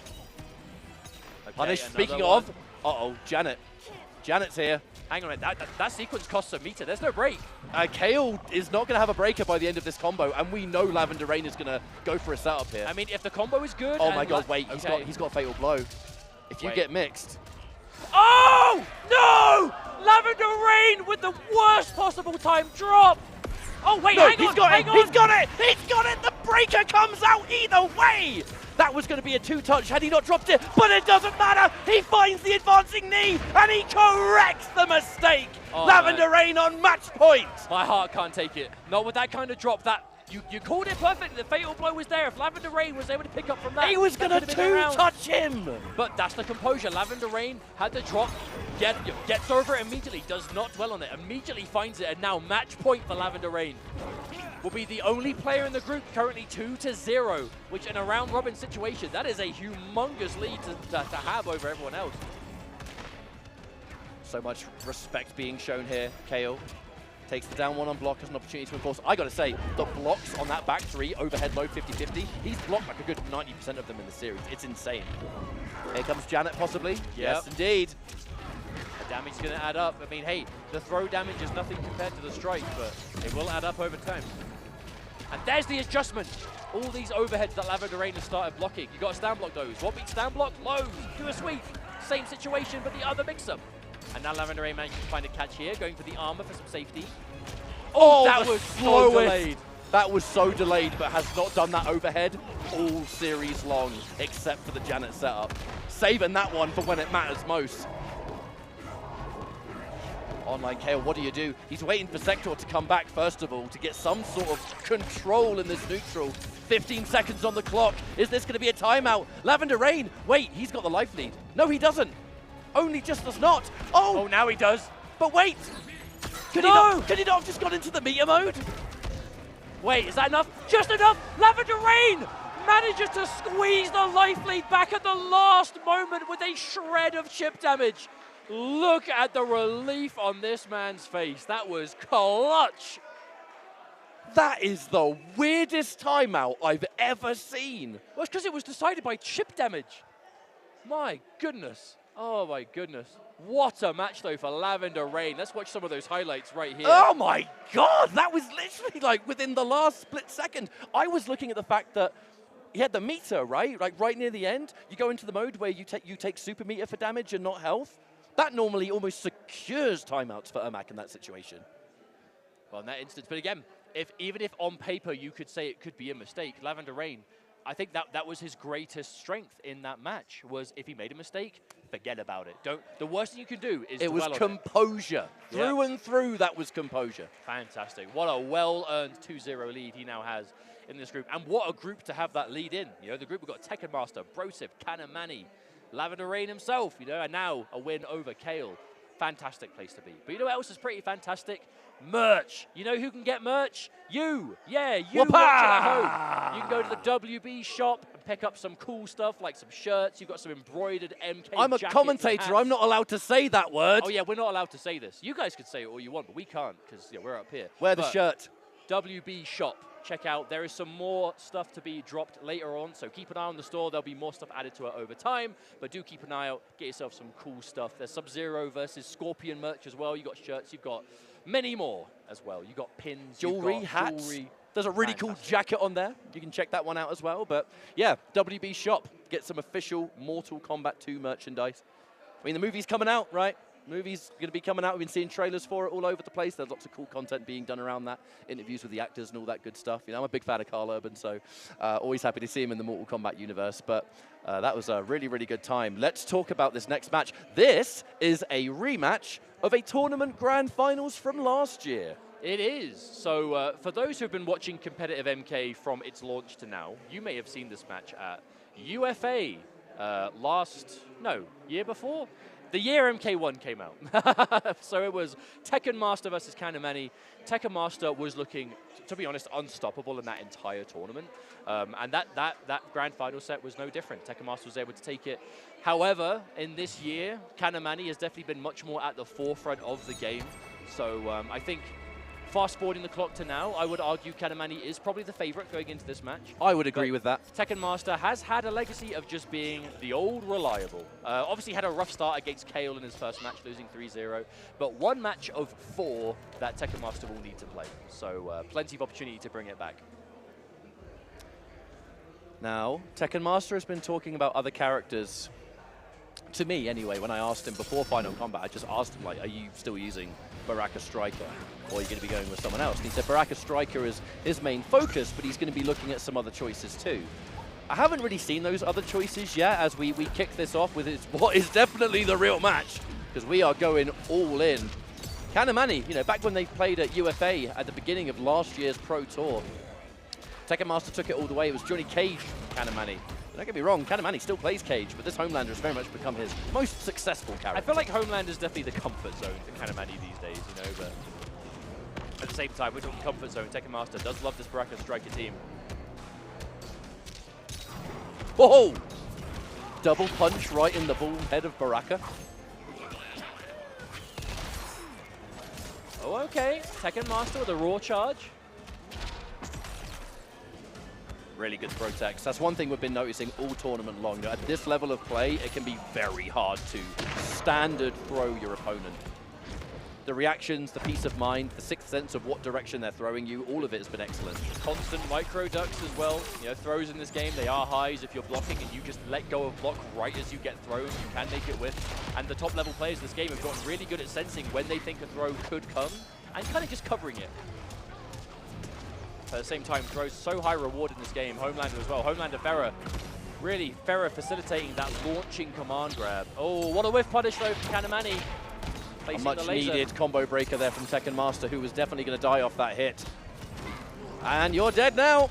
Command grab mix there from Farah. That's going to be a nice little standard juggle in the corner. And it'll be Canamani taking game number 1 pretty quickly as well, I might say. It's just, Tekken Master has to be very careful in this matchup, right? Because if you get out footsied by that forward 4 of Homelander, that low laser, was actually hitting as a low once upon a time, but is now mid, has been for quite a while. But it's still going to hit people because they're going to be catching, you know, they're going to be whiffing buttons that it can catch. There's going to be some recovery. Almost got away with my pop.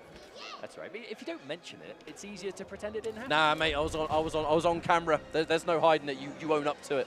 It is what it is. But regardless, it's just, but Canamani, of all the Homelanders, I feel like Canamani is the most surgical with that laser. You know, so good at placing them max. He just very rarely misses, you know what I'm saying? Yeah, is Canamani even old enough to watch the boys? Probably not. Oh well. Homelander here all the same. All right. Big knockdown there for Tekken Master to start that momentum, or at least some of it. Instant float, the delay. Now, every single one of those early releases from the airborne Pharah, like the slash that she's doing, a huge part of that is establishing the respect, so when they start to wait for it, you can open up things like the What was grab. that pickup? Are you serious? Canamani hitting like the longest range confirm off of mid-air. Oh, ridiculous. What a try hard, man. That's almost like that's why he's here. There's that throw tech once more.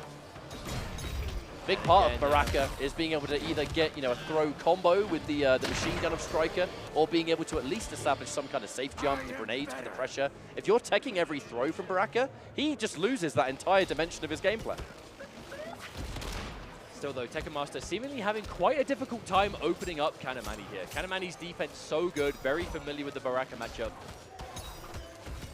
Yeah, the flawless blocks on point from neither chip. So normally it's like if you can't open them up, you'll just chip them to death. But if your opponent's got the flawless blocks on point, that gets rid of that too. But okay, another charge overhead. All right, okay, Tekken Master managed to find something there.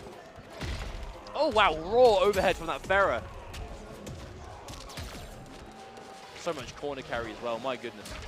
Oh, another overhead. Yeah, that is such an immediate overhead from that float. So hard to see coming and so quick. The Striker tries to maybe anti-air. Tekken Master didn't confirm to a button. Good block on the overhead, however. Lives to fight another day. If you got hit by that overhead, it's game over. Oh, the punish. Tekken Master not finishing that back three. That extended normal of Baraka, right? That double hitting, second hits are low. It's so good for so many reasons. On block, very, very, very unsafe. I think this is the moment we see other characters that Tekken Master has been cooking up. Surely. Well, Baraka is like the one he always would rely on the most, but Tekken Master is no stranger to playing multiple characters, you know, especially in this game. I can absolutely see Tekken Master playing T1000, for example. I can definitely see him playing Homelander himself, maybe. Oh, okay. Now this, okay. This is a surprise. So once upon a time, earlier on in MK1's life, Raid and Kano was a very effective and potent team for similar reasons to what we're seeing from Baraka, right? A lot of chip damage, extended strings into special moves that hit multiple times, and then your cameo comes in to make it less problematic. You're basically doing the same thing with Raid and Kano, but this team basically fell off the face of the earth a long time ago, you know, and even if it still could work now, you have to argue your answer. Could it maybe be kind of power crept? Are the stronger teams of today just stronger than what this team is doing? But Tekken Master having some faith in it. I guess at least a few months ago, Kano's throw got like 20 extra damage. Hey, they're two characters, right? Raiden's amulet charge now from his projectiles. You know, they're not. They are two characters together that have been changed quite a bit. It's just, is it enough to put them back to where they were before? That's always the age-old question.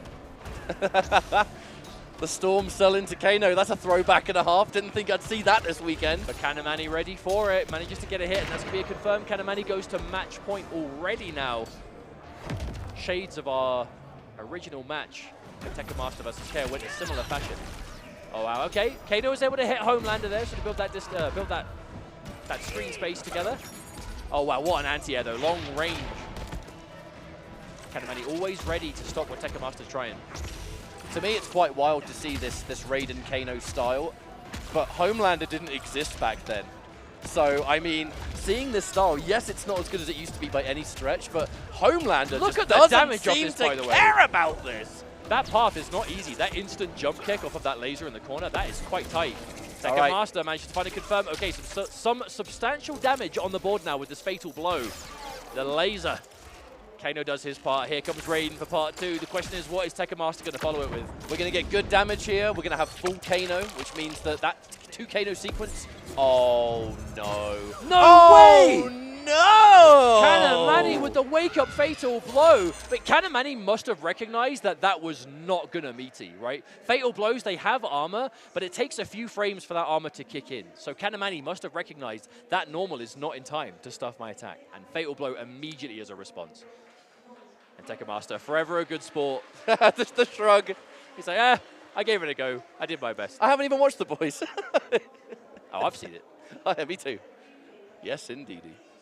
But, right, so the knockdown there.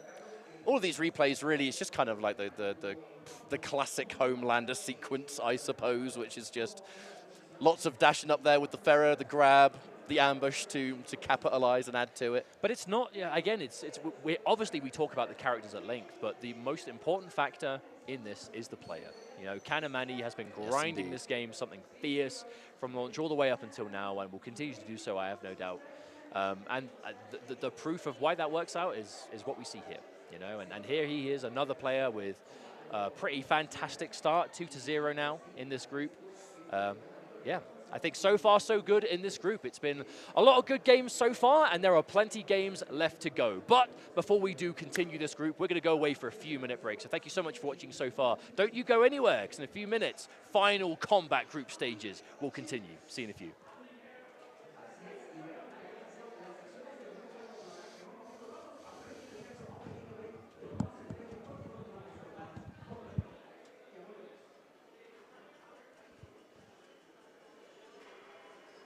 How long on this break?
Lovely folks watching at home, whether you're watching on HBO, whether you're watching on stream, wherever you happen to be, welcome back. It is Final Kombat 2025. We are ketchup and mustard. Aye. It is our privilege to bring you the remainder of this group, where matches have been fantastic so far, and hey, they're probably going to continue being so. We've had some fantastic shows already from Lavender, Canamani currently kind of at the top of the leaderboard from stream matches. I believe some matches in the group are done off stream as well, so as we find out those results, we will obviously let you know as much as we can as well. Because the whole point is, top 2 in the group, they qualify for finals, and there's 5 players in this group, so a year's worth of qualifying, and 3 of them are going home today. Question is, who is it going to be? All right, so our next matchup is going to be Broph versus Online Kale. This is a very important match for Broph. Unless Broph has played an off-stream match that I am unaware of, which could be happening, I'm going to go by what I've seen. Broph currently lost 2 matches, versus 2 different opponents. It was Lavender, and then it was Canamani. Having lost to 2 opponents in a group stage like this, that is, you don't want to lose any more. Right, if you lose one more opponent here, your chances of making it to day 2 pretty much get flushed. So, very, very important match. Online Kale with a whole bunch of different characters to play. You kind of know against Broph, you're fighting either the Quan or the Sector. That's going to come down to Online Kale thinking, right, these are my possible 2 characters to fight. Who am I going to pick? The difficult thing, though, when you are a player at a final event such as this is when it's qualifications and everyone's obviously, they're either there on leaderboards, they're there through online, regional finals. Maybe it's a bit of a silly thing to say because, would there ever be an easy opponent in your path? But you don't really have any moment to consider, okay, well, I'll just beat this player and that player and then I've got to worry about this player. Because in this group, if you're Broph, if you're like, you've got to play Tekken Master. Oh, no. I've got to play Kale. Oh, no.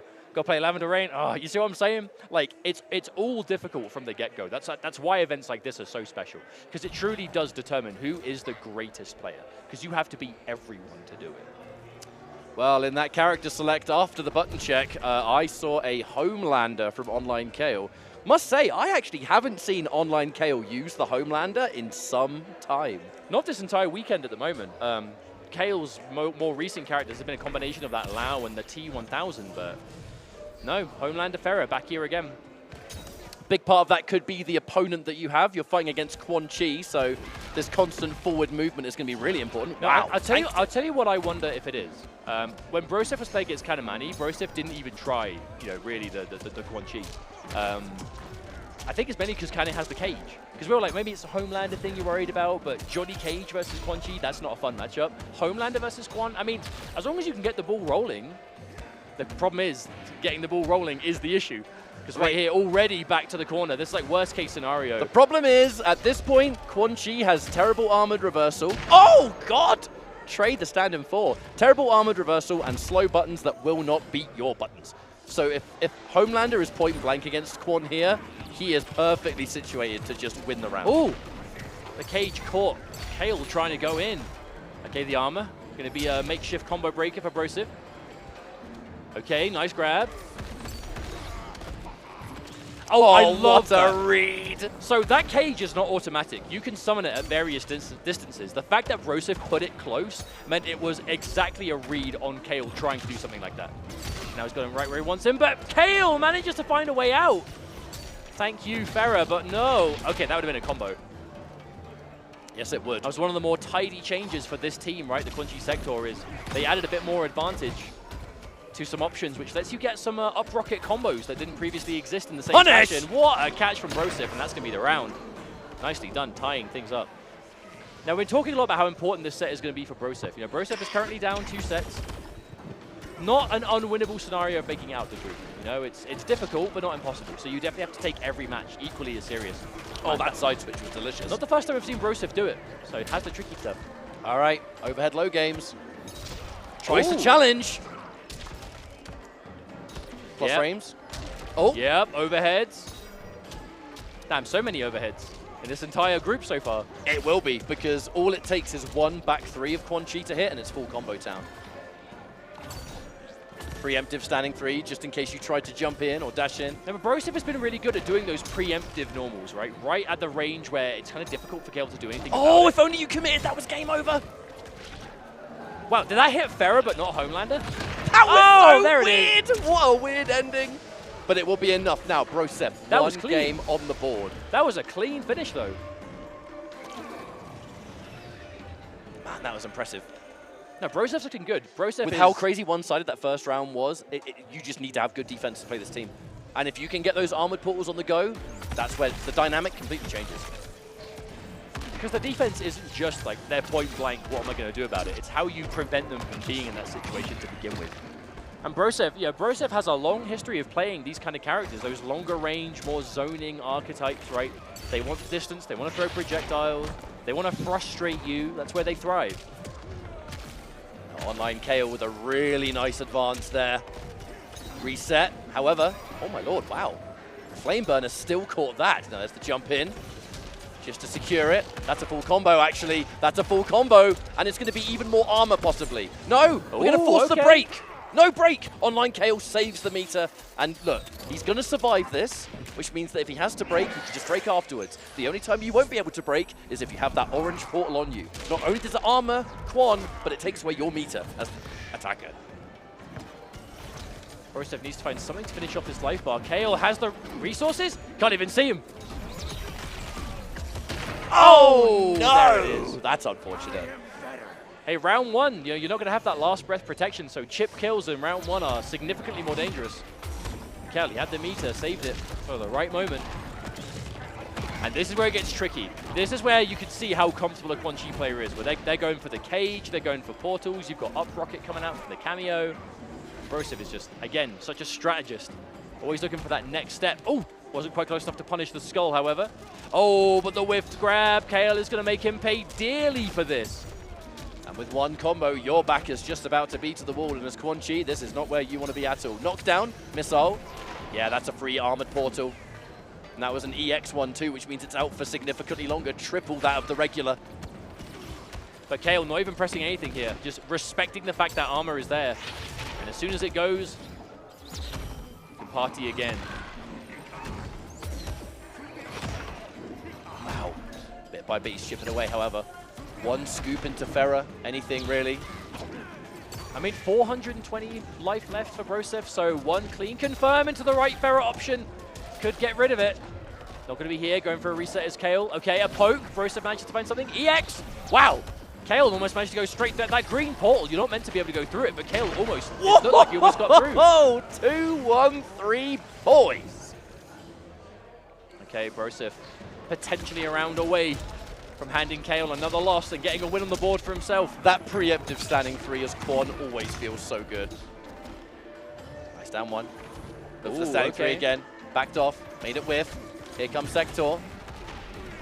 Armored portal, strikes back, but the immediate dash, so smart from Kale just to escape it. The armor doesn't really attach itself to Kwon unless you are standing in it for long enough. So if you can avoid it, you can stop him getting armored at all. And Homelander has so much forward advancing movement in his confirms that definitely better at most than, or better than most at avoiding it, for sure. Wait a minute, Kale. This is not a nice situation to be in whatsoever. The cage, the armor is still there. There's one bar of meter still, so is Broph going to have an opportunity to summon it? Oh no, you're dead! Skydrop, it whiffed! Flameburner plus frames. The flawless block, but not going to matter. Broph managed to place the standing one after. Damn, Kale did not look happy with that one. I'm not very good at reading lips, but I'm actually pretty sure I saw him say to himself, okay, all right. Right. As in, we lock in. We lock in now. That's either going to be a character change. Surely it's going to be the Lao, right? I mean, there was very little hesitation in going to it, so it seems that way. I mean, this is the first time we've seen Kale bring out the Homelander today, so maybe that was it. You know, Kale, the Lao has been seemingly his favorite pick for the tournament so far. Is this the first time all day we've seen a mirror match of cameo, like both players using Sector? Yeah, I think you might be right. Sector cameo, not the most popular, but what's going on here? Not gonna lie, I didn't know who Sector Rocket that was. Well, they're both, one of them has the palette swap player 2 version, essentially, of the other one, so this really is a weird mirror. Hey, we've seen quite a bit of Sector cameo today. You know, FGC Boy was playing the Shao Sector earlier as well. Sector isn't popular with everyone, but with the right character can really thrive. Even with Sector, though, I must say, Broph Quan Sector is not the most common cameo pairing. We see Tremor with Quan. We've even seen now Darius a little bit. You know, Janet with Quan still good. Janet's still good. But I think the Sector stocks with the Quan Chi rising after this event. Broseph zoning. Oh my lord. Thing is though, again, like Kale's Lao thrives. Oh wow. Oh my god, that move is unsafe. Yeah, I cannot tell you the last time I saw that Lao attack even attempted. Like, I couldn't even tell you what input it is. It is. There is a reason you don't see it too often. But Kale has to fight back. Kale, his neutral with this Kung Lao has been so strong, but the way Broseph is playing Quan, just dominating that neutral, the spells, the cage. A very important tech there from online Kale. Tried to squeeze out a poke. He knows that's not going to be plus enough to get a combo. 2 bars Kale had to spend just to be safe there. Didn't commit to the low. That could have been a full combo. The bone cage forces the jump. The standing 4 narrowly misses. Okay, that purple spell going to give you some enhanced projectiles. Not really the thing you see the most, to be honest, compared to the others. The armor is just so useful. Big jump in. That was a really early jump in as well from Broseph. That was calling out an anti-air attempt, and it worked perfectly. If Lao jumps at this range, I was about to say! Ask and you shall receive. Lao jumping at any distance, dive kick or not, standing 3 with Quan, chews it up for breakfast, lunch, and dinner. Say Broseph on the cusp of a 3-0 win, unless Kale can do something about it. Gapless 1-2-2. Oh, gets hang the on. armor. The overhead's real! Yeah. What a choice there from Kale. Still alive in this set. But the match point for Broseph continues. Okay, there's the armor spell. That really has been the kind of bread and butter for Broseph most of the time. You see Kale just trying to avoid it, but it's easier said than done. Good block on that low, though. Cancels the flame burner. Getting a little bit tricky here. Okay, again, that overhead having so much value. This time blocked, but made safe. Thank you, up missile. And again, Broseph hitting so many of these burners. Oh, it's scary, right? Because you can commit to that back 3, but there is a gap there, which is why Broseph isn't constantly dedicating. Oh, wow, Kale just walking forward past everything. Past the standing 4, past the rocket. Quan Chi has loads of meter, but are you going to get an opportunity? No! Dying with 3 bars of meter. That is one of the worst feelings.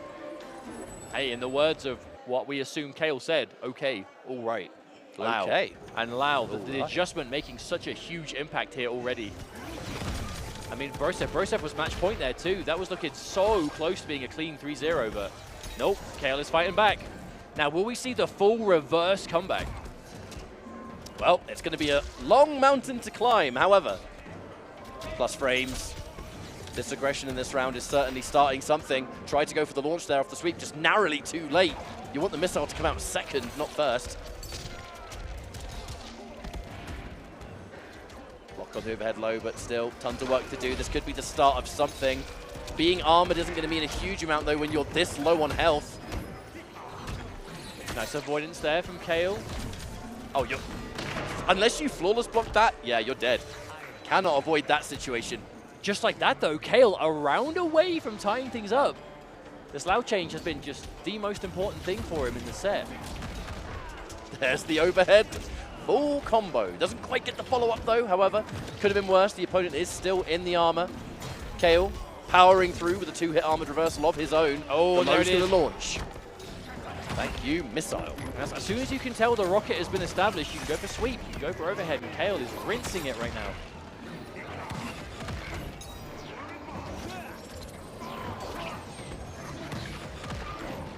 Scary situation to navigate for Kale. That purple spell does give Quan some pretty gnarly projectiles. Hard to move in against them. You have to normally kind of wait them out most of the time.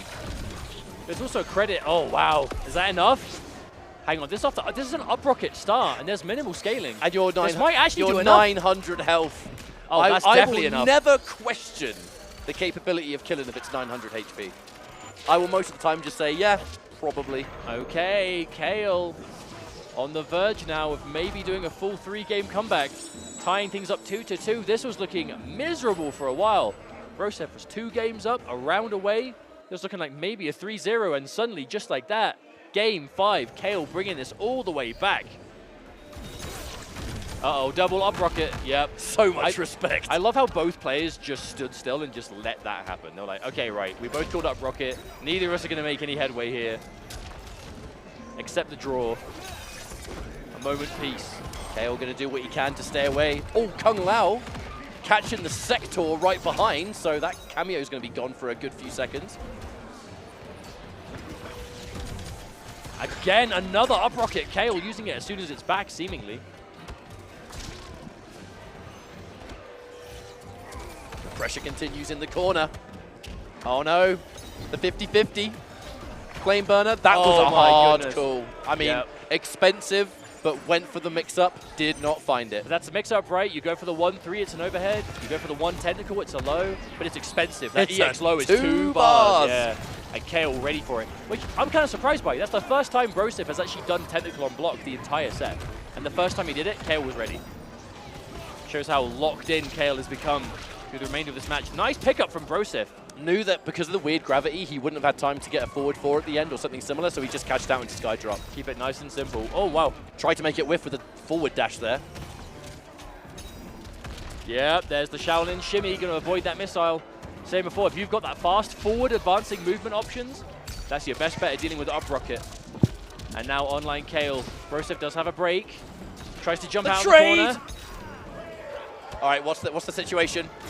The armor, you're alive. Blocks the overhead low 50-50, gets the grab! You are still alive though, you're not dead!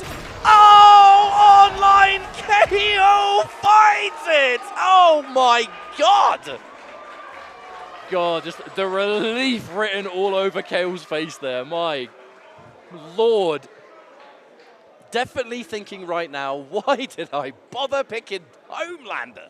But that's good info, you know, like he is a player of many characters. You know, this year, a lot of T1000, a lot of that Lao. Went for the Homelander for the first time, didn't work out, and had the confidence to go, no, back to the Lao. It is time to change. And what a change it was. A full reverse sweep. That was, again, that was looking like a 3-0 win for Broph, a roundup and everything. Shouts to Broph. I'm fairly confident that with that loss, that does solidify he will not be able to make it out of this group.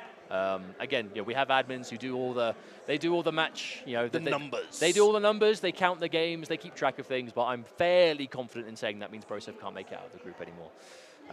Which is a shame for him because he is such a fantastic player to watch. You know, huge shouts to him for making Final Combat 2 years in a row back to back. He's had his family with him actually. He's had his wife. He's had his children here, or his child. So it's they're gonna have a nice weekend in Mexico regardless of the outcome. Mate, the food here is sublime. I'm having a great time with it. It is the food. so good. And we're British as well, so that carries extra weight. Give me flavour any day. Hey, okay, we're not going to get into this now. We're going to talk about this later. But anyway. Did I touch a nerve? I just think you may be over-exaggerating somewhat. But again, we'll have a leisurely discussion about it later, because for now, we have more matches to go with. We are actually already getting quite through this group, dare I say. You know, Kale, after suffering the loss to Lavender Rain before, a very important win for him to be able to confirm. So definitely a relief for him to get that win for sure. But the question is, yeah, you kind of have to bring things back because again, Canamani, Lavender Rain, from last we saw on stream, were undefeated still. Again, I'm fairly sure that some matches will be played off stream. So as we know what's happening with them, we will update you on the results. But yeah, I guess I have to wait and see.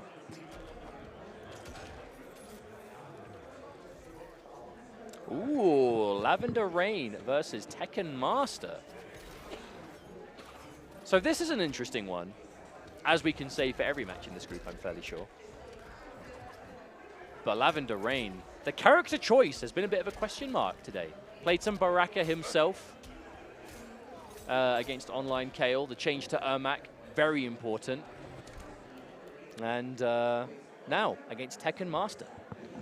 I imagine this is probably, if he's against Baraka, this has got to be a Takeda angle, surely. I'd be very surprised if he doesn't bring out the Takeda here. That's looking like potentially what we're seeing.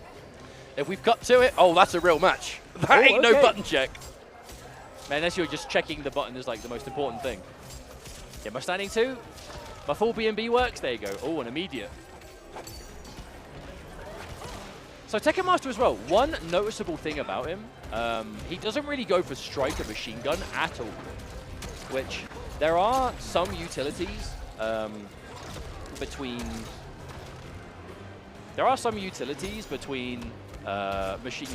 Baraka before, Baraka now. You can use the machine gun for a throw combo. You can use machine gun to extend off of like projectiles. The main thing though is the throw combo. But Tekken Master does seem to just forego it. Doesn't seem to mind. Okay, full fatal blow caught.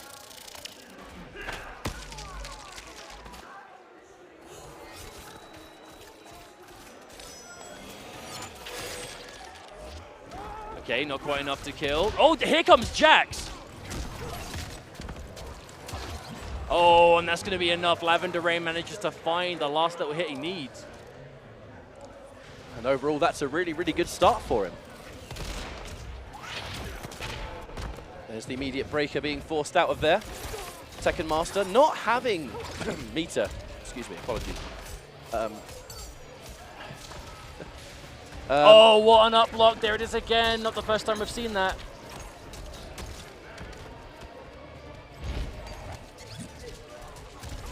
Right, grab. Where's it going to go from here? Oh, nice block from Tekken Master. It's a cheeky mix-up. It really is, because it's either going to be overhead jump-in that you commit to, or it's going to be low shuriken. Oh, and there's the catch it again. That's got to be like best case scenario if you play Cameo Jax. Is your main fighter is doing all the damage, and then Jax is just beating the snot out of their Cameo. But that's one of the things that I feel like Lavender Rain is the best in the business with that, with Jax. I feel like no one is quite as consistent as him with just their Cameo comes in, especially this kind of matchup where it's Striker, Baraka Striker 101. The bread and butter is Baraka dedicates to something crazy, and Striker comes in to cover it. Striker can't do that if there's any form of gap. Jax just comes in and catches Striker, and suddenly the team doesn't work. Nice catch.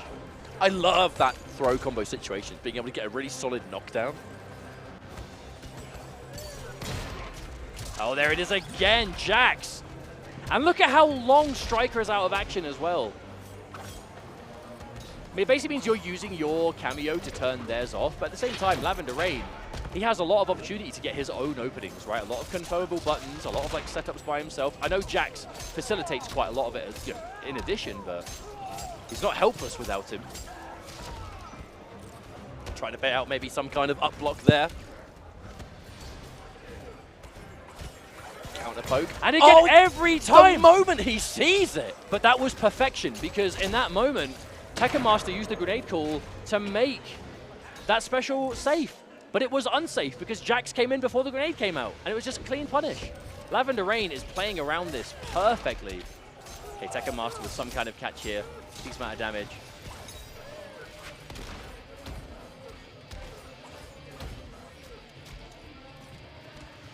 Striker coming out to play. It's kind of interesting to look at the way Tekken Master is kind of playing this Baraka Striker team. So much of it that he used to do back in the day. But there are new tools now. That Jax gotcha grab being such a prime example. But that's what I mean.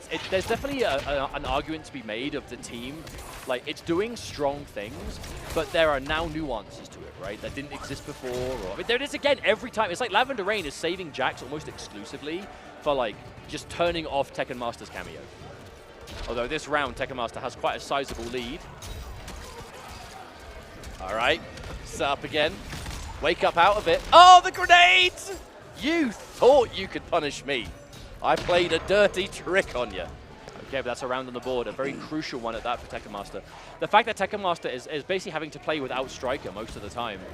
Yeah, a lot more Striker in neutral. I think that's the answer. If Striker on block is getting, like, jaxed, Striker in the neutral or for like a safe jump or whatever, like much more attractive. Didn't have any Striker available for post-grab situations, but we will just keep it nice and simple here. Tekken Master, oh no! No! Oh my god, I haven't seen that exchange in so long. That is so unfortunate. Yeah, that grenade actually connected at the worst possible time to make that unsafe on a hit, unfortunately, because it became blocked at the very last moment. A block, but who cares?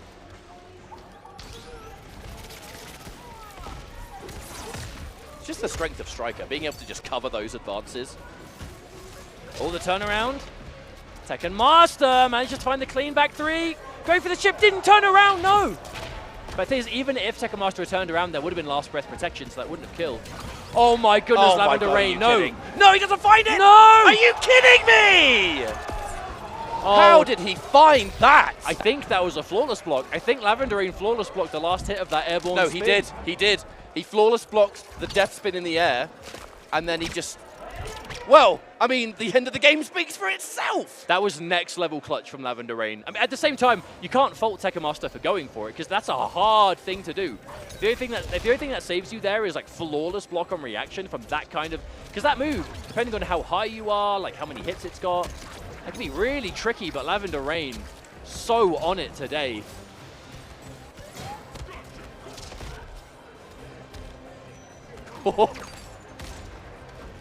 Each individual play here is just such a crazy situation for Lavender Rain. The payout is just unbelievable. Whereas Tekken Master, I mean, he's having to fight against so many different elements here. You're having to deal with the crazy Takeda damage. You're having to deal with the fact that your cameo's constantly getting punched in the face by someone else's cameo. The fact that Baraka just keeps glowing with every hit of that gotcha grab is just a reminder that Striker is hella not in the game. Punish. Oh, Yep. went for the down two. No, Tekken Master must have been sure that was going to hit. But unfortunately not going to happen. Lavender Rain manages to find another round, and now Tekken Master a round away from being down another set in this group stage. It's so important for Tekken Master to be able to bring this back, or his hopes and dreams of making finals day are completely gone. There's the catch. The only bar that Tekken Master had at the time, not really a big deal though, is we've regenerated one more. Good to go. There's more Striker too. Lovely block on that overhead though from Lavender Rain. Oh, that this will one be another one. Yep. This is going to be a really, really big win for Lavender Rain, who has had some great victories today. Oh, what a pickup from those grenades though. Tekken Master manages to find a chunk of damage. No Striker. Nice advantage on the sweep. Oh, the counter poke. Striker just came back. But again, Jax was there. Double down one, boys. That's what Tekken Master wants. Wow! Oh, God. Ready with the Jax call. Oh, everyone's getting beat up here. Ready with the Jax call on the neutral Striker call. That is some next level awareness from Lavender Rain. Oh my goodness. That was dirty. Tekken Master now put a bit of a between a rock and the hard place situation here. Jax not letting Striker do anything to help him. Okay, there's a hit. All right, look for the counter poke. Then Oh, I think that's it. I think that's it. You are so dead. Yeah, if he hits this combo, looks like he's going to not drop it here. Yep, there's the follow-up. And Lavender Rain with a 3-0 win again. And I think that puts him still completely undefeated in overall sets in this group stage. I mean, on the show alone, on the broadcast, we had a victory versus Broph, a victory versus online Kale, and now this victory versus Tekken Master puts you in, let's say, a very good position for tomorrow's games, I would say. Oh, here it is, here it is. Looking for the flawless block, or is it? Oh wait, no, it didn't catch it. My mistake. Well, we caught that combo at least. Hey, cool flip. Man, what a set for Lavender Rain. What a performance for Lavender Rain, all in all, to be honest. Has been just completely untouchable in this group. And that now means, I think his only opponent left to play, it's Canny, right? Oh my God, so he's Canny 3-0. versus Lavender Rain. At worst, I think we'll go 3-1. Lavender Rain's looking like he's put himself in a really good spot to make it out, you know? Love to see it. Again, I don't want to say guaranteed because I don't have the authority to make that, to keep track of that on the fly. But definitely looking like you could be in worse spots, for sure, for Lavender Rain right now. But thank you all so much for tuning in from home, wherever it is in the world you're watching, whatever platform it may be that you're watching. We are Ketchup and Mustard, and we've been bringing you this final Kombat 2025 action, where we are getting up now to the halfway point of the day. We are getting towards the later stages of this group now, so we will be able to find out who our two qualified players from the group will be. Hang on Speaking a minute. of which, yes, this match right here, there is some history to this match. This is one of those like individual competitive rivalries, you know? It's just two players with a similar story trying to just do their best in the space. You know, they played at EVO in one hell of a match. They've played in the online space, and they're playing here again here at Final Kombat to decide who gets out of the group, basically, or who has a higher chance to do so. there is so much history between Canamani and Online Kale. It's kind of like what you said before. They have a similar background, just playing an absolute ton of online, getting involved in as many online tournaments as they can, being absolute terrors in the world of ranked and other things like that. But one is North America, one is EU. There are a plethora of online tournaments that take place. You know, I want to shout out to Rips Arena, who has very much the biggest online competitive community that does tend to combine NA and EU together, regardless of ping. I mean, they just want to bring people together for matches.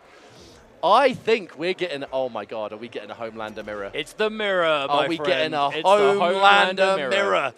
Man, this is going to be a, okay, personally, and this is just my opinion, I think the Homelander mirror is really weird. I think it's just, Elaborate. They play from such a strange range, all in all, because Homelander really looks for like that kind of quick, almost like pouncing on you kind of offense. But Homelander's really good at dealing with that from himself. I gotta say, I'm glad that Online Kale, the American, got the American flag color palette. It would have just felt weird otherwise. Or is it Strawberry Canamani? Canamani, starting off real strong hit. Ooh, that's a nice little pickup.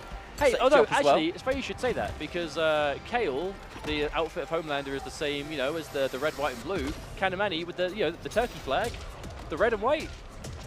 Very, very true. That's actually pretty cool. Very, very true. Meaty pressure to come in. That was looking like it could be the first round, and it will be.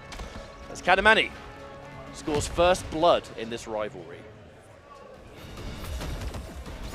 A very important match, though, for both players, because Canamani, again, you know, depending on if any of the matches have happened off stream, which, I mean, you know, as soon as we find out, we'll be able to let you all know. Canamani still undefeated in the group, potentially.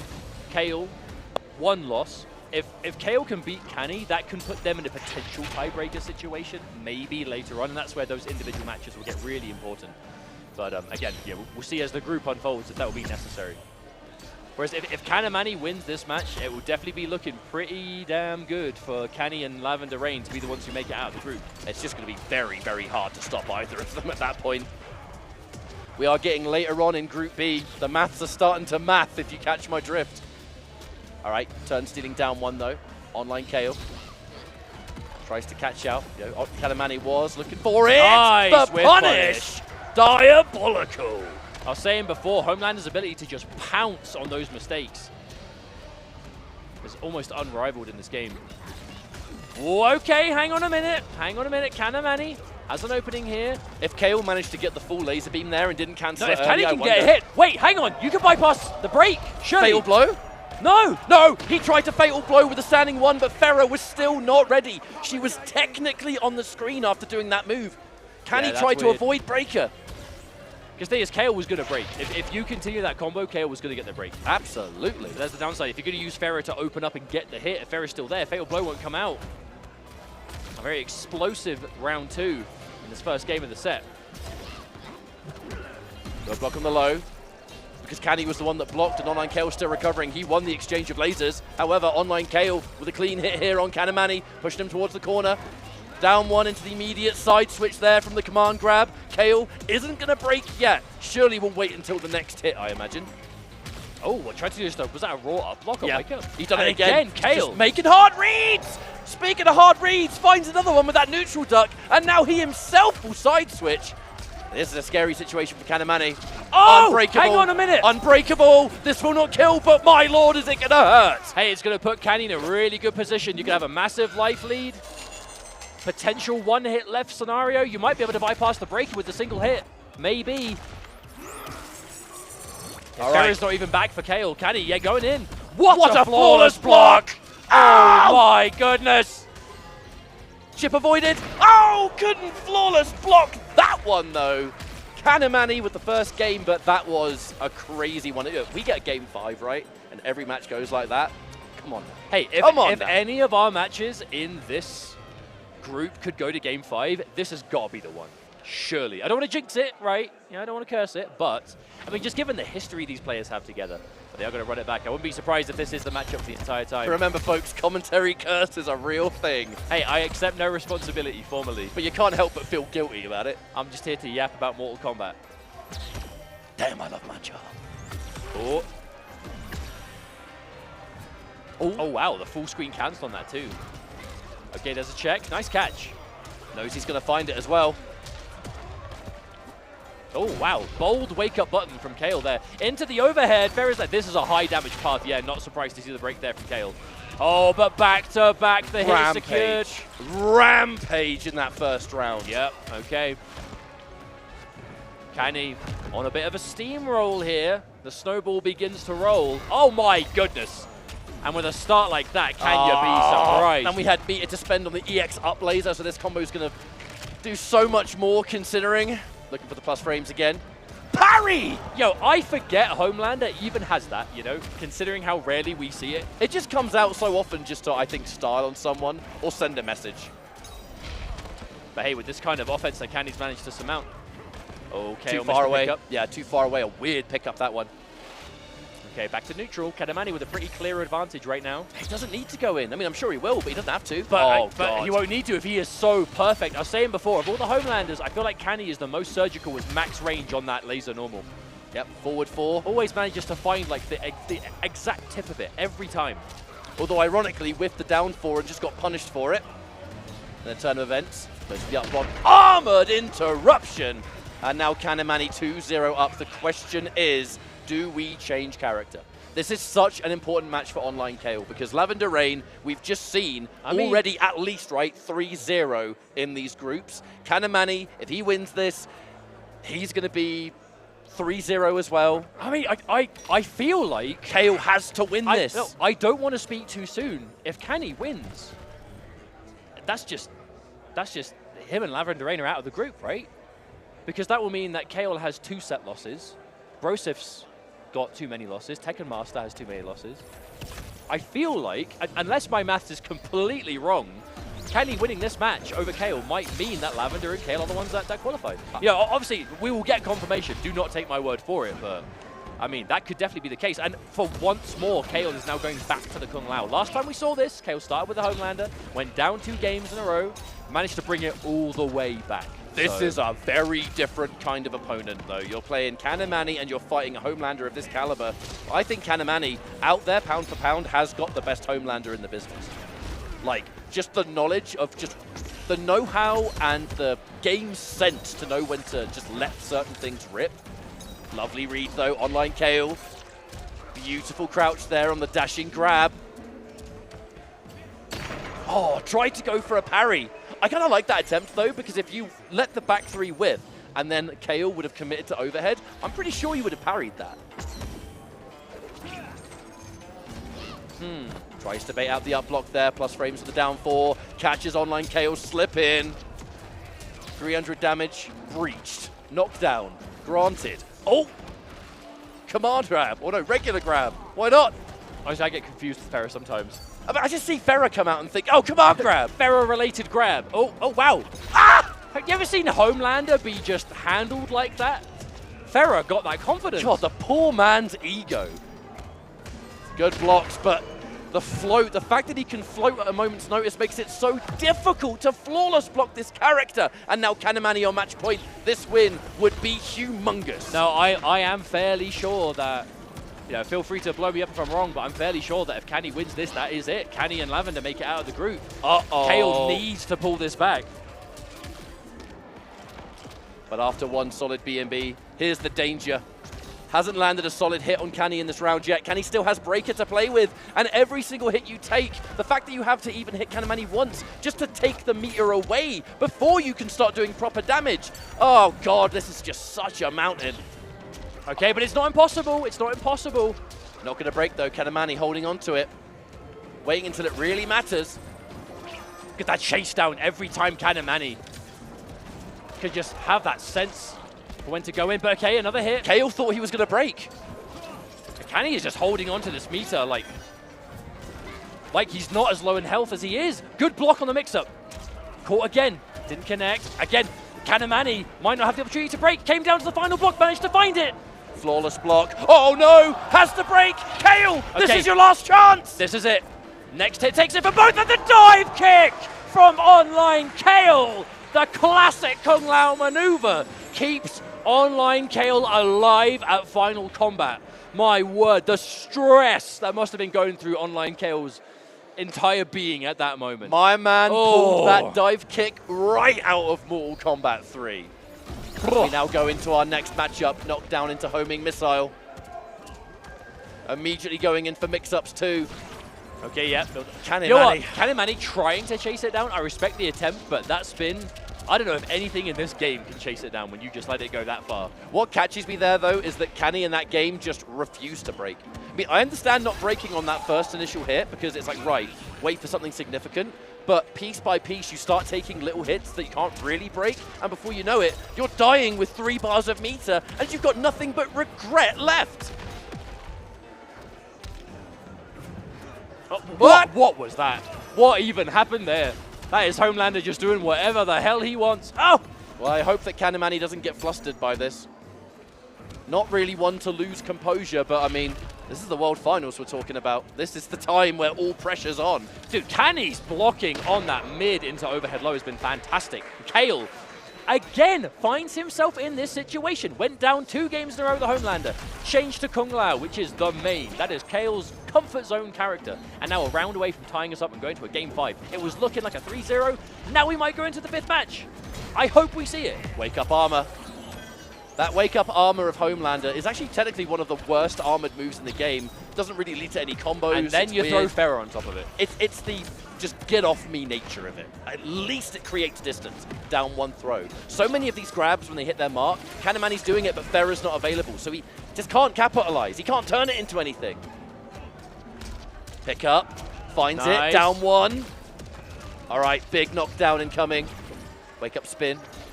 Oh, that was so cheeky. I feel like Kale just pushed Canny to mid-screen to then go back and get that distance again. Yeah, decided to break. Rude. Decided to break at the last minute. That would have been fatal blow into Sector. Oh! Spending the meters. The throw tech. Okay, anything into fatal blow can take it. Farah comes out for good measure, and that's going to be it. Canamani. Okay. Oh, we are in make or break territory for another time. Is this going to be where the set ends? Or are we going to go to game 5? There's the homing rocket. At the very least, Kale manages to stay alive. For the moment, okay, there's the grab. The tick throw from the down 4. Still going for the higher damage combos as well. Canamani staying composed. Quarter of the life is already down. Lovely throw tech from Online Kale, creating distance. Unfortunately, pushed right back into the corner regardless. The armor to say no, it is still my turn. Yeah, Canny was expecting the extension on the armor, but it didn't come. Kale does have Sector back, but is in a bit of a miserable spot right here. Building close to that breaker, but... Oh no, hang on! Are you going to build breaker in time? No break. You've got no break! 1 hit, is it enough? Tries to keep unbreakable, and there is the trade of trades at the very end. Canamani clutches it out and denies Kale the full return. And I think that could very well mean that Canamani and Lavender Rain are going to be the ones advancing through this group. That could be the end of Online Kale's year of pro competition. Again, we will get confirmation, make no mistake, but I'm fairly sure that is the case. Canny's just been, I'm pretty sure they're just been told to stay seated, and that could only be for one thing. Canny and Lavender Rain. Canny and Lavender Rain. The 2 highest placing players in the group so far. We're now going to find out, and this is always a really exciting moment. You've got 2 players that are equally as dominant in their results, and then they have to fight, and it's like, right, you're both like, you're kicking ass at the end of the day, but which one of you is doing it the most? Well, think about it. It's if these are the 2 players who are going to make it out of the group, you go into tomorrow's 8-player bracket with different seeding, right? Based on how you placed and how you performed, right? So if that is the case this year, this match still matters. Even though both players could very well be the ones to get out of the group regardless, you might think, well, why play the match even? They're both making it out. Seeding! Who's going to be the highest seed of the 2? Which I'm fairly sure is how it works this year, because that is usually how it works. But it means you have to, you can't take it easy. You have to play for the max. And that also means that one of these players is guaranteed to go undefeated in the group. In this group? And that, yeah. In this group? In this group of all groups, to be undefeated, what just a morale boost you will have going into finals day if you go into it undefeated. You did not drop a single set, not against any of these players. I mean, let's look at the current possibilities of the top 4 that we have. 4 players in the top 8. 2 North America, courtesy of Sonic Fox and Gur from Group A. And with Group B, if we are in this position with Canamani and Lavender Rain, 1 South America, 1 EU. That's a world championship for a reason. That's what it looks like to me. And then we have plenty more players to come. We're not even halfway through this tournament today. That's the crazy thing. We have had so many games, so many just moments of glory, heartbreak. You know, no one's going to want to fall short. You've spent a year qualifying towards all of this. And I think while we get this match set up, you know, we're here on HBO. We're here live online as well. There's various different platforms. Some of you might be watching and you're like, hey, I like Mortal Kombat. What's going on here? You don't really know what's been happening. The short of it is a year's worth of competition, both online and offline. Players have been traveling to those events, playing, placing. The best players throughout the year get sent here. It's a year's effort to make it to Final Combat, right? It means so much to these players. And it all boils down to a single weekend, and even less, a couple of days, right? A couple of hours of Mortal Kombat. And these are players who, we're talking thousands of hours of grinding, you know, we're talking so much distance covered.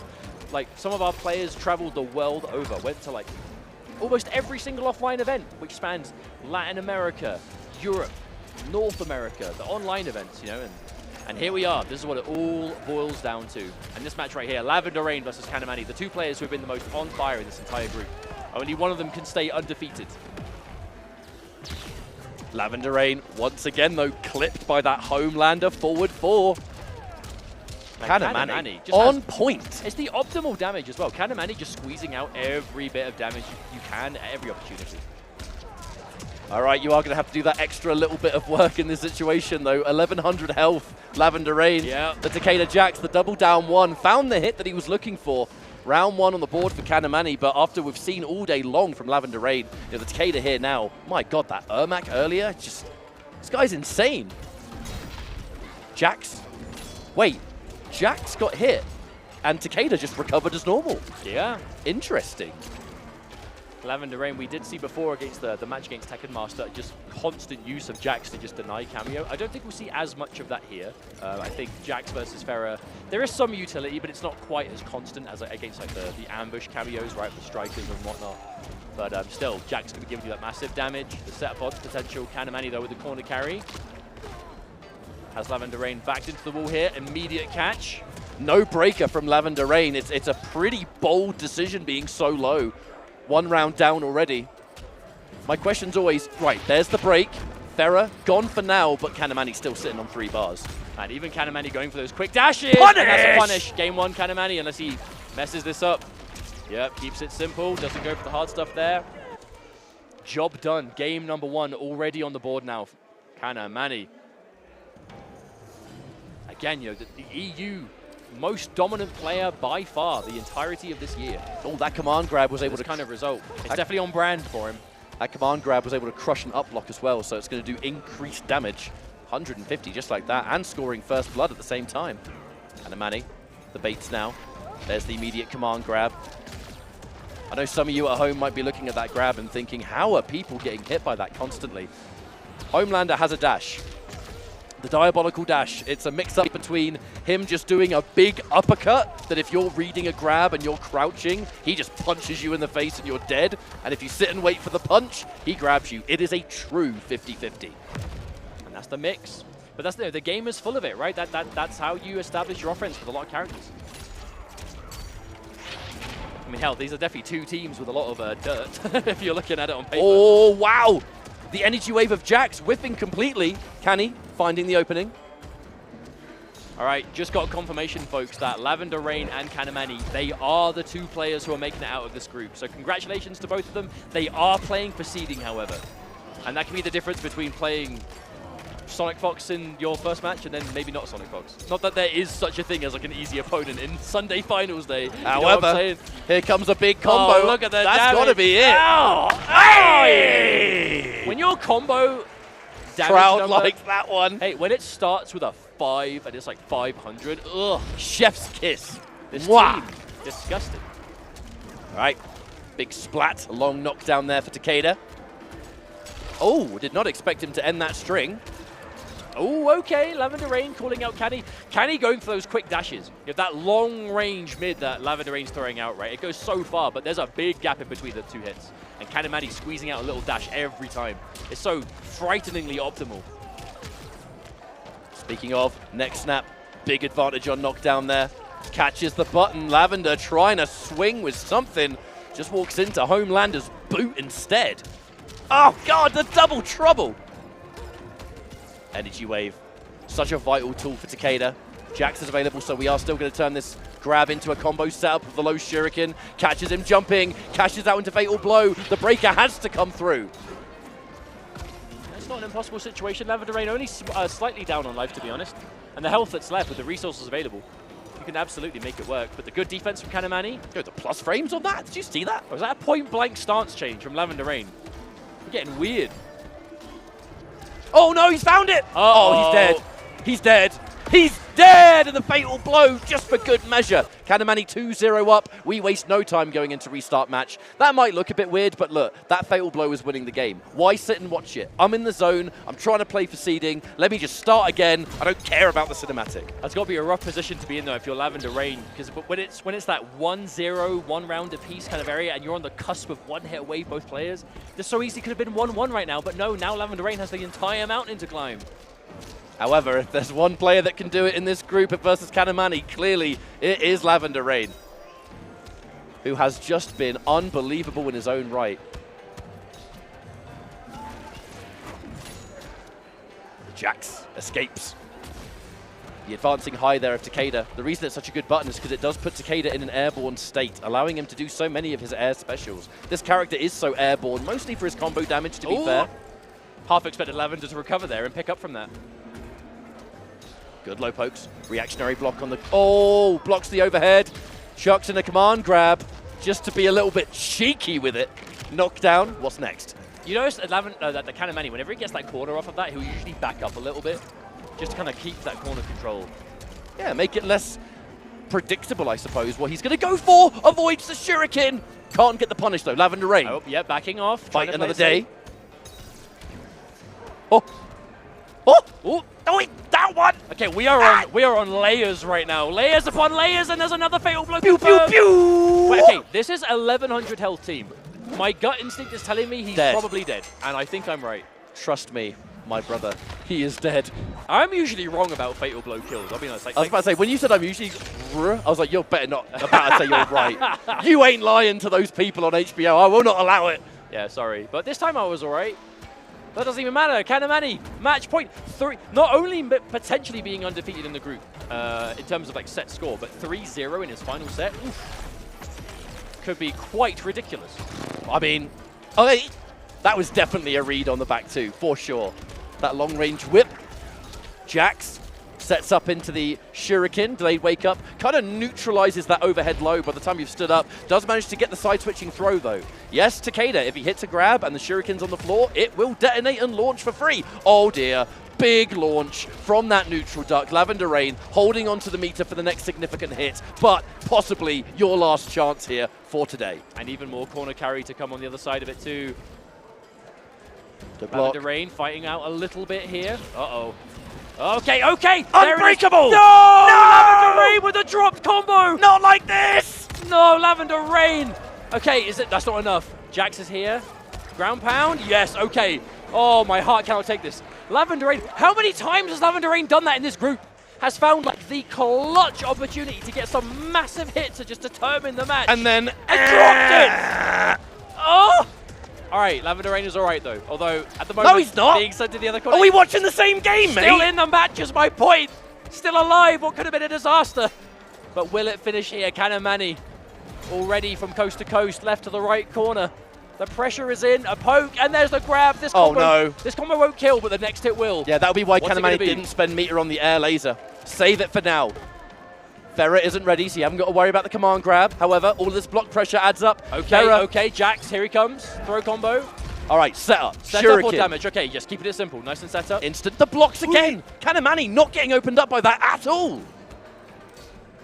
Shibby, shibby, shibby. What a reaction on the overhead, Canamani. Is there anything this man won't react to? Hang on a minute. Lavender Rain given another opportunity. Jax is there. He's locked and loaded. He's ready, but we're cashing out on Fatal Blow. Allow it. Doing the damage. Allow it. It will scale. It's going to scale. He's doing a lot. Yeah, but can he? What? I mean, it hurts, bro. This is doing a lot of damage. Yeah, but against online Kale, remember he held onto his breaker for too long. Yeah, that's true. Do not make the same mistake twice, my friend. Nice defense again, though. Oh, the delay. God, you see the little micro attack of Canamani, couldn't recover. Is that enough? Ferra's out. The last breath. God. There's no more chance. No way. Lavender Rain manages to find it off the swing. Oh! And sniped out of the air means Canamani goes completely Undefeated in Group B of Final Combat. Of course, huge congratulations to both Canamani and Lavender Rain. They will be your 2 qualified players from this group. We will be seeing them again in tomorrow's playoffs. Wow, what a hard-fought group it was, though. And Canamani to do so undefeated, the best Europe has to offer for damn good reason. And if you want any explanation as to why, this group is all that needs to be said. I need to take you back in time 1 year to the first year's Final Combat. Canamani did not make it to day 2 due to a tiebreaker. A crazy tiebreaker. I'm talking like a round or something between him and Zombat. Shouts to you, Zombat, in the States. Probably watching here now. Probably saying it's pronounced Kombat. No, he told me it was Zombat. Hey, whatever.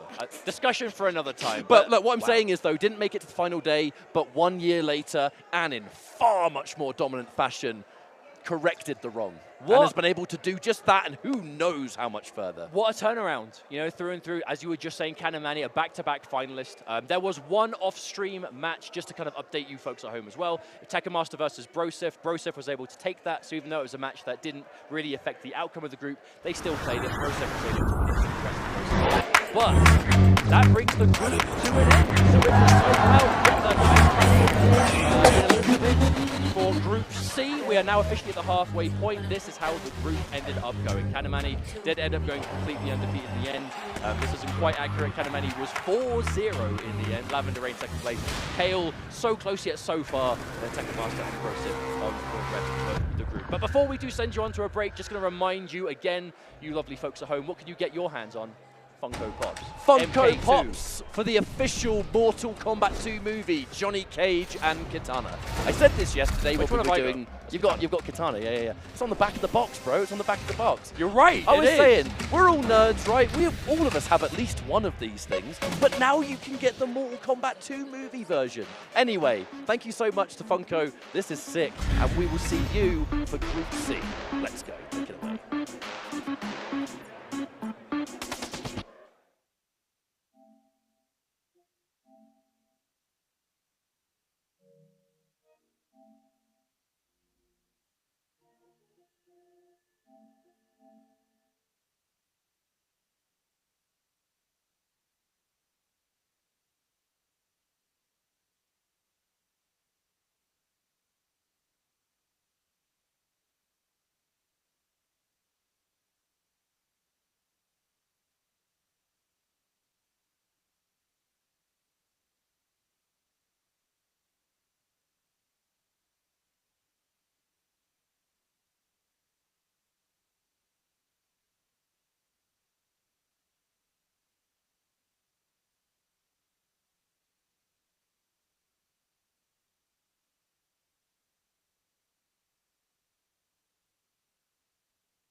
And welcome back, everyone, to Final Kombat 2025, the World Championships of Mortal Kombat. We are already halfway through the group stages, A and B, done and dusted. 4 players through to the final day. We're going to cement 2 more in a group right now, and we are getting to what is perceived to be, on paper, the strongest, sweatiest, nastiest, dirtiest group that exists here at Final Kombat. We're getting into group number C, the likes of which we are going to see Nicolas, Rewind, MK Javier, Zeus, and Tweety. I'm Mr. Aquaman. And I am Tento, and this is going to be the group of death, as I like to call it. Everyone in this group has an Evo medal in NRS history.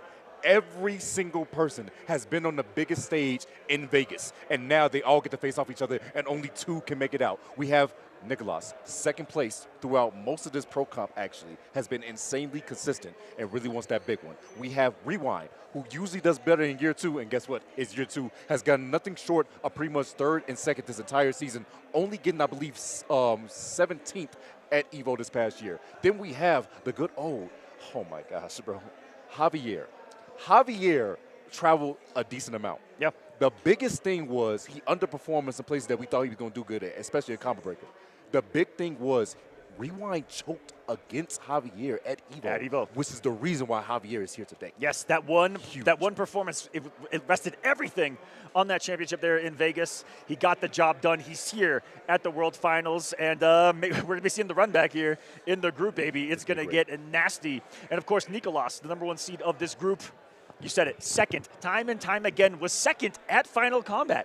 Last year, second at Evo, both behind Sonic Fox. If you're looking for a favorite to pull it off, if you're looking at the favorite outside of Sonic, you're looking at Nicolas. But we're going to get started with, oh my goodness, I'm getting taken back to the year 2016 right now. Both of these boys born and bred in the streets of Mortal Kombat X, baby.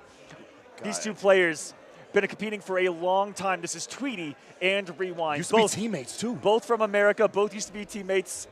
They know each other really well. Tweety, a huge dark horse in this because this is his first time competing offline in Mortal Kombat 1 ever.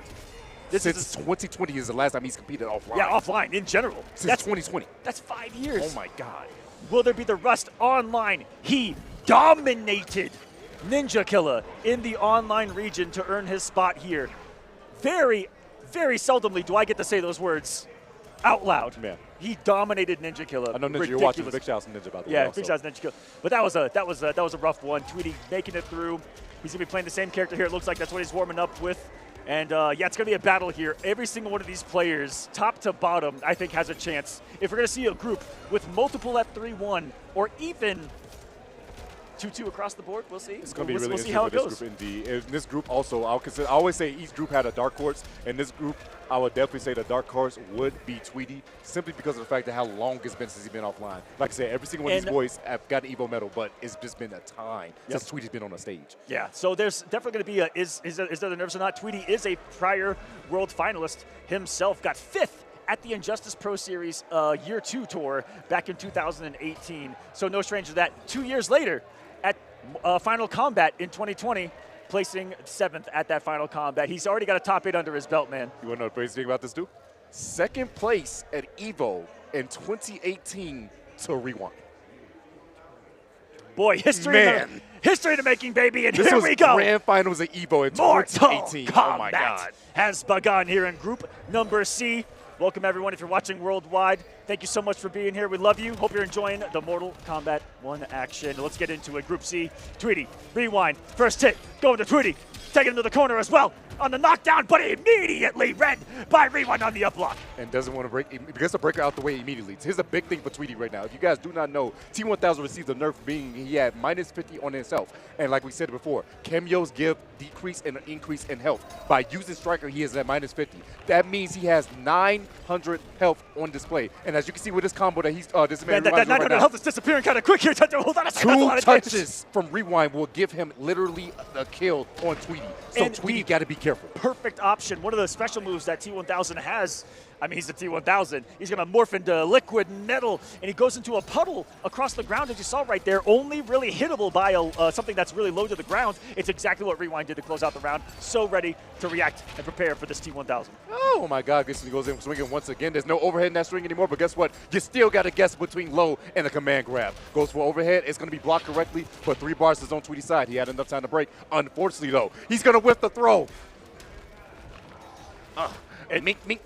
And this is kind of a new flavor of the T1000 from Tweety. Usually he's backed up with the cameo of a Movado. That's what I've seen primarily. Breaking out the Striker here in the World Championship when it matters the most. His back is to the wall right now. Gets it down, one out. There's some hit advantage. Gets some pressure going. Out of Striker now, and perfectly underneath and through with the armor tackle of Rewind to negate the Striker usage. Baiting out the armor as well, and that's going to be sayonara. GG's for a game 1 in Rewind's favor. And Rewind had one of the craziest runs here of the entire pro competition. We didn't see him for the first half at all. He had 0 points. He had nothing to his name. We thought it was going to be done and dusted. No Rewind in finals. What's going on? What's wrong with the world? But he shows up about halfway through at Combo Breaker, gets 2nd, goes to CEO, gets 3rd, goes to Blink, gets 2nd, 17th at Evo, but still got a thick amount of points from the entirety of that run to get here into Final Kombat. A sensational second half run from Rewind, and Tweety doing a bit of damage back as well, but those up blocks have been consistent. And the flawless blocks have been consistent as well. Rewind, they had a huge statement really at Combo Breaker, getting that 2nd place, and that being a demigod event, a decent amount of points that basically solidify himself. Can he get a punish from that range? I don't think so. Going to get a whip punish right here. No, Tweety did missed it, but guess what? The armor through the mink one more time. Oh, goes to the wake up. Nothing to pick up off it, though. No Striker, no nothing available. He's just a little bit more damage. Goes for the command grab in the middle of the string right there. Something you can't block, you have to read it as a high, though, and there's the baton swing right to the overhead. Beautiful stuff by Tweety right there, solidifying the answer, using that mix of the baton just a tad bit more instead of using grenades. I like that. Increasing the offense and making Rewind have to overstimulate himself by guessing and might throw in that command grab on occasion. Oh, gets under. Just outside of the range of that big boot of Reiko. Goes to the command grab. Liquid metal morphification, gets the grab, and gets the double overhead, the Goop Droop. Shout out to Burrito Voorhees. That Goop Droop coming in handy. Goes in for the armor once again. That's a full combo. Put him on his neck. The DDT. Goes to Stars. Wants to stay away. Goes for the Glock, but gets shut down instead. Those legs of Reiko got some range, man. He's got legs and he knows how to use them. Waited a second right there. Thought the grenade was going to catch him, but unfortunately did not. Could have got a better combo than that, but Tweety misses it. Down one coming in handy. Bro, Reiko is so low to the ground when he's crouching. Ow! Yeah, he tried to hook him, but he actually stayed low there, and that may be all run for the south bar into the air grab. Yeet! That's going to be it. Game Blouses. Favor of Rewind, a round apiece here. Now, how it works here, guys are familiar. It's first to 3 to win the entirety of the set. Each one of these players in the group, all 5 players, will play each other. The top 2 records will make it out. Every single game going to matter to your record. Back to the corner you go. What's it going to be here? Patience. He was looking for the wake up. 2 bars a meter for rewind. Was afraid he was going to use it right there. Goes for the striker again. Unafraid to use the baton mix, which is something that a lot of striker players don't really use a lot of. Yeah. Good to see Tweety breaking it out. Tried something a little unconventional here, and he's working on the health bar. Oh, working on a flawless. Full string right there. Another overhead coming through. The batons, like I said, the mix is coming in handy. -2 right there. Going to go for a down poke instead. Goes for the low, full combo launch. And if he does not drop this, Tweety is going to tie us up 1-1. Striking back is Tweety. First offline sighting in 5 years for this man. And it looks like the rust is not there at all. Really got the goop droop right there going for another mix. Down pokes. Aqua. I'm not guessing right. I don't think he is either. Grenades again, and he gets a launch off of that. The pop-up. Working on another one. Gets the knockdown, the safe jump here on the neutral jump. Great block there, and Rewind finally getting through the gap that existed there with the baton, using his armored move to absorb the hit of Striker. +8. And it jailed it. Guess what? It wasn't your turn. Going to keep it nice and simple right here. Wait for Trevor to come back. That backhand of Reiko, very advantageous on blocks and continue pressure, and just like that, a health bar is going to disappear. The fatal blow of Reiko doing all the damage. There's a liquid metal getting jacked up right now. Eat a spear as well, right through the head. Oh my God, my God. Oh! That's okay. He's liquid. He'll be all right. Yeah, he'll be all right. Yeah, he'll be all right. Of all the people in the game, I think he'll be right. The only way to kill him is by multi Now, having said that, he's from the future, so why didn't he see it coming? You know what? The timelines can change. When he coming back here, he made a ripple effect. Maybe he looked into the wrong timeline. He might have. He just might have. The timeline make him hold 400. Oh, the punish with the slider. You get it. Goes for a safe jump. Down 4s instead. Sweeps. Poking the special. Grenades are right there. Guess what? Tackle doesn't matter. Gets a ground pound again. And would have kept it all unbreakable, too. Very strong response from Rewind to go up 2-1 now. Again, in this group. Talking with everyone, even ahead of time, everyone looked at this group and went, whoa, this is, of all of them, this might be the one as far as overall strength. Sweep coming in handy again. And we're seeing it on full display. Goes underneath the high, gets pressure, gets scooped. It's not so fun, is it, getting command grab, huh, Rewind? Both these characters have access to a command grab. Very lethal, and how many times and how many things he can cancel into it, but reading it correctly there is Rewind in the tackle, gonna beat the head of it. Is that activate Tremor to get the pickup and cash out for a lot of damage to DDT. 415, are you kidding me? Put him on his neck one more time. Guess what, you can't dash forward like that. Goes to the group droop, hold on. I've seen magic happen, but I don't know magic quite like this one. Command grab coming through once again. Tweety on the prowl, doesn't have full striker yet though. Metallic metal magic is gonna be denied. I tried to start something special there on the comms, but denied by the tackle of Rewind. Such a quick armored reversal is that, and now a match point to his name. The biggest thing about that reversal too is because he slides, he puts himself so low to the ground, he dodges the grenades and making Rewind that much more, honestly, unpredictable when it comes to it. Almost got it under that time, but did the wrong grenade version, the knee into the fist. He got saved by his homie Striker right there. That's the best backup in the force. He's out of grenades though. Poking the special. Slowly coming back in another response to the puddle. Stop morphing, man. It's not morphing time. It really isn't. Checking a second, though, trying to look for that big space on the stand 3. Gets a command grab, stand 4 into it. Beautiful stuff right there. Although, in hindsight, if there is a time to be a morphing time, now is the time for Tweety. Needs a comeback. He needs a miracle right now. Empty jump grab. A block punish, too. Look at that damage. Boom! 176. Extra damage if you grab your opponent while they're attempting an up block. So it's really good to just jump at your opponent, do nothing, let them try to up block, and then punish accordingly. Command grab. Oh, he did the far version of the nades. Can't escape the range of the DDT, and Trevor for the pickup. Rewind. Take this 3-1 to get this Group C started with a statement victory. Tweety, a decent performance here, getting a game off of Rewind, who's coming into this, I mean, red hot. In his first tournament, almost defeating Sonic in that grand finals, that combo breaker. Like I said, and this was at a time where Rewind has been more focused on being a working man. Oh, yeah. Shout-outs. He's trying to prove out here, you know, being a tech. He is doing it for the 9-to-5ers, as he said. Exactly, yeah. Out there in the world. He's showing that there's balance as possible. Before a 9-to-5 job, taking care of his own house, doing his own thing, but still have that time to compete. Personally sponsored one of the other players that came here and won the last chance qualifier. What a story right here. We're going to see him in group number D. That is Axstar. Next to Axstar's name is going to be the name Rewind, because that is his sponsor to this event. Yeah. But what belief to have in someone to be like, I think that you can go all the way, and I'm going to get you there, kid. That's Rewind. Yeah, I know a couple of you guys were confused why Rewind's name was in front of Axstar. It's because Rewind's sponsor for his flight and everything to make sure he got out here, and he won LCQ over Conqueror after that reset. That grand finals was crazy, by the way. If you want to go back and watch what happened yesterday, please do so. But yeah, you're going to see Axstar later on. I talked about going back to Tweety's results in that he got top 8 at both the 2018 Injustice Pro Series finale and the 2020 Final Kombat finale. Rewind also getting top 8 in both of those, outplacing Tweety in both. He got 2nd at the Injustice Pro Series finale, just behind Sonic. It was the Joker versus Batman matchup. And then 5th at Final Kombat back there in 2020.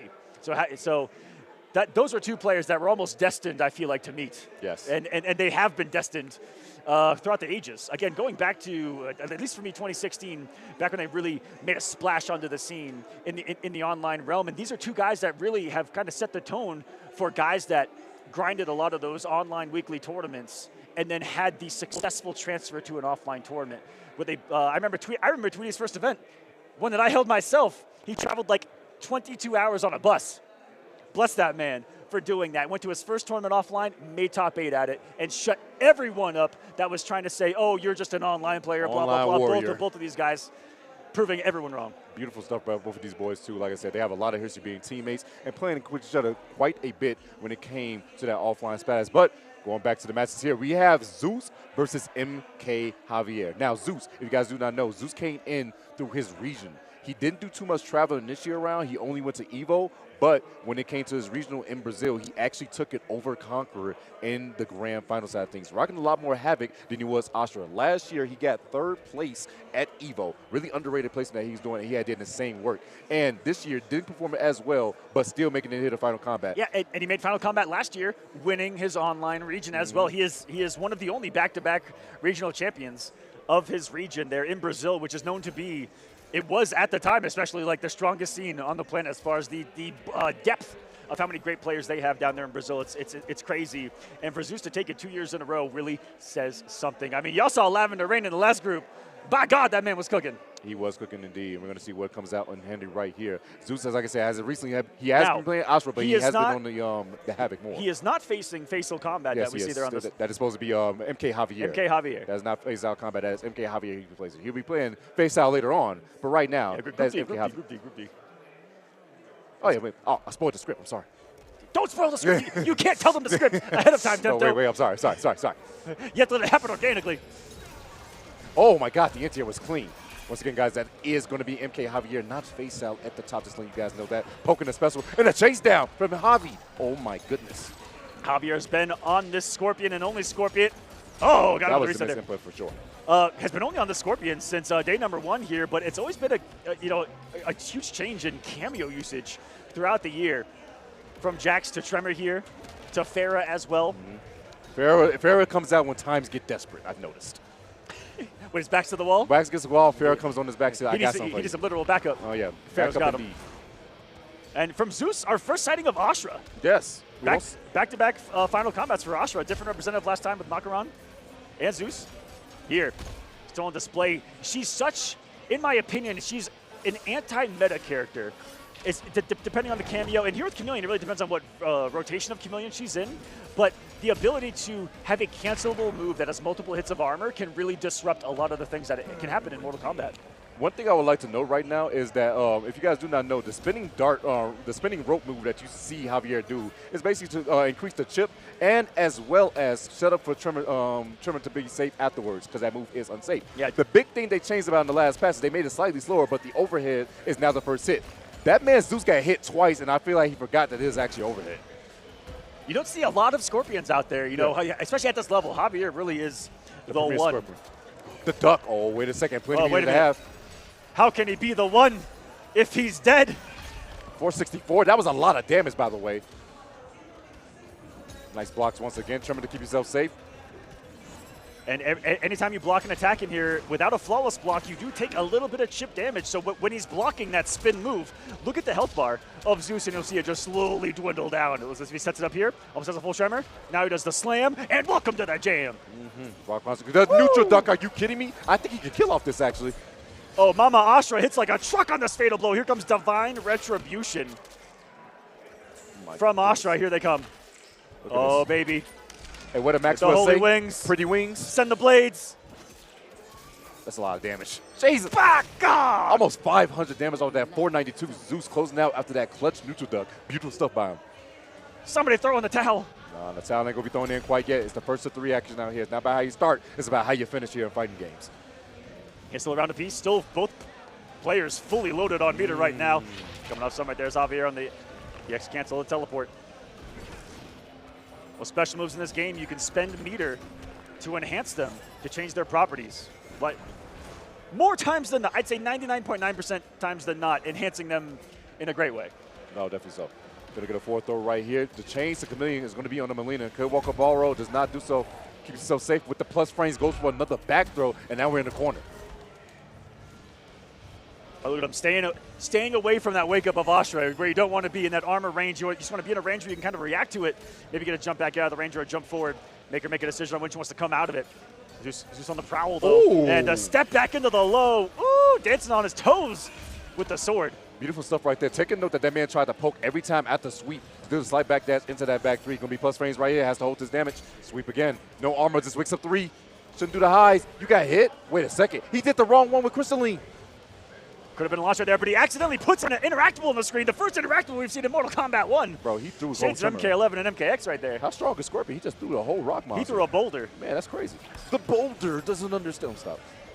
That's a nice boulder. Man, that's a nice rock. That's a nice boulder. Oh, he got him out there. Oh, he got almost at the pickup. Oh, just 2 seconds. Oh, there's anything he can do. He extra hit, and it's still not going to be enough. Zeus surviving a scare this first one. 1-0. Zeus right there, staying composed. Javi, if you guys cannot see, he always plays without headphones. He prefers to hear the crowd, to hear the energy, and be in the moment. That's another big thing about him. That's such a difference, too. Yes, it's a very big difference. You can hear people either boo you or cheer you on in the crowd. So huge instead of being immersed with the headphones. Again, corner carry to get started. Unafraid to wake up, though, as long as you have the safety of a full Tremor to activate him. Tremor himself, these are actually the 2 cameos that have 3 different variations of the cameo themselves. Tremor, just like in Mortal Kombat X, has 3 variations.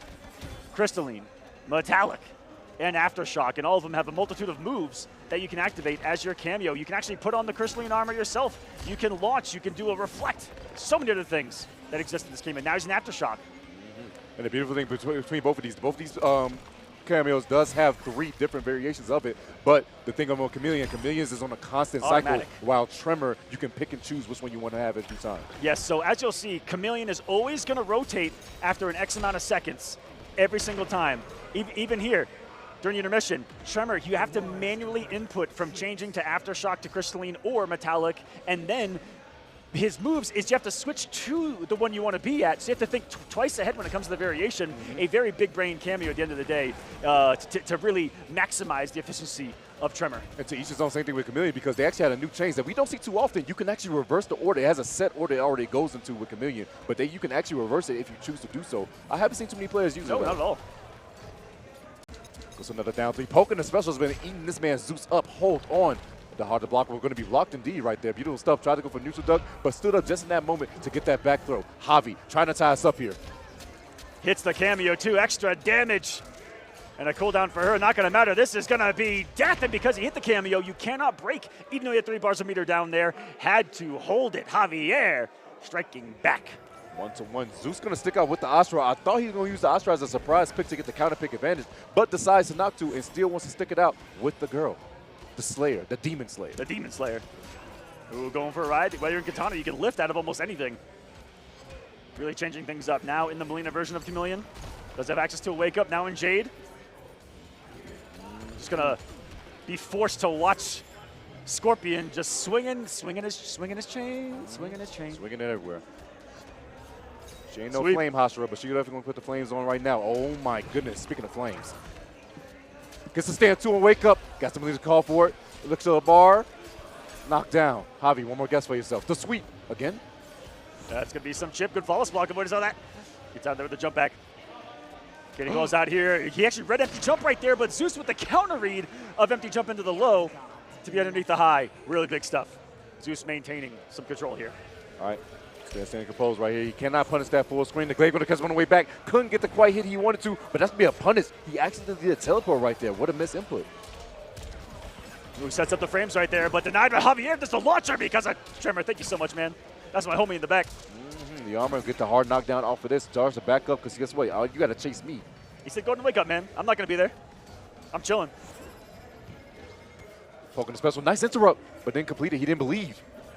I love that Javier embodies the Scorpion way of the warrior, which is get over here. He's very methodical and slow in his game plan. Has no fear of just backing up and letting his opponent make the mistakes in a match. And a mistake was made right there. Tried to go for stand 2 into the Melina Borrow, which is an overhead, mixing up with that low string, but unfortunately not working out too well for him. The block was correct.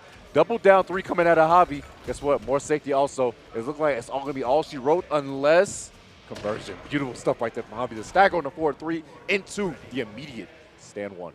The back and forth right now. Final round. Game number 3, closing the gap immediately, but put the Chameleon down. Eats a stand 2 for his efforts. Welcome to the corner as well. I know he's going to the markers there. He got a 2-for-1 special right there. Goes for another. Stagger into the overhead with the rope dart. Again, just commit. Man, hey, ladies, if you're looking for a man out here, Javier has no commitment issues that you just saw right there. Gets the back throw. No, that's a 4th throw instead. 130 for that. Look at that damage. Now in Katana, where she's really a threat from almost anywhere on the screen, she can throw a projectile, float behind it. Now in the Melina has access to more mix, more conversions of the air as well. We'll see if we see one here. No. She's going to let it happen organically. Sees the spin. Accepting the chip, doing a flawless block to avoid some of it. Javi trying to chase this down, but unfortunately it's not looking too good for him. The duck on the throw again. Forced to use 3 bars. No more breaking for the rest of this set for Javi. This match, he gets the back 3, but he didn't believe. He was pre-committed to safety on the Tremor summon. 30 seconds right now. A gorgeous anti-air from the range of Scorpion Spear. He doesn't have a bar, so he can't make the unblockable, but Chip is a really big problem right now. Beautiful flawless block on that poke. Tries to go forward. He gets the overhead. Are you kidding me? As a whip punish, Zeus is absolutely insane. Going for that overhead as the moment that man stuck out a moment. And guess what? Zeus is on the verge of taking this 3-1 over Javi. Javi losing a match this early, Aqua, can be very detrimental for that man's mental health. Oh, yeah. Man, I cannot believe he had the audacity to do that overhead the way he did. You know, it hasn't done it all set long. Has put it in the reserves, saving it for a special moment just like that. For Zeus, God of Thunder. Turn things around, gets to wake up to work. Held it a little bit longer just to give him some space, just in case it was blocked right there. Sees the spin, takes it instead. You know, it's crazy that they both have arm moves that go completely through someone. That's actually pretty funny. Oh, my. Keep it safe right there. Beautiful stuff. Just going to walk back. Waiting for Tremor to come back is Javi. That's why you see the runaway game go crazy right now. Yeah, especially with the health lead. I mean, the Javier special. Gets the hit. No full Tremor summon, and just bullying him with the mids is Javier as a response. Beautiful stuff right now. We're going to have our first Game 5 situation. Will be absolutely wild between these two. And they fight tooth and nail for sure. Keep yourself safe right there with the spear afterwards. Goes for the dash. Guess what? The micro duck coming in handy once again from Zeus. Brazil rising up. And we're going for a ride. Whee! Plus frames on that meaty projectile right there as a restand on the Melina grab.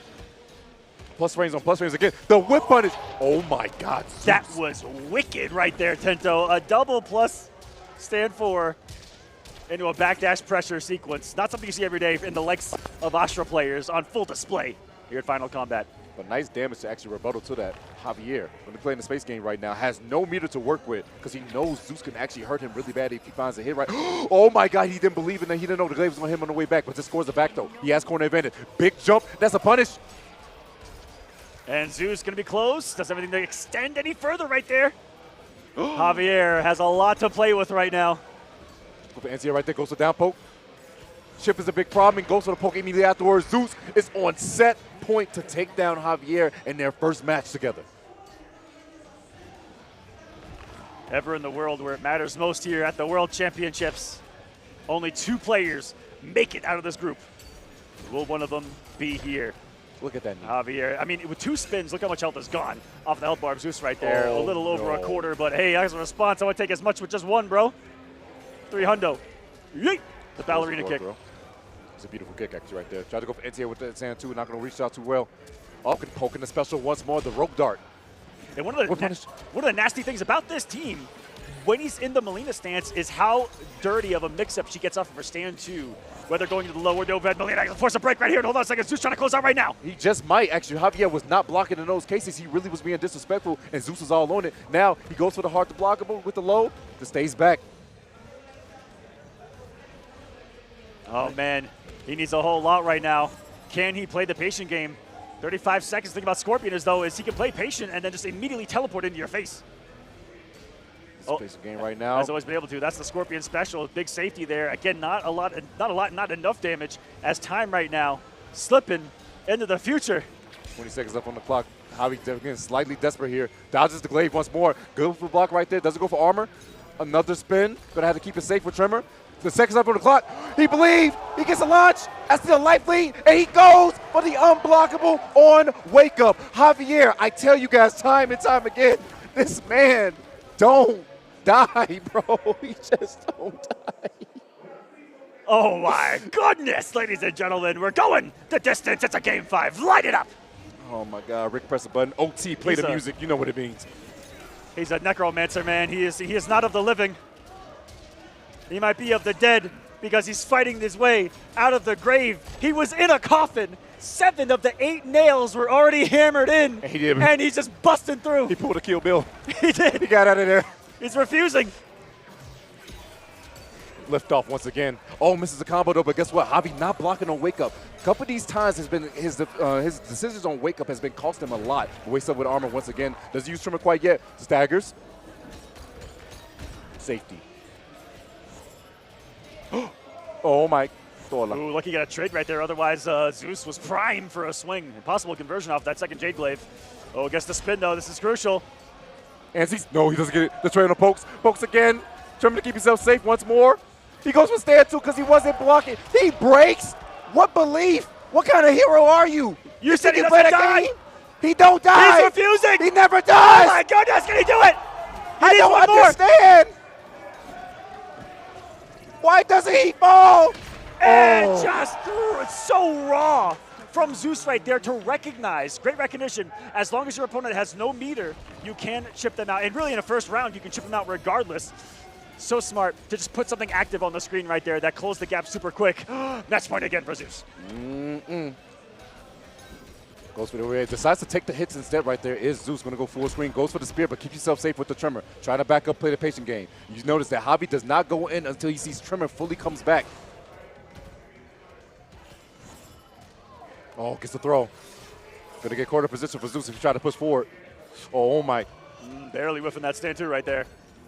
Goes for the spin. More safety of Tremor. Thank you so much, man. Just backing up. Runs into a stand 2. Are you kidding me? The sword normals. She's a sword fighter. As you said, she's a demon slayer. If there's something Mama Ashra's got, it is range, my friend. Some of the most range in Mortal Kombat 1. Especially in that forward 2. Finally gets the Hellfire to work. Get over here. For some big damage, too. He said, nah, I'm not dealing with all that. We're breaking. Knows he can get the kill. He went for it. Is that kill? Oh, my God. Final game, final round between MK Javier and Zeus. This is only the second match of this group. I told you this group is going to be crazy. We tried to warn them, Tento. Oh, my God. They should have listened. Strap in. It's only just begun. Oh, my God. Just go for poke. He taggers. He didn't believe in it. And that's what you get. You should have just believed. I told you had I thought you didn't have commitment issues, bro. No healthy has actually felt safe in these last couple of games, At though. all. Safety once again with Tremor. Oh, no, he wastes it towards the end. And normally when you're in a big health deficit, you see risks being taken from players. Zeus, not really primarily in that state of mind, keeping us so safe on those spins. Off that man on walking back, and you know what this means? A full combo coming out of Javier. Going to be about tied up in the light bar after this one. And here we go. Spin to win. Staying patient, just walking back. Doesn't want to deal with the nonsense, but guess what?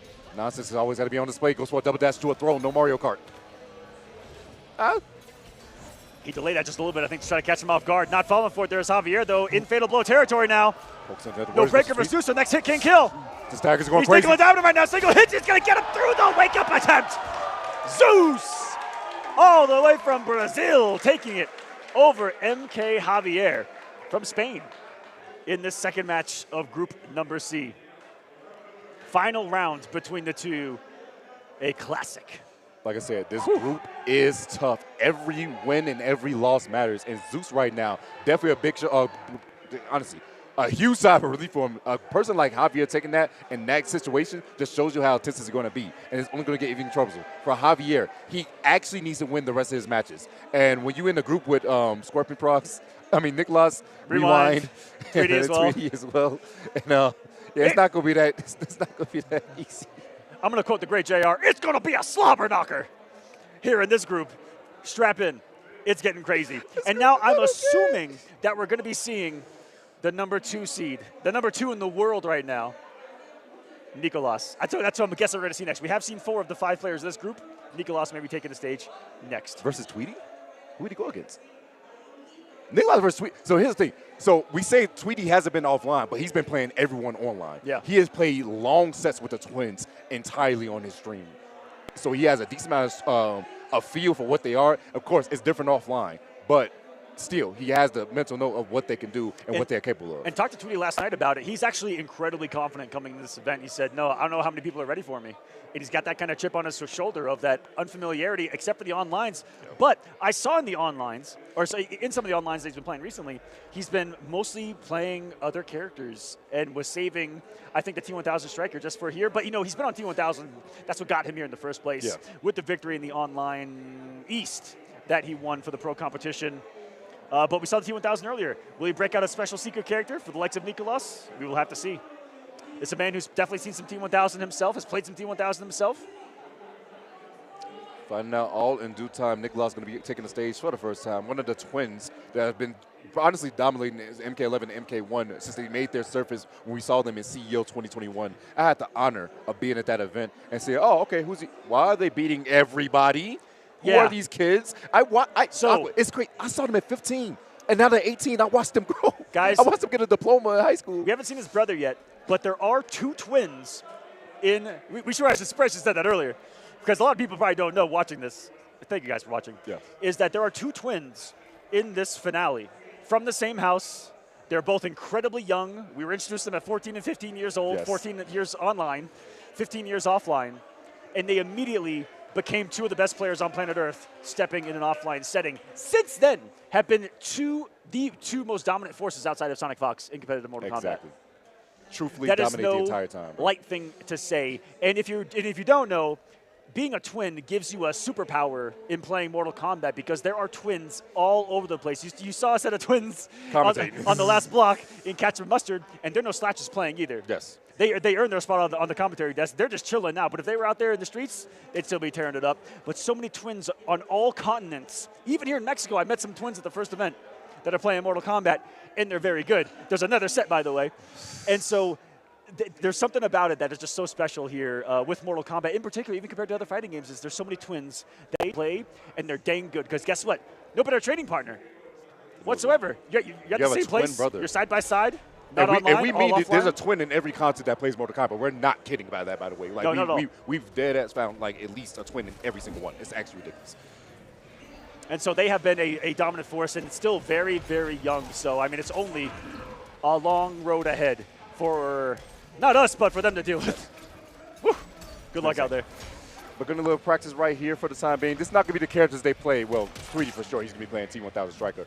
But Nicolas is a person who plays many characters and many characters at a high level. I've seen him play the Raiko twice in a bit as of recently. Also has a Havoc, but did the Havoc a lot during this past Evo. But as far as the character variety that he's had, Aqua, how many characters has this man played throughout the season?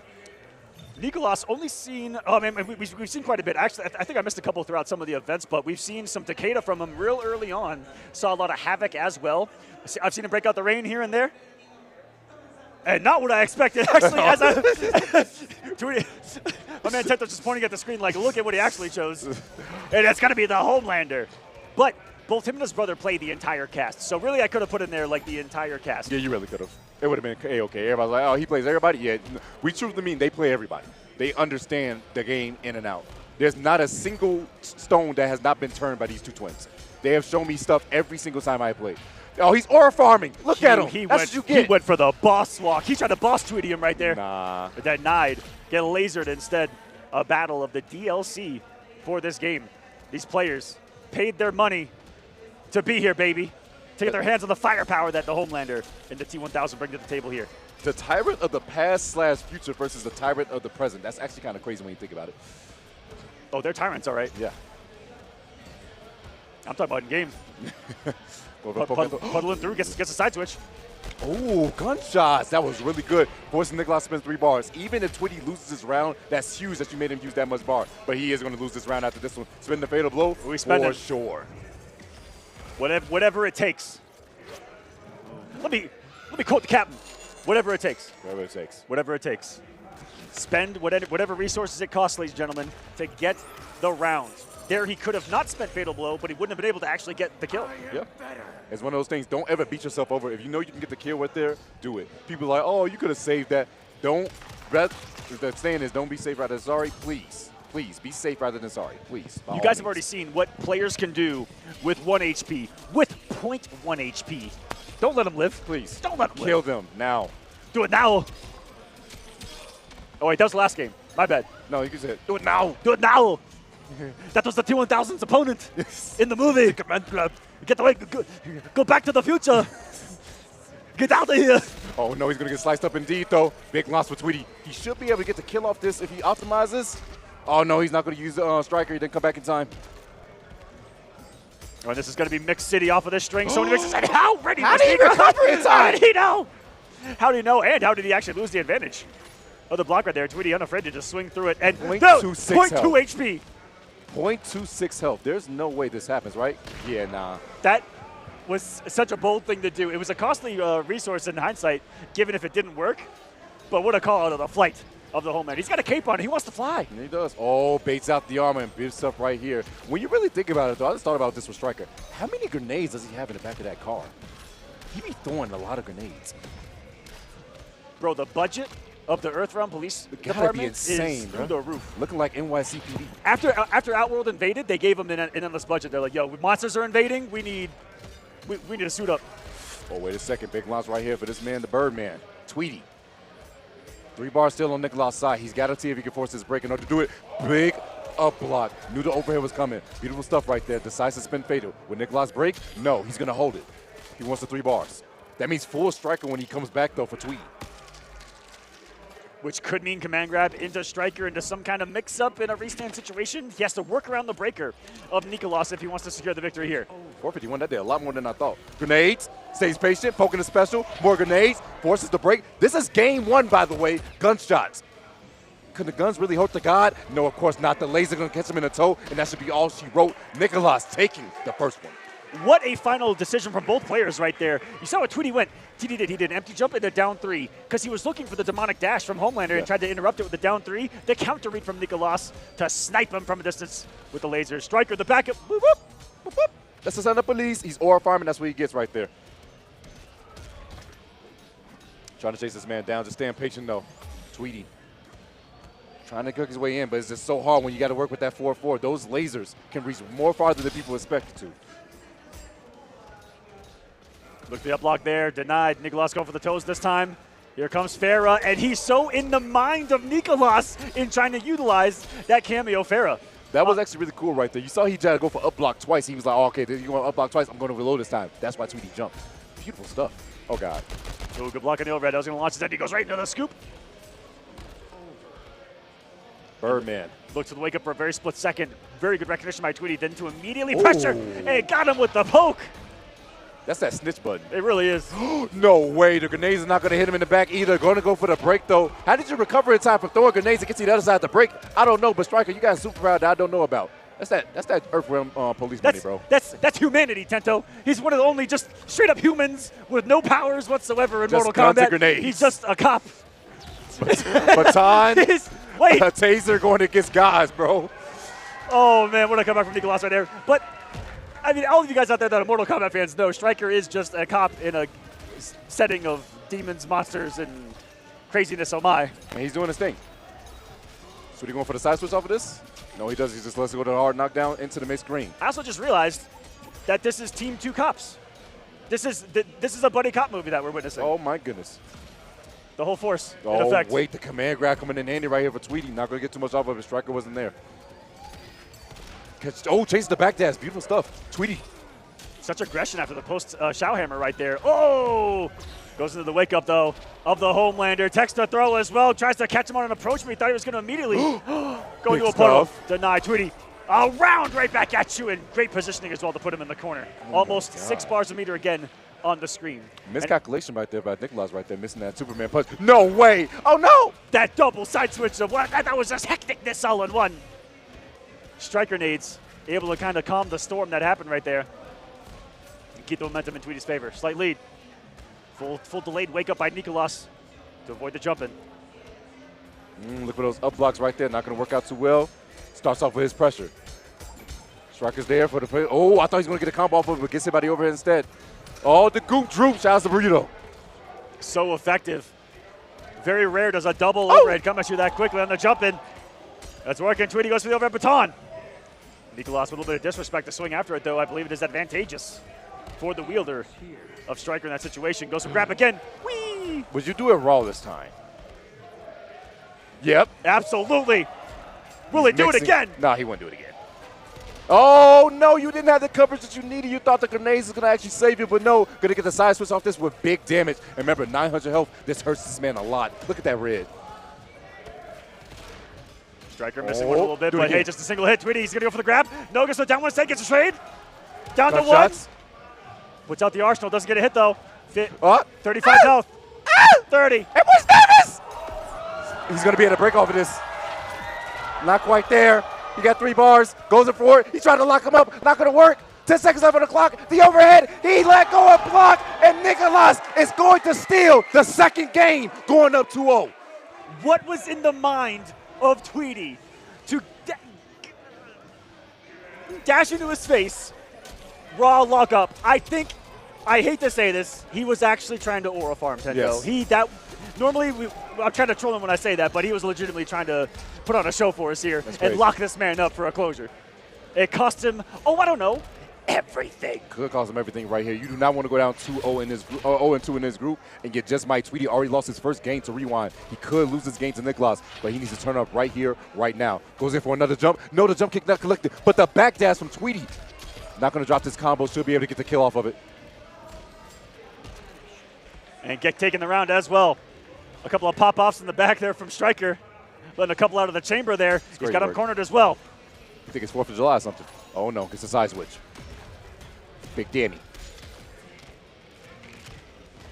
And with a reversal position, tries to wake up. Striker there for the that second. Was so oh my smart. goodness! Using the hit advantage of the clap to make sure he gets as much time as possible after the grenade hit advantage. Beautiful stuff by Nicholas. And guess what? Big damage. Aqua. It's not. Oh my God. Starting to look grim for the round. Nicholas coming alive. Great block right there. And actually, that was a very strict timing on the Striker usage. There was almost a gap for him to be able to down 2 and end it right there. Goes underneath for Tweety. Lasered. Blazing on the stand 2. And it's match point. Nicholas. Into 1-2 right there was absolutely insane. Nicholas needs one more. He gets over it. No. And a conversion for Tweety. Oh, yes, sir. Command grab ducks it. He's forced to spin 3 bars. Tweety knows he can't take that much damage. Grenade's going to be punished. 3 bars for 3 bars. I like that. Mano y mano. We doing this the old-fashioned way. Just hands. No bar. Oh, here we go. We're going for a ride. Homelander, some of the biggest corner carry. Look at that. Just dragging you by the neck to the corner. Crazy work. Making this a brand new home. 407. That's what it's going to be. Just check him with the mid. Gunshots, though. Oh, my God. Big damage, too. We're going to look upwards of 400 damage. Back to the corner, too. The Cabal hooks Cabalin. 436. Overhead baton. He wakes up. Wait, that had to be a missed input. There's no way. But he's not going to be able to get a punish. Maybe that's why. The pushback so far. Escape failed as well. Tried to tech it. Just dashing. The madness. Gump tripped in the end and cannot break. Tweety stays alive. The Birdman stays with it. Beautiful stuff all around. The game is now 2-1. Tweety still wants to keep his life on the line. Grenade still saving him right there, my God. You know, for the longest time, everyone called him Tweety the Bird, and he is living up to the name right now, taking flight. Man, going the distance for real. Was knocked down. 361. Good up block, but guess what? You got to be faster. But, ayo, fast enough for not ducking the command grab. Gonna get the side switch off this? Too slow. Too slow. Got the spins. I forgot about that one. Gonna get the forward throw right there. The 110 goes under the laser. He couldn't get the punish in time though. Striker. Oh, he got the gets nine. clipped. Striker arrived on the scene, just get kicked in the face. Man. Command grab. Not gonna be quite Not def. enough. It's Oh, close to chip. What an interruption. Or farming. Boss walk. Why? Why does he keep doing it? He's still alive though, and goes to the grab. A reversal position as well. Nicolas all over that read. Whew. I am done Scary apologizing. Big jump. Oh, no, doesn't get it. Punish? No, he doesn't get anything. Guess what? The duck again coming out of Nicolas. Gonna get the side switch off this? Oh, for sure. Big Maximum damage as well. Oh, the optimal. 438. A knockdown menacingly, just disrespected by the wake-up jump from Tweety right now. Right play. Cabalin, back to the corner you go. There's a knockdown on the swipes of the blades. This man is the weapon. Ooh. Grab into striker. Big damage here. Nicolas, raw belief because he's not breaking. He said, I'm dangerous. Wasn't too much damage. Didn't barely hit 300, but still damage is damage nonetheless. Big jump in, just new, but didn't cancel for the 2 bars. Oh no, is that gonna be all she wrote for Tweety? Is this where he falls? 2 losses has been really lights out for everyone here in the group stages. So this will be a deficit for him to get started. Oh, goes for it. Stays patient. No command grab quite yet. Fall's block was beautiful right there, and they gave some chip. Oh my, he committed that. If he punished that, goes for the mid. Are you kidding me, Tweety? Tweety! The spike from downtown. He's not. Missed on the grenade, but all he needs is chip right now, and he flawless blocked. If he would have continued pressure, would not have mattered. Immediately recognized it and goes for the throw, which is a risk in and of itself. Tweety. He might take Javier's title, the man who doesn't die. Are you kidding me right now? 2-1 to steal the score. Nicolas trying to close it out. Does not want to force a game 5 for Nicolas. Tweety. Oh, not blocking on wake up as a counter hit. No breaker to save him, no nothing. He's got to take all of it. Gets it towards the end. Health bar, 3/4 of it now gone. No conversion either. This is looking grim. Other side down post to get the punish. Goes for the throw. That's going to be all she wrote. Fair's going to get on the back. Should be the launch and should be the closeout. Nicolas is going to take it over Tweety 3-1. Hard-fought battles from Tweety in both of the matches that we saw him in, but is unfortunately going to go down 0-2 in this group to 2 of the best players, the 2 top seeds of the group coming into this. We'll see if he can get a couple more wins under his belt. And you never know if the rest of this group, again, I feel like there's a small chance we could see some 2-2s across the board. I'm going to try to manifest it here on the comms. Look at them talking about the match right there. Tweety on the left, Nicolas on the, they changed sides, so I was going to be a liar. There's Nicolas right there. Tweety in the back. And, well, I got it here. I was actually reading in the middle of the match right here. I got it here sitting pretty. Let's talk about it. Quick shout-outs to a brand new book, Vic's Victory, the visual history of the iconic franchise Mortal Kombat in the form of a book here. Absolutely beautiful, massive, has every single game in here. And I happen to... What page did you open? I was on my boy, Kotal Khan. I'm an MKX boy. This is my boy right here, Kotal Khan. I had a feeling you had He's got a page. Look at that. It's like magic. So much is in here, every single game, all the lore, all the artwork. Definitely check it out. If you're a collector of Mortal Kombat, this is definitely for you. Look at the size of that thing. It's pretty thick Again, book. the visual history of the game, the franchise, MK. Check it out, Flawless Victory. All the concepts, all the artwork, and all the things that happen behind the scenes for the games is in that book, so please, by all means, check it out. We're going to get our next contestants on the stage here for Group C. So we need Rewind and Zeus has to play each other, and also Rewind needs to play Javier. Now, yes. You mean that one right there? Oh, that match? my God. Let me tell you guys the backstory that happened in this match at EVO. This match at EVO was the most insane thing ever. And this is why I tell people, stop showboating. I'm sorry, Rewind. I got to blow you up for this one. Oh. Rewind was up in the set using Ermac against this man, Javi. He had the game. He had this man down. He was up 90% in life. What does he do? In this game, you have this thing called brutalities, where you can kill someone in a unique way by reaching a unique requirement. Nah, he was fishing. Rewind wanted that down 2K brutality. He wanted to take this man's head off. But unfortunately, because the angle that he was at after he reached the up block, it whiffed. Javier made a 90% comeback, eliminated Rewind, and actually getting his points to make him get here.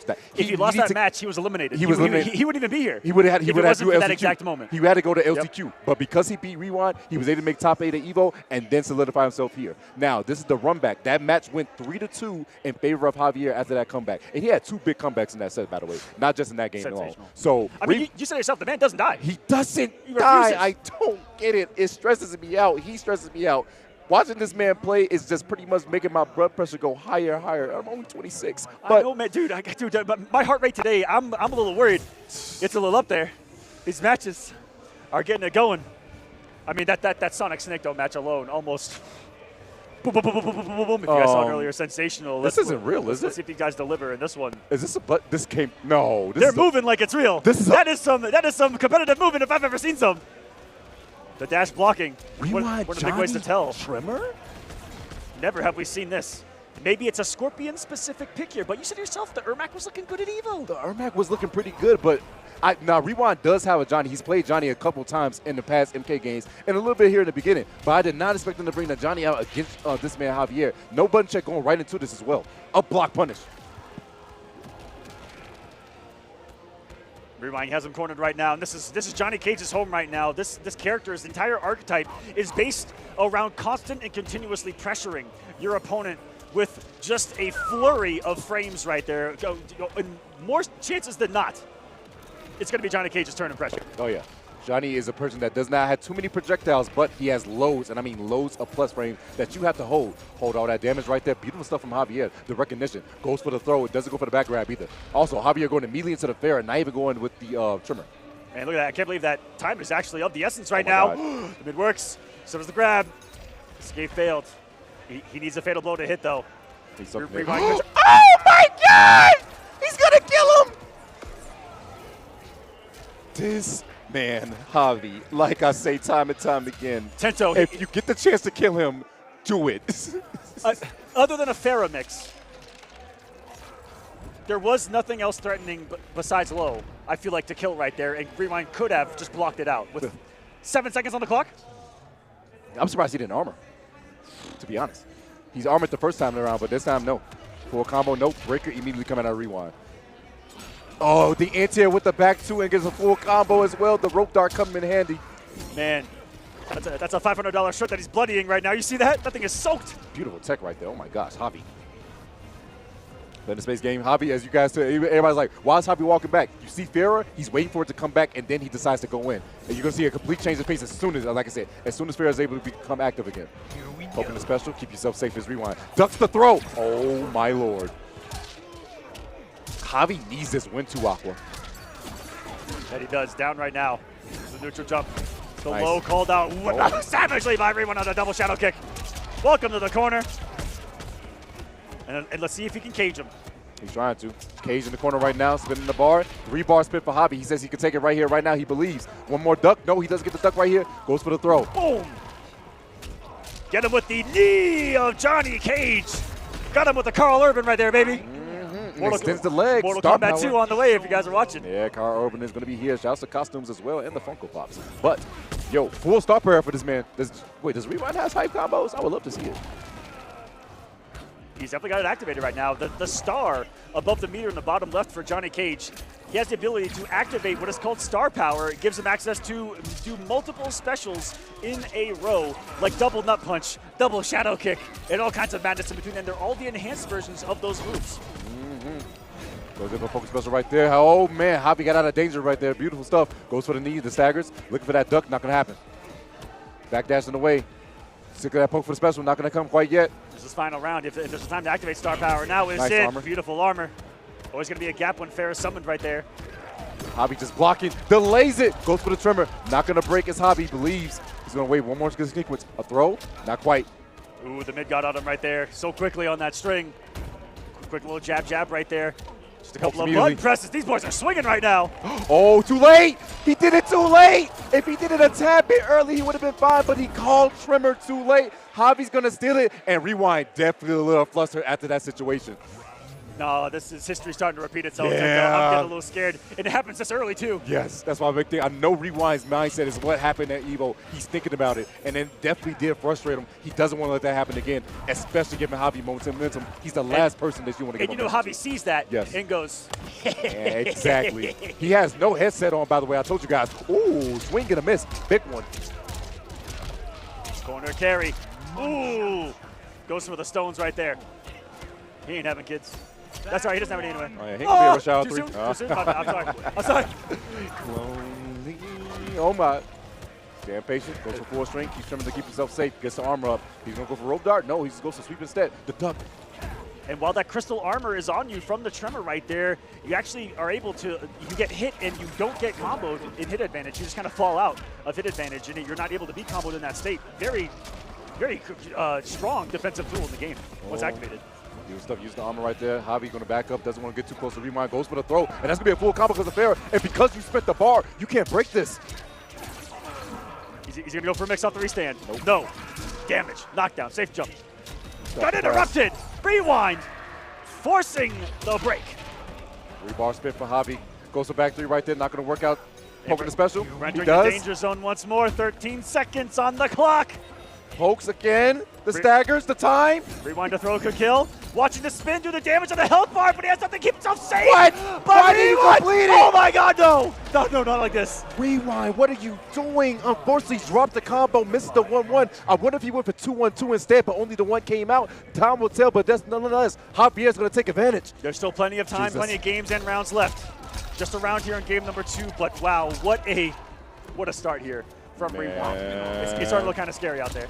He's swinging the wrong way. Everything's going wrong for Rewind right now. It's falling apart. I don't know if he can stay composed after this, but hey, something under corner pressure right now. Keep it up to safety. Sweeps. Javi goes for the 4th throw. There's no way he makes this happen again, right? That's what I was about to say, man. It's been in his hands every single time. Oh, my God. But Javi. It's always the life deficit where Javi just turns up for a shove. Okay. No way. That's the low. And, oh, wait a minute. That's a lot of damage. This is about 500, right? Is it? Stand 4 fatal. Here it comes. Boom! That's a lot of damage. Let's see how much damage is coming, ladies and gentlemen. Farrah getting a taste from the back. Is he gone? And here comes Scorpion in 4K. Doom, doom. It is. The Azuna drop. The Scorpionheimer. To me. Boom! Not enough. 512 on the board. Goes. Oh my God! That was. No! The reason that was so smart because you know he's trying to flaws block and there's a gap with the rope dart. He committed to the dash because there's no gap in there, and Rewind was definitely looking for it. This man's going up 2-0. But if he blocked it, he's dead. This is. I told you, Javi, don't die. I'm sorry, y'all. If y'all see me live, look, I'm stressed. What's going on? What is actually going on right now?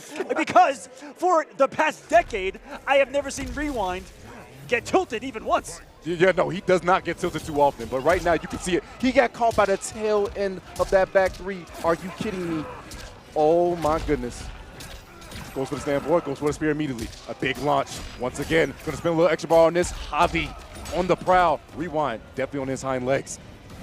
Walking back. Wait, beautiful punish right here. But no, drops the combo. There's been a couple of exchanges. Stupid. Stupid. Stupid. Don't you dare go for a 4th one. A huge back throw right here, and that's going to be a Farrah. Does he break? Yes. Rewind believes, but Raiko is one of the best comeback characters in the game. You hit. Oh, my dice. It's over. Just a stand 2, and now it's match point in the hands of MK Javier. A much different story this time around compared to Evolution. Being so dominant right now against Rewind was crazy. Like I said, in Evo, this man was actually working his way, and it was beautiful conversion right there with the Ermac, but this time around, not so much. Gonna get the plus frames. Oh, wait, immediate to the knee. Stand 3. Beautiful stuff. Goes for the extension with Tremor. Another one. The Hurricane Rana. Oh, the overhead. Stupid. Coming out once again. Rewind. Still staying alive here, but a huge meter lead for this man, Javier, and still on set point is Javier also. Stand patient. Goes a down poke. Get off me. The tech. Try to go with jump 3. Not going to work out too well. Big poke. Oh my God. A huge launch. And guess what? Rewind doesn't have breaker. Has to hold the majority of this damage. Goes over underneath this time with the Pharaoh. Okay.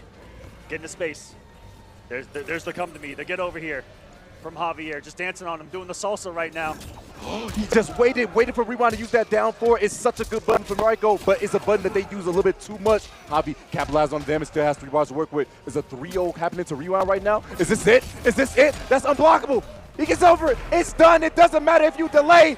Javier, we're taking over Rewind 3-0 in convincing fashion with the Scorpion Pharaoh. All of it coming down to similar moments like at Evolution, where it was in the hands of Rewind, I feel like, in both of those first 2 games, and Javi making the comebacks happen. That's the sigh of relief right there because he knows how close that was early on and how close that those 2 can go in the distance. And a big shouts to Javier for really setting the tone of the group right there with a victory. That actually changes things quite a bit here, Tento. I can't help to notice that Javier got up first, but Rewind was off the stage before him.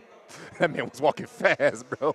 I've never really seen Rewind on tilt, and you saw after game number 1 the physical toll that it had on that man. And yeah, certainly shaking up Group C here with Rewind, getting an L to his name. Javier, another W to his name, and we might be in a tiebreaker situation later on where it comes down to those individual games. So that means Zeus is 1-0, Nicholas is 1-0, Rewind's 1-1, Javier is 1-1, and Tweety is 0-2. Tweety is by far, he's pretty much at a very big detriment. But with that dub that Javier just did, it gives Tweety actually still a chance because should he win his next 2 matches and Rewind and Javier possibly do bad and Zeus maybe, like, it could still be kind of possible here.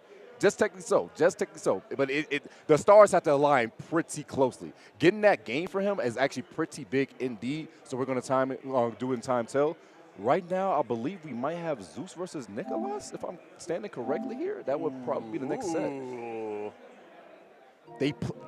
That was the first match of top 8. Yeah, it was the first match of top 6. That was when it's top 6 at EVO. Yeah, top 6 at EVO, yes. At top 6 EVO in 2024. So this will be very interesting to see how that will actually come about because, oh my gosh, they went the distance in that set too.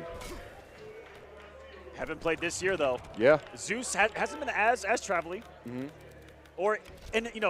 hasn't had the results that he had last year too. That big run at Evo. This year was at Gamescom and a few others, unable to kind of put in those massive runs that we're used to seeing, but still winning the region to get his spot here. An effective weapon. Because that's the thing about regions like that is sometimes it's just, whatever day it is, a different player can win. That's so many players are strong from the region, and we're getting into it. If you didn't know, we got a button check here. It's going to be Nicolas and Zeus. I saw Zeus and Nicolas smile a little bit too much. I'm like, nah, that's a button check for sure. They wouldn't be smiling right now. Yeah, I don't know about your final combat. Maybe somewhere else, but here, where there's how much money at stake? $200,000 for the prize pool, by the way, for these players. Woo! Remember, guys, the top 2 people make it out. Everyone that is playing right now is getting a piece of that prize pool, by the way. First place, getting $70,000. Yes, big money. Big money right there. No matter what, you still get money, but the farther you go, the more money you get. And of course, you definitely want to get that 70. I was pushing for it. Definitely. Although you got to sit there for the first time, I'm going to lose my mind. But no, it's going to be the Havoc coming out of Zeus this time. And backed up by the Movado as well. That classic pairing. And this may be the age of Reiko in these last few months. Yes. The usage has been skyrocketing as people have been saying that this new version of him is very powerful. Reiko, for the longest time in this game, Mortal Kombat 1, was primarily a zoner, which means that he's like a keep away, you back out, you back off and you throw projectiles, you back off and you throw projectiles, you back off and you do what? Throw projectiles all the time, That's what he used to be, and now he is more of an up-close, in-your-face grappler brawler archetype that we kind of thought he was going to be in the beginning. And now he's kind of got it all. Oh, that man is definitely one of the terrible persons. When you work for General Shao, you can't be really a good person when you think about it. Goes in for the sweep, going to be trading right there. Where his miss input was huge right there from Zeus. Breaker using immediately 3 bars coming out. Goes for another throw, armor up immediately. Doesn't want to use his trimmer quite yet. Going to score another hit. Scores a mid though. Big damage. Oh no, he decides not to use the bars. Just keep it nice and simple. Going to play the life lead. Going to play the space game. The sweep to whip punish. Are you kidding me? Zeus. Big stuff right now. Coming Andy. This time. Man grab. All this right. time one jump and it cost him everything right there. Nicolas on top right here, taking the first blood. Drawn from this man. No commitment after the stand 3, though. Goes for the low. It had the mind to actually keep himself safe. Get off me. You don't hand the person who is second in command to General Chow. How dare you? This is the general of Outworld that you're talking to right now. Takes the net. Havoc trying to cause his favorite thing here. Chaos! Plus frames again. Oh, he goes with that. Bro, that was some brave stuff right there. I'm not going to lie to you. Me going into it. Beautiful stuff. Beautiful launch and beautiful damage. Going for a safe jump afterwards. Goes for the toes. Ducks, but doesn't get the punish. Big throw coming out of this man, Zeus. He has 3 bars to work with. He can do a lot right now. He just needs to score a hit. Slide. Keep yourself safe. If I was an umpire, I would have gone safe. Safe. Stand 3 run into it again. Doesn't confirm anything off of the down post. Stupid. Right for the head. Checked him on wake up too. Zeus trying to get aggressive, but denied by Nicolas. And I believe it was the Havoc that he won the region with. It was Zeus. Yep. A couple characters on his sleeve. Good flawless block right there. He's got to close the gap. Step number 1. Step 2. Do a lot of damage. That back 2. No poking the special quite yet, but he's looking for that clean hit. Try to go for the shimmy. He's not going to work out. Flawless box is getting clutch. Oh, look at him. Oh, he was buffering. He was going all kinds of craziness down there. Just to get scooped. Zeus goes for the legs. Staggers it. Just waiting on his moment. No, miss input indeed. He did not mean to go for scoop. And that is the second miss input Zeus has gotten in his set. He needs to try to lock in and try not to drop as much stuff as he has been. 1-0. Nicolas, number 2 seed overall. For the past couple of years, he has been the second most dominant player in global Mortal Kombat. Time and time again, I asked myself, there's 3 Chileans here at Final Combat. I always like to ask, what is in the water down there in Chile that makes these guys so good at Mortal Kombat? You said G Fuel? Gotta be. Electrolytes? They got it all. Oh my goodness, the up block was beautiful right there. Gonna delay long enough for Trimmer to come back. Oh no, he's gonna use it. He's gonna save it. Goes for the mid check instead. Command grab? Nah, not quite. Goes for mid. Beautiful sweep. Because he's got Movado, he's able to confirm right there. One of the things about Movado that sets himself apart from anything and everything else in the game is that you can be mashing Movado and he'll only activate if you hit someone. Yes. It's such a safety net built into the cameo. One of the strongest cameos for that reason. So there you see, he did sweep, it was blocked, nothing. If it hit, Movado time launcher. And Movado gives him a full combo of something that's usually not combo. Thought he was gonna get a conversion right there. Goes for the legs. Get off me. So you don't hand off on the second one. He's second in command. Down 2, goes for the conversion. Over the mine as well.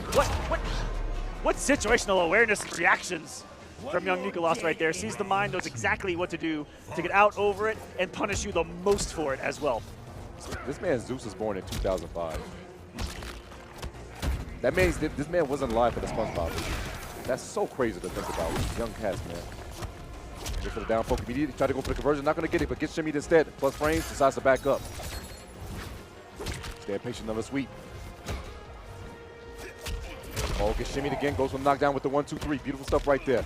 Punish on the poke. Command grab the reversal. Does it have Tremor, though? That one's from the sky. He's got full Tremor. That command grab turns into a full combo, baby. The mine gone and off the screen. One thing less for Nicolas to worry about. A mistiming of the Tremor right there. We could have seen him skyrocket. Stupid. Right for the head. Stupid. Another one. Oh, command grab coming in handy to close it out. Nicolas is going to take it 2-0 thus far, and that he's one more.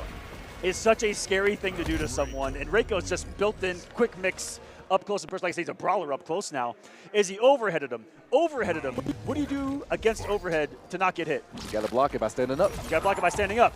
And guess what? Guess what hits you when you're standing up and blocking? A command grab. A command grab. You guys know the difference between a regular throw and a command grab. A throw is something that you can break, meaning that you have the chance to tell them to get off of you if they need to do so. Whereas command grab, you have to hold that. You cannot take it at all. And guess what? It's guaranteed damage. But speaking of guaranteed damage, my God, no bar to break for Nicolas. He's going to have to hold all of this. Gets a side switch. Beautiful stuff by Zeus. Goes for the low, staggers it. Plus frames again. Plus frames again. Oh, just keep doing it, huh? Sweet! Beautiful stuff right there. Conditioning at its finest by Zeus. Gonna get a side switch off this with the jump. Don't wake up. Mink once again. Goes for armor, and this man just waited. He knew. And there's the launch. Boom! Into the aerial DDT again. Got him cornered. Goes for the head again. Not gonna look stupid this time around. Oh, conversion. No, what an interruption. There you see, causing the air there. Havoc was on the approach with the slow normal, but didn't have the speed to stop the quick jab from Nicolas and Reiko, and he is now on match point to take this. Last breath for Zeus. What can you do with it? Yeah, the Havoc, unfortunately, is just getting demolished in his up-close game, and he has not been guessing right too much on the overheads and command grabs. Not committing right there yet again. Neutral jumps right into it. Gets a scoop. Foot to the face. Armor's up. Doesn't want it. Switches position yet again. So smart. Saw that the drop kick was incredibly high, and something actually shatters the armor of Havoc. The first thing we have seen break the armor of Final Kombat. It takes multiple hits to do so, and he threw 6 stars at him to do it. And by God, a DDT! Damage again, goes for armor, goes for slide immediately afterwards, take out some extra damage, goes in with the mid, goes for the grab. What did he try to do right there? Reversal. I don't know, but it's going to get caught up in the worst way. Overhead blocked directly, goes in for the mid. Nicolas knows he just needs to block it out so he doesn't get hit. Another one. There's the grab, and the mine. It was too far away, the corner betraying him. Oh no, is that going to cause Zeus right there? They've got fatal blows. Zeus can stop it, but gets just scooped from the sky. Always a threat. The running jump. Grab, as long as he's got the meter, very hard to deal with, because as long as he's got meter, it becomes a mid. That's insane work. When it comes to mid command grab, guys, you cannot duck it. Most command grabs are highs, but when they become that EX factor, when you spend the bar on it, it becomes a mid. So that means you have to, and I mean have to hold north, you have to jump. What a dominating game there from Nicolas to stay on top right now of the group. Zeus falling now in a pickle. Zeus is now in a pickle. He is now 1-1. If I stand correctly right there, he already had fought Javier. He won that with a close nail biter, and now he just lost to Nicolas, so he's 1-1. So that means so live. 2-0 for Nicolas, 1-1 for Rewind, Javi, and Zeus, and 0-2 for Tweety. On the table is still a potential 2-2 across the board. I said in the beginning, I'm going to keep saying it until it's no longer a thing. But could Tweety and should Tweety get another 2 games straight? Should everything else unfold, we could see, again, a multiple-way situation where it's down to individual games to make it out of this group, which is kind of what we expected. This was the scariest pool. Again, everyone in this pool having an Evo medal. They've been in World Finals themselves before. They're here gaming. We'll see who comes up next to the stage for our viewing pleasure. And a reminder this whole thing's been a viewing pleasure. It has been a viewing pleasure. A reminder for you guys just joining in, over the 90 countries are being streamed on HBO Max, by the way. Insane. 90? We're 90. So we have groups. Hi, everyone. We have 4 groups, 5 people in each group. Everyone plays each other once. It's called a round robin. So because Tweety's already fought Nicolas at Rewind, he has to at least fight MK Javier and Zeus next. So that being said, I don't know what's going to happen, but we'll find out. Well, again, so who comes up next? Because these are the matches that are going to determine everything. And Destiny going, 1 and 3, going 0 and 3. Those are elimination rules right there for these guys. As long as they stay in the 2-loss range, right now they're still alive. We'll take a little break. Come back for some more MK1 action here for Final Kombat.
Having liberated the hourglass and become keeper of time, my next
liberated the hourglass and become keeper of time, my next task was to restart history. Not beholden to past events, I was free to craft a new era. It was with humility and restraint that I approached this blank canvas. After careful preparation, I began work, painting over the darkness. After eons passed, I sketched out the realms. After eons more, I brushed them in with life. In my new era, all beings will have the opportunity to find peace. Whether or not they do will be their responsibility. For my power only permits me to begin this endeavor. It is the duty of mortals to finish it.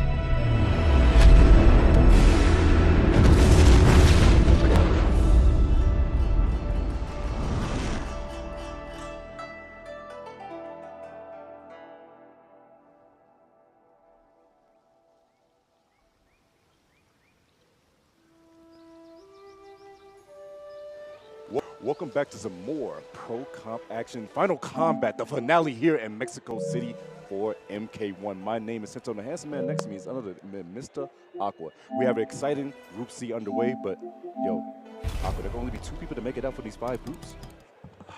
These 5 people. These are 5 champions that are battling for 2 spots right now, and it's a bloodbath.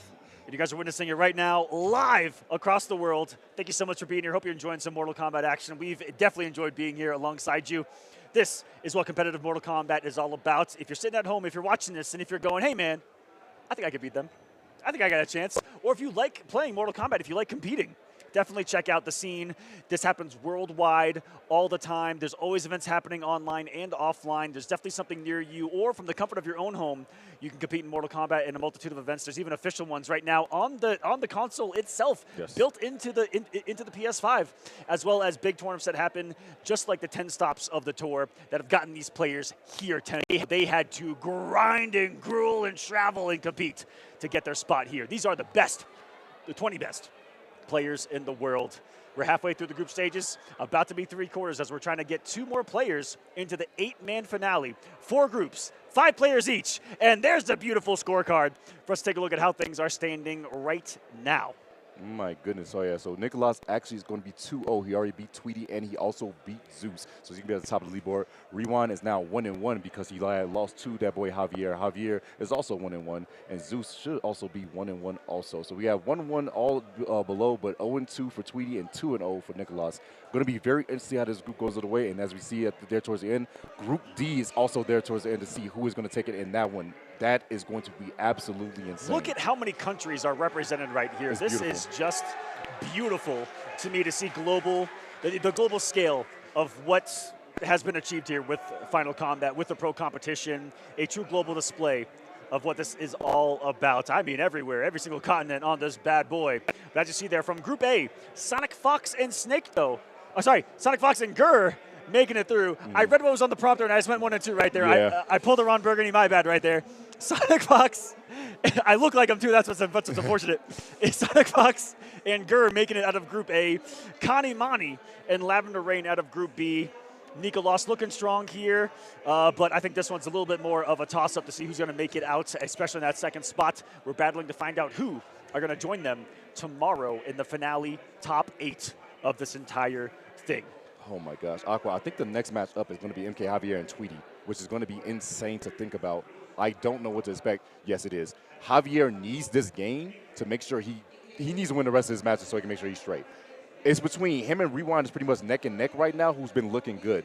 And with Rewind losing to Javier, that put a lot of pressure on that man. Yeah, I definitely saw him already look a little different, frustrated after that loss, and knows that he needs to lock in for the next piece. Otherwise, he will be out, and he will be gone, not going to that top 8 on tomorrow. Remember, guys, after the top 2 people make it out of each group, top 8 will happen tomorrow to find out who's the champion for Final Combat of MK1. That's right. If you guys are watching this, tune in tomorrow. same place that you're watching this right now. I believe starting at 1 p.m. local time here, which is Mountain Time. So if you're in Eastern, 2 hours ahead. If you're in Pacific, 1 hour behind that start time, definitely come join us for the epic conclusion of this year-long competitive journey. So much at stake right now. Let's get into this match. And speaking of someone else that needs to lock in right now, it's Tweety, as this is elimination point for him. He himself needs to win 2 matches straight if he wants to even stay alive and have a chance to potentially make it out of this group. This one is going to be something right here. Quick button check for the one time. Javier going to think about his options. Tweety making sure all the buttons are looking nice and clean. Here's a combo to that. Never knew it. But I didn't know that it popped up after the we just looked at that. It's like, wow, okay, we learned something new today. And we've seen a lot of Mortal Kombat. Yes, we have. These players teach us something new all the time. It's absolutely, you never know what they go into practice mode for their hours and hours and hours, and what they find in their, exploration. Madness, usually. Madness indeed. Now, it's about to be on display. Let's get into this one. Locking in for their final picks here. Let's let Mortal Kombat begin. The classic pairing. There's a handshake behind the monitor. The head nods. Let's get into it. Tweety 1000 versus MK Javier. Tweety 1000 is so crazy to say out loud, but hey, you're not lying about it. That's exactly as he is. Constantly, time and time again, we see this man with the T1000 done the work. It's the reason why he's got here, and he's going to continue to show it right now. But the punish immediately on the whiff. That thing's been super effective tonight. Yeah. Unaffected here. Oh, God, it wasn't blocking on wake up, and that is not a low to start off. Isn't Metal weak to fire? Yeah, hold on a second. That's the only way to kill this man. You put him in molten lava, he goes away, and yo, Scorpion can't turn up that heat. It's cannon. Oh God. Oh no, but this is team double cop right here. Cannon. The buddy cop movie. Only it ain't funny. It ain't funny at all right now, especially for this man Javier gonna get launched up and put into a considerable blender. Wait a second though. Striker coming in handy right quick. Could have him on his next sequence. Has 3 bars to work with his Tweety. Nice up block. Beautiful stuff right there. The awareness should close out on the kill. And it is him that's been so consistent on the up blocks of Farah's of all the players here so far today, because Farah has been active in multiple groups. Goes for the gunshots. Denied. It's a small little thing, but it's effective. Yeah, afterwards, but no, the grenades are there. Striker had his back. Don't worry, you can do what you want. I'll cover you. The forward throw. Thought he was going for back throw, but no. Stand patient as Javi, waiting for Farah to come back so he can go back in. Farah's now returned. Javi's going to make a move. Goes for low once again. That's going to be punished with the range. Are you kidding me? Thought he got away with one there to Javier. The range of T1000 with the swipe of the blades. Saying, nah, not around here. Lock him up. The man grab avoided. Oh, but he let go late. He actually didn't wait out all of the gunshots there. You got to wait for the whole clip. 369. Safe jump. Goes for it again. Tried to fake him out with an empty jump. Denied. Javier gets him with the jump because he's got Farah. Yeet. Here we go with the combo. The biggest thing right now is what Tweety does on wake up, because like this man Javi will go for a down 2. He will go for that down 2 conversion. You Javi got to be careful with your Javi. Ooh, got lucky a grenade didn't catch him. There. Armor's through. Safe. Nice got dash through. He did spear in that moment. The exact moment he pulled out the gun, he did the spear. Might as well call Clint Eastwood. That was crazy. That's what I say. We just saw a classic standoff right there, and quicker on the draw was Javier, but it's Tweety pulling through with 8 seconds left on the clock. Morphing into his own character, and I cannot tell you guys how many times I've messed up who's won a match against this character because he morphs into the opponent. I go, oh, Scorpion won that match. Nah, not around here. Not around these parts. He just learns by becoming you. What's the armor? Always adapting on these futuristic robots. Now, what also comes to the player in these sets now is actually the game differential. The longer these sets go, how many more games you give up, the closer that score count is going to be. Because as Aqua said, when it goes down to that 2-2-2 situation between everybody, it's going to be that game differential that really matters. Oh, command grab going to come through, and guess what? It's going to be with Javi all over it with the neutral duck. Beautiful stuff. One of the most classic Mortal Kombat characters we've had all Final Combat. Javier doing it for all the Scorpion fans out there since 1992. Yeah, grab coming through. Stand patient, staggers with the mid. Not going to fall for anything. Gets the beautiful back 3 immediate breaker for Tweety. Like I said, that decreased health, he needs to hold on as much meter as possible, much health as possible. Watches the jump, and yes, through, and actually hit a striker as well. This is some bigger damage. Reset. Strong game right now for Javi. Can he close it out? He's trying. Tweety trying to close the gap. Inching him to the corner. Inching him to the corner. One dash block at a time. One dash block at a time. Thought he was in range. Wasn't. Goes for low. Big damage. Can he get the kill with these 2 bars? He just might, actually. Oh, he might. Two. Big cash out. He's going to get another one. Oh, he decided to use the unblockable instead. Used it for the Hellfire. And that is lore. That's exactly how T-1000 went out in the movie. If he's got a weakness, burn him. Burn him. Burn, Baby, burn. Don't get me started, Nintendo. Don't you dare. We'll do karaoke later on, but right Yeah, now, after this. filling the groove right now is Tweety. Getting a clean hit. Going to score a knockdown. No, he wants to extend this as long as possible. Big damage to a safe jump. Oh, my God. Thought he was going to catch him in some recovery of the first empty jump, and then he just jumped again. The score is 1-1 between these two. Oh, the grenades. Good conversion, too. You're so good. He goop tripped him from behind right there. Empty jump grab this time. Boom! Kick to the corner. Das Boot. Striker firing off a couple. Decisive Background just to empty the rest of the clip. Man. Reloads. This might as well. Sometimes you gotta pop a couple off. It's like the bar where you gotta just shoot all the bullets before you can actually reload. You gotta use every single one of them. That's right. The same work. See the other side. Like I said, decisive game number 3 right there. The score is actually 1-1 between these two plus frames. The big neutral jump coming out of Tweety. 3 bars got to be spent for Javi. Oh, looking grim. Right now, Tweety in the absolute driver's seat right now. Put the Farah down, great armor. Beautiful block right there for that man, Javi. Uses Farah for the extension, double stand forward, double leg day for a beautiful extension and beautiful damage, 375. Oh, here's the chase. And we've been seeing this for a lot of the set right now. Tweety with the healthy was actually one to be the aggressor right there and paying the absolute price for it. Grab. Falling into the hands of Javier. He tried Goes for that. Oh my, this is it. Fatal blow available. The metallic spike. Gunshots light him up, tase him, and the baton to close it out. Oh, right to the gut. What else is coming? Oh, God. The other police officers was coming. There's a pipe, and he's not getting up from that one for sure. That's one of the worst ways to go right there, getting piped. Man, the worst time. All right? There's a time and a place, and it's definitely not right there. It's definitely not here. Woo. Tweety looking monstrously locked in right now. I couldn't turn that into a word. I tried. Yeah, you did. My best. Hey, and I try a lot. Oh, my God, the raw spear. Oh, it's the big combo here. 285. Didn't want to spend any more meter. Goes to zip ready. Oh, that's a punish. A little too close right there. Still could have canceled Farah, but decided not to. Or it was only the first hit. Yeah, so you can only cancel the first hit. So since this is the second hit actually happened, that's why you got to punish right there. Javi's actually in trouble right here. He needs this game. The goop troop to change the jump arc, and he wasn't able to get the anti-air. Since he committed, he's going to hold this damage. Tweety. What a mind game to either jump at your opponent as you're landing, change into that goop to raise your hitbox so the actual hit misses, and then you go down. Really smart stuff. Spiked him as well. Porcupine. Goes for the grab. Yeet. This ain't looking good at all. This man Javi.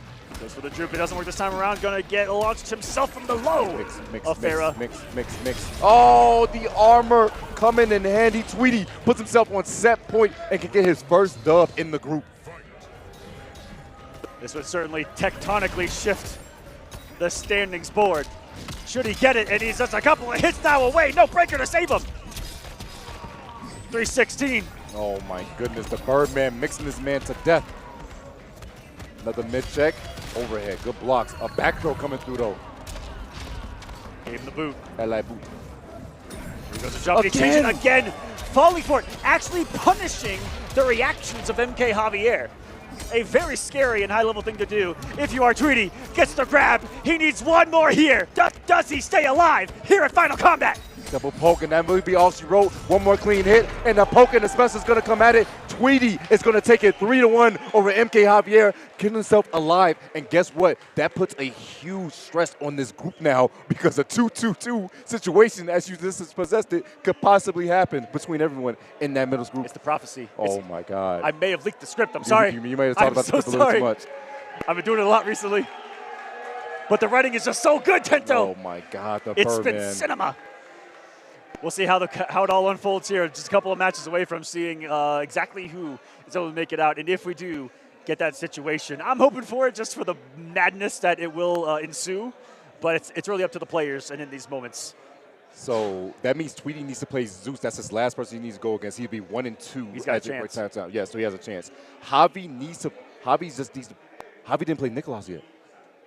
That's a big one. Oh, Javi's looking rough. Oh, my God. Doable, though. It is doable because doable. he's done it before. Yep. He actually has been proven that he can do it before. But, by God, oh, my goodness. Was that last year or was that Scorpion Prox he had beat?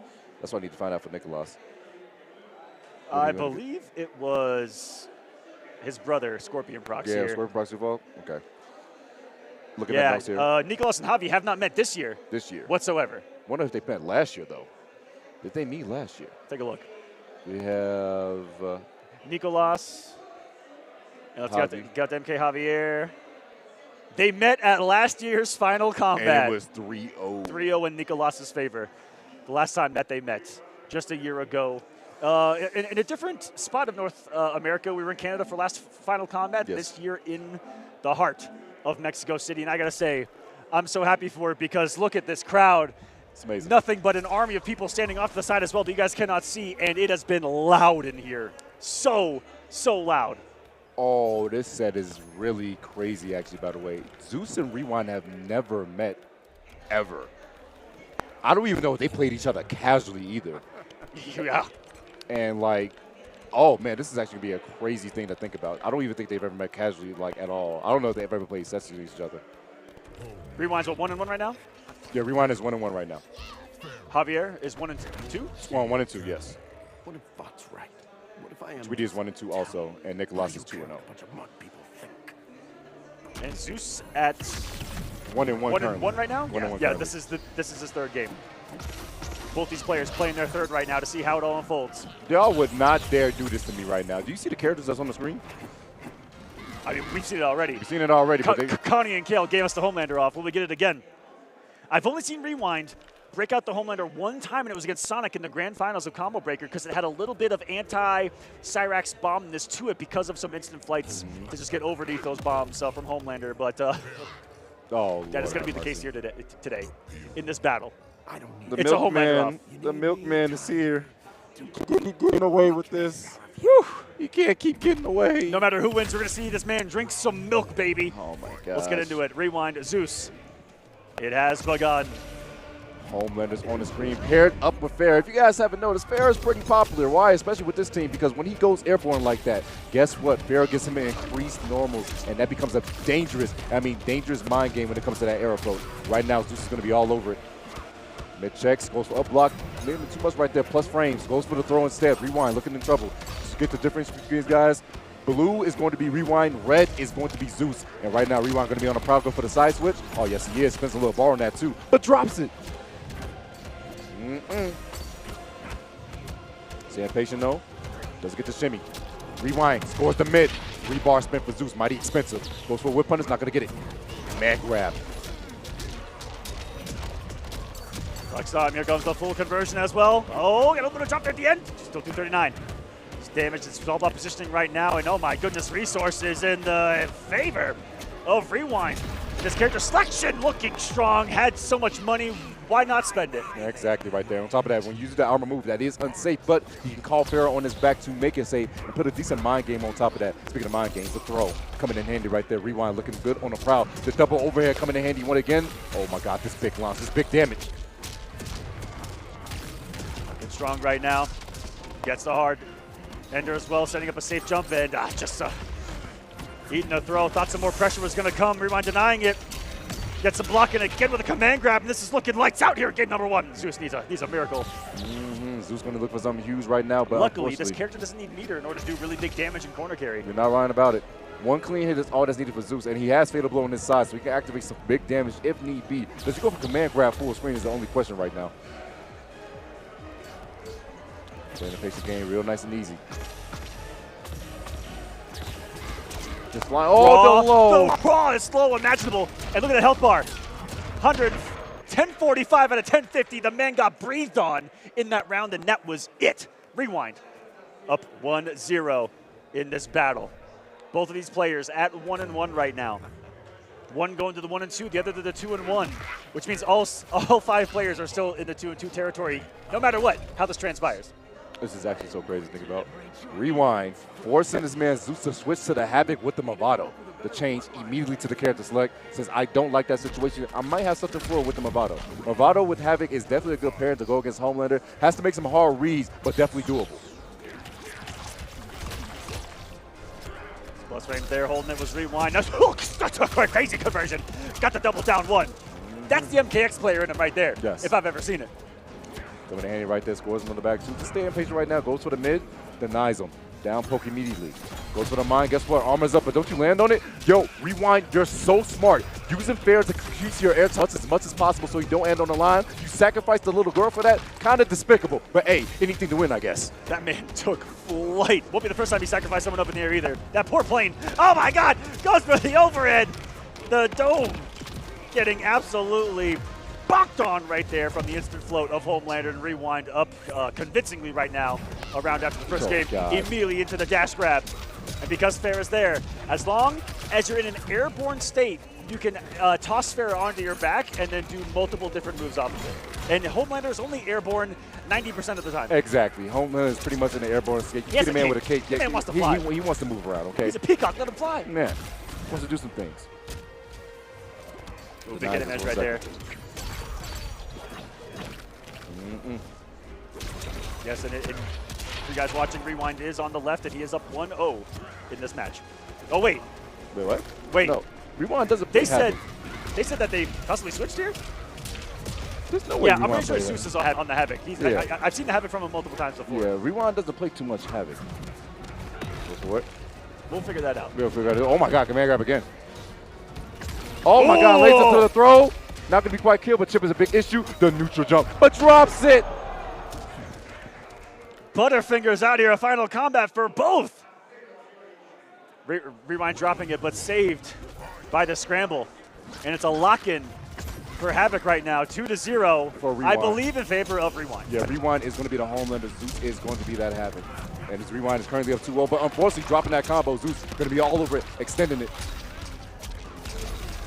Oh, big damage right here. Wait a second. Zeus.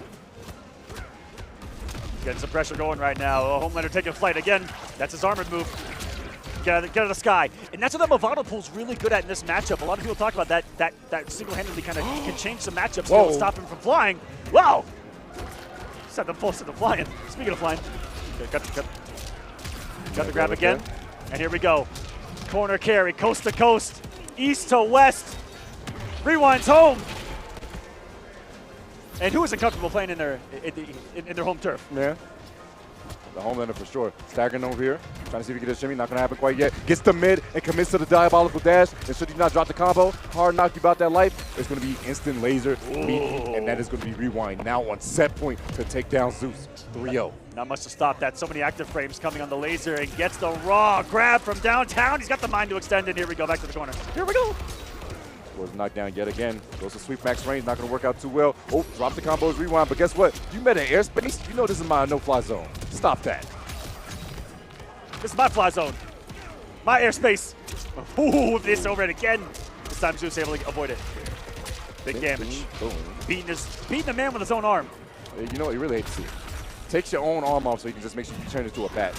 Command grab has been so successful for Rewind. Pushes to the corner with the side switch. Crack of the neck. Time to guess again. Ooh, trying to get him to do something right there a little bit. Oh, my Rewind is getting animalistic right now. Forces the break, and it's down to 1. Gets the hit, and Rewind will secure the victory, 3-0, putting him at 2-1 in the group right now. Every player going to play 4 matches, so he's only got 1 left to do. As right now, Nicolas 2-0, Rewind 2-1.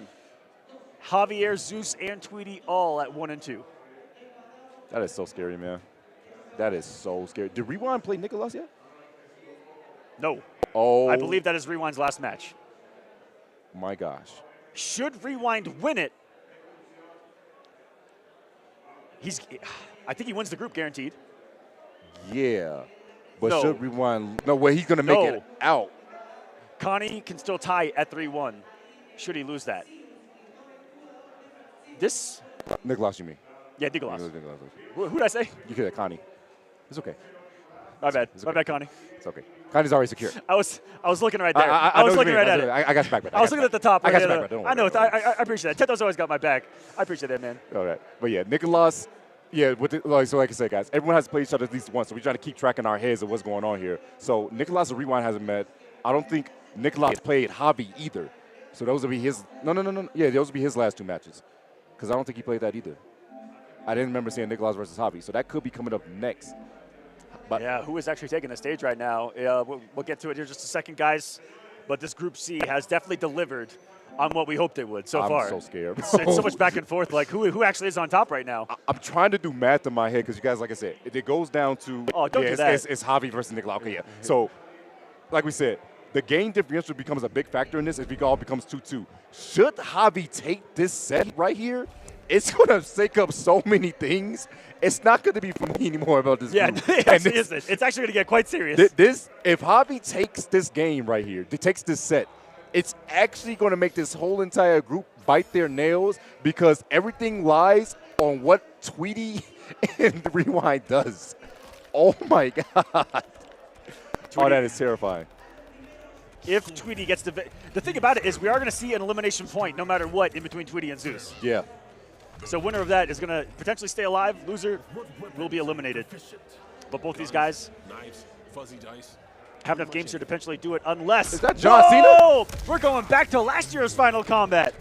Maybe. This is a button check. That's John. Season 2 out now on HBO Max. Once this broadcast is over, you can go watch the latest episode of Peacemaker right now on the same application. Shout-outs. Shout-outs to HBO Max. Shout-outs to Peacemaker. Shout-outs to John. I haven't caught up on the last episode yet. I need to finish up watching it. But it's been fantastic so far. But will he be on display here? No, immediately back to the character select. I think he broke him out just for the sake of an homage to last year's Final Combat where Peacemaker was prevalent. He's still hovering over. To say the least. Okay, move. I thought he was about to salute us. And he did break out the Takeda at least one more time this year that I saw, the Takeda Jax. It was back in Mexico City at the very first stop of the pro competition. He's breaking it out again, a battle of the ninjas. And they're fighting in Johnny's house. Who would have thought? The Lord mansion. have mercy. Look at that pool. Man, that pool's nice. I'd love to go for a swim in that. 72 degrees in this mansion, by the way. Yeah, nice. Over here coming through immediately, playing the spacing game. Javi.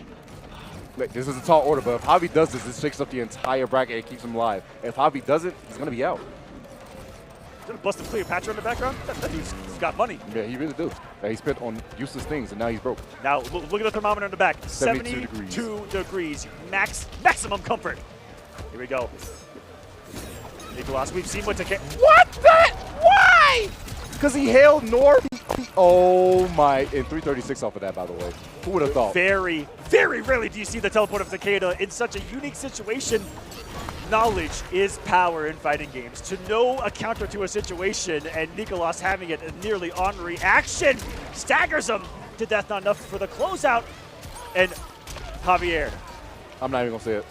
Let's not curse it. Let's not curse it. I'm not even going to say it. He needs a miracle. I'm going to just see if it happens or not. If it happens, it happens. 30 seconds up on the clock is pretty hard, though. Nicolas playing the one that's with Luna Blicky Boy right now. Get some pressure, chipping away with the Jax. Plus, is that Jax wave on block. Still advantageous, but put some pushback to it so you got some space to play with. He doesn't want to commit. He's been walked to the corner, though, but time is of the essence. Can he even do this much damage? He pressed at the wrong time. You got to spin fatal blow right here to stop the time. You got to spend it quick. You went He's for trying to reset into it. In hindsight, if it would have worked, could have. Still has time. 3 seconds. Not going to be enough. It was a hard read right there, but man, he tried to poke out of that. Who would have thought? Oh, did he actually try to go for the armor, but he got a missed input of down 4 instead? Possibly. If he guessed wrong on that fair, it was going to be GG's. Lights out. Jack's not going to come back quite yet, so he can extend his combo. Yeah, some teams in this game, your regular throw can be a launcher, depending on the cameo pairing. Yes. Pretty important. Oh, the startup going to be in favor of Nicolas. Tall order for MK Javier. Going to hold his damage. Jack's going to come on the screen. Not quite yet. Conversion? Oh, he tried it. Ooh, that is a launcher in the corner, but very tight on most characters' conversions. Most can only squeeze in a stand one or a down one. Go for the low poke afterwards. Yo, he didn't believe in it, but wait, gets another 4th throw. Now his armor again. He cannot get through that. Javi, every single time he's gone for it, it's just been an immediate armor coming out this man. Down pokes. If Chip's going to be the issue right here. Good block. No anti-air. A back throw. And a dream, Aqua. An absolute dream. He's going to give him a breaker, though. Stops for damage. Nicolas smartly saving it here for any kind of close situation. Good damage around the breaker there, too, just on block. Flawless block to avoid it himself. Jackson about to do some damage on that wave. 16 seconds on the clock. It's dwindling. You see the pressure on Javier right now. And into the grab, so ready for it as Nicolas has the execution to go into the down 2 cancel as well. Practicing the big cash out towards the end. Crisply executed. Getting some water as well, staying hydrated. As you guys said, too, stay hydrated, please. Drink water, guys. Yeah, please drink water. Actually, as a matter of fact, I'm going to take a sip right now. I'm going to stay hydrated. Please stay hydrated, my guy. Because guess what? Javi is feeling the pressure right now. He knows he needs to take this, otherwise he is going to be out the group. And like I said, this is a tall order. Second place last year, doing so much. And like I said, blowing up Veritas anytime with that armor. Nicolas looking like a stone cold wall against Javi. Is Scorpion enough? Oh, that's going to be a trip guard. Missed execution for this Javi. Grab him. Almost 402. Takeda be hurting, bro. Nice duck. Breaker, though. Wait, Javi releasing this. He's still got him cornered, too. Fatal blow. He's actually a big factor here. He's got no breaker. Oh, no. And because you committed to that, you're going to get swiped up. And oh, my goodness, Nicolas. He just looks so powerful with the Takeda. Javi just cannot open this man up. And God, the second hit around. The advancement. Really coming into play right there to chase down space. Goes for the low. Jax grabbing nothing. Just a down 2. Just wants the damage and wants it now. Overhead blocked. Diversion. Oh, yeah, caught him airborne. So you know what this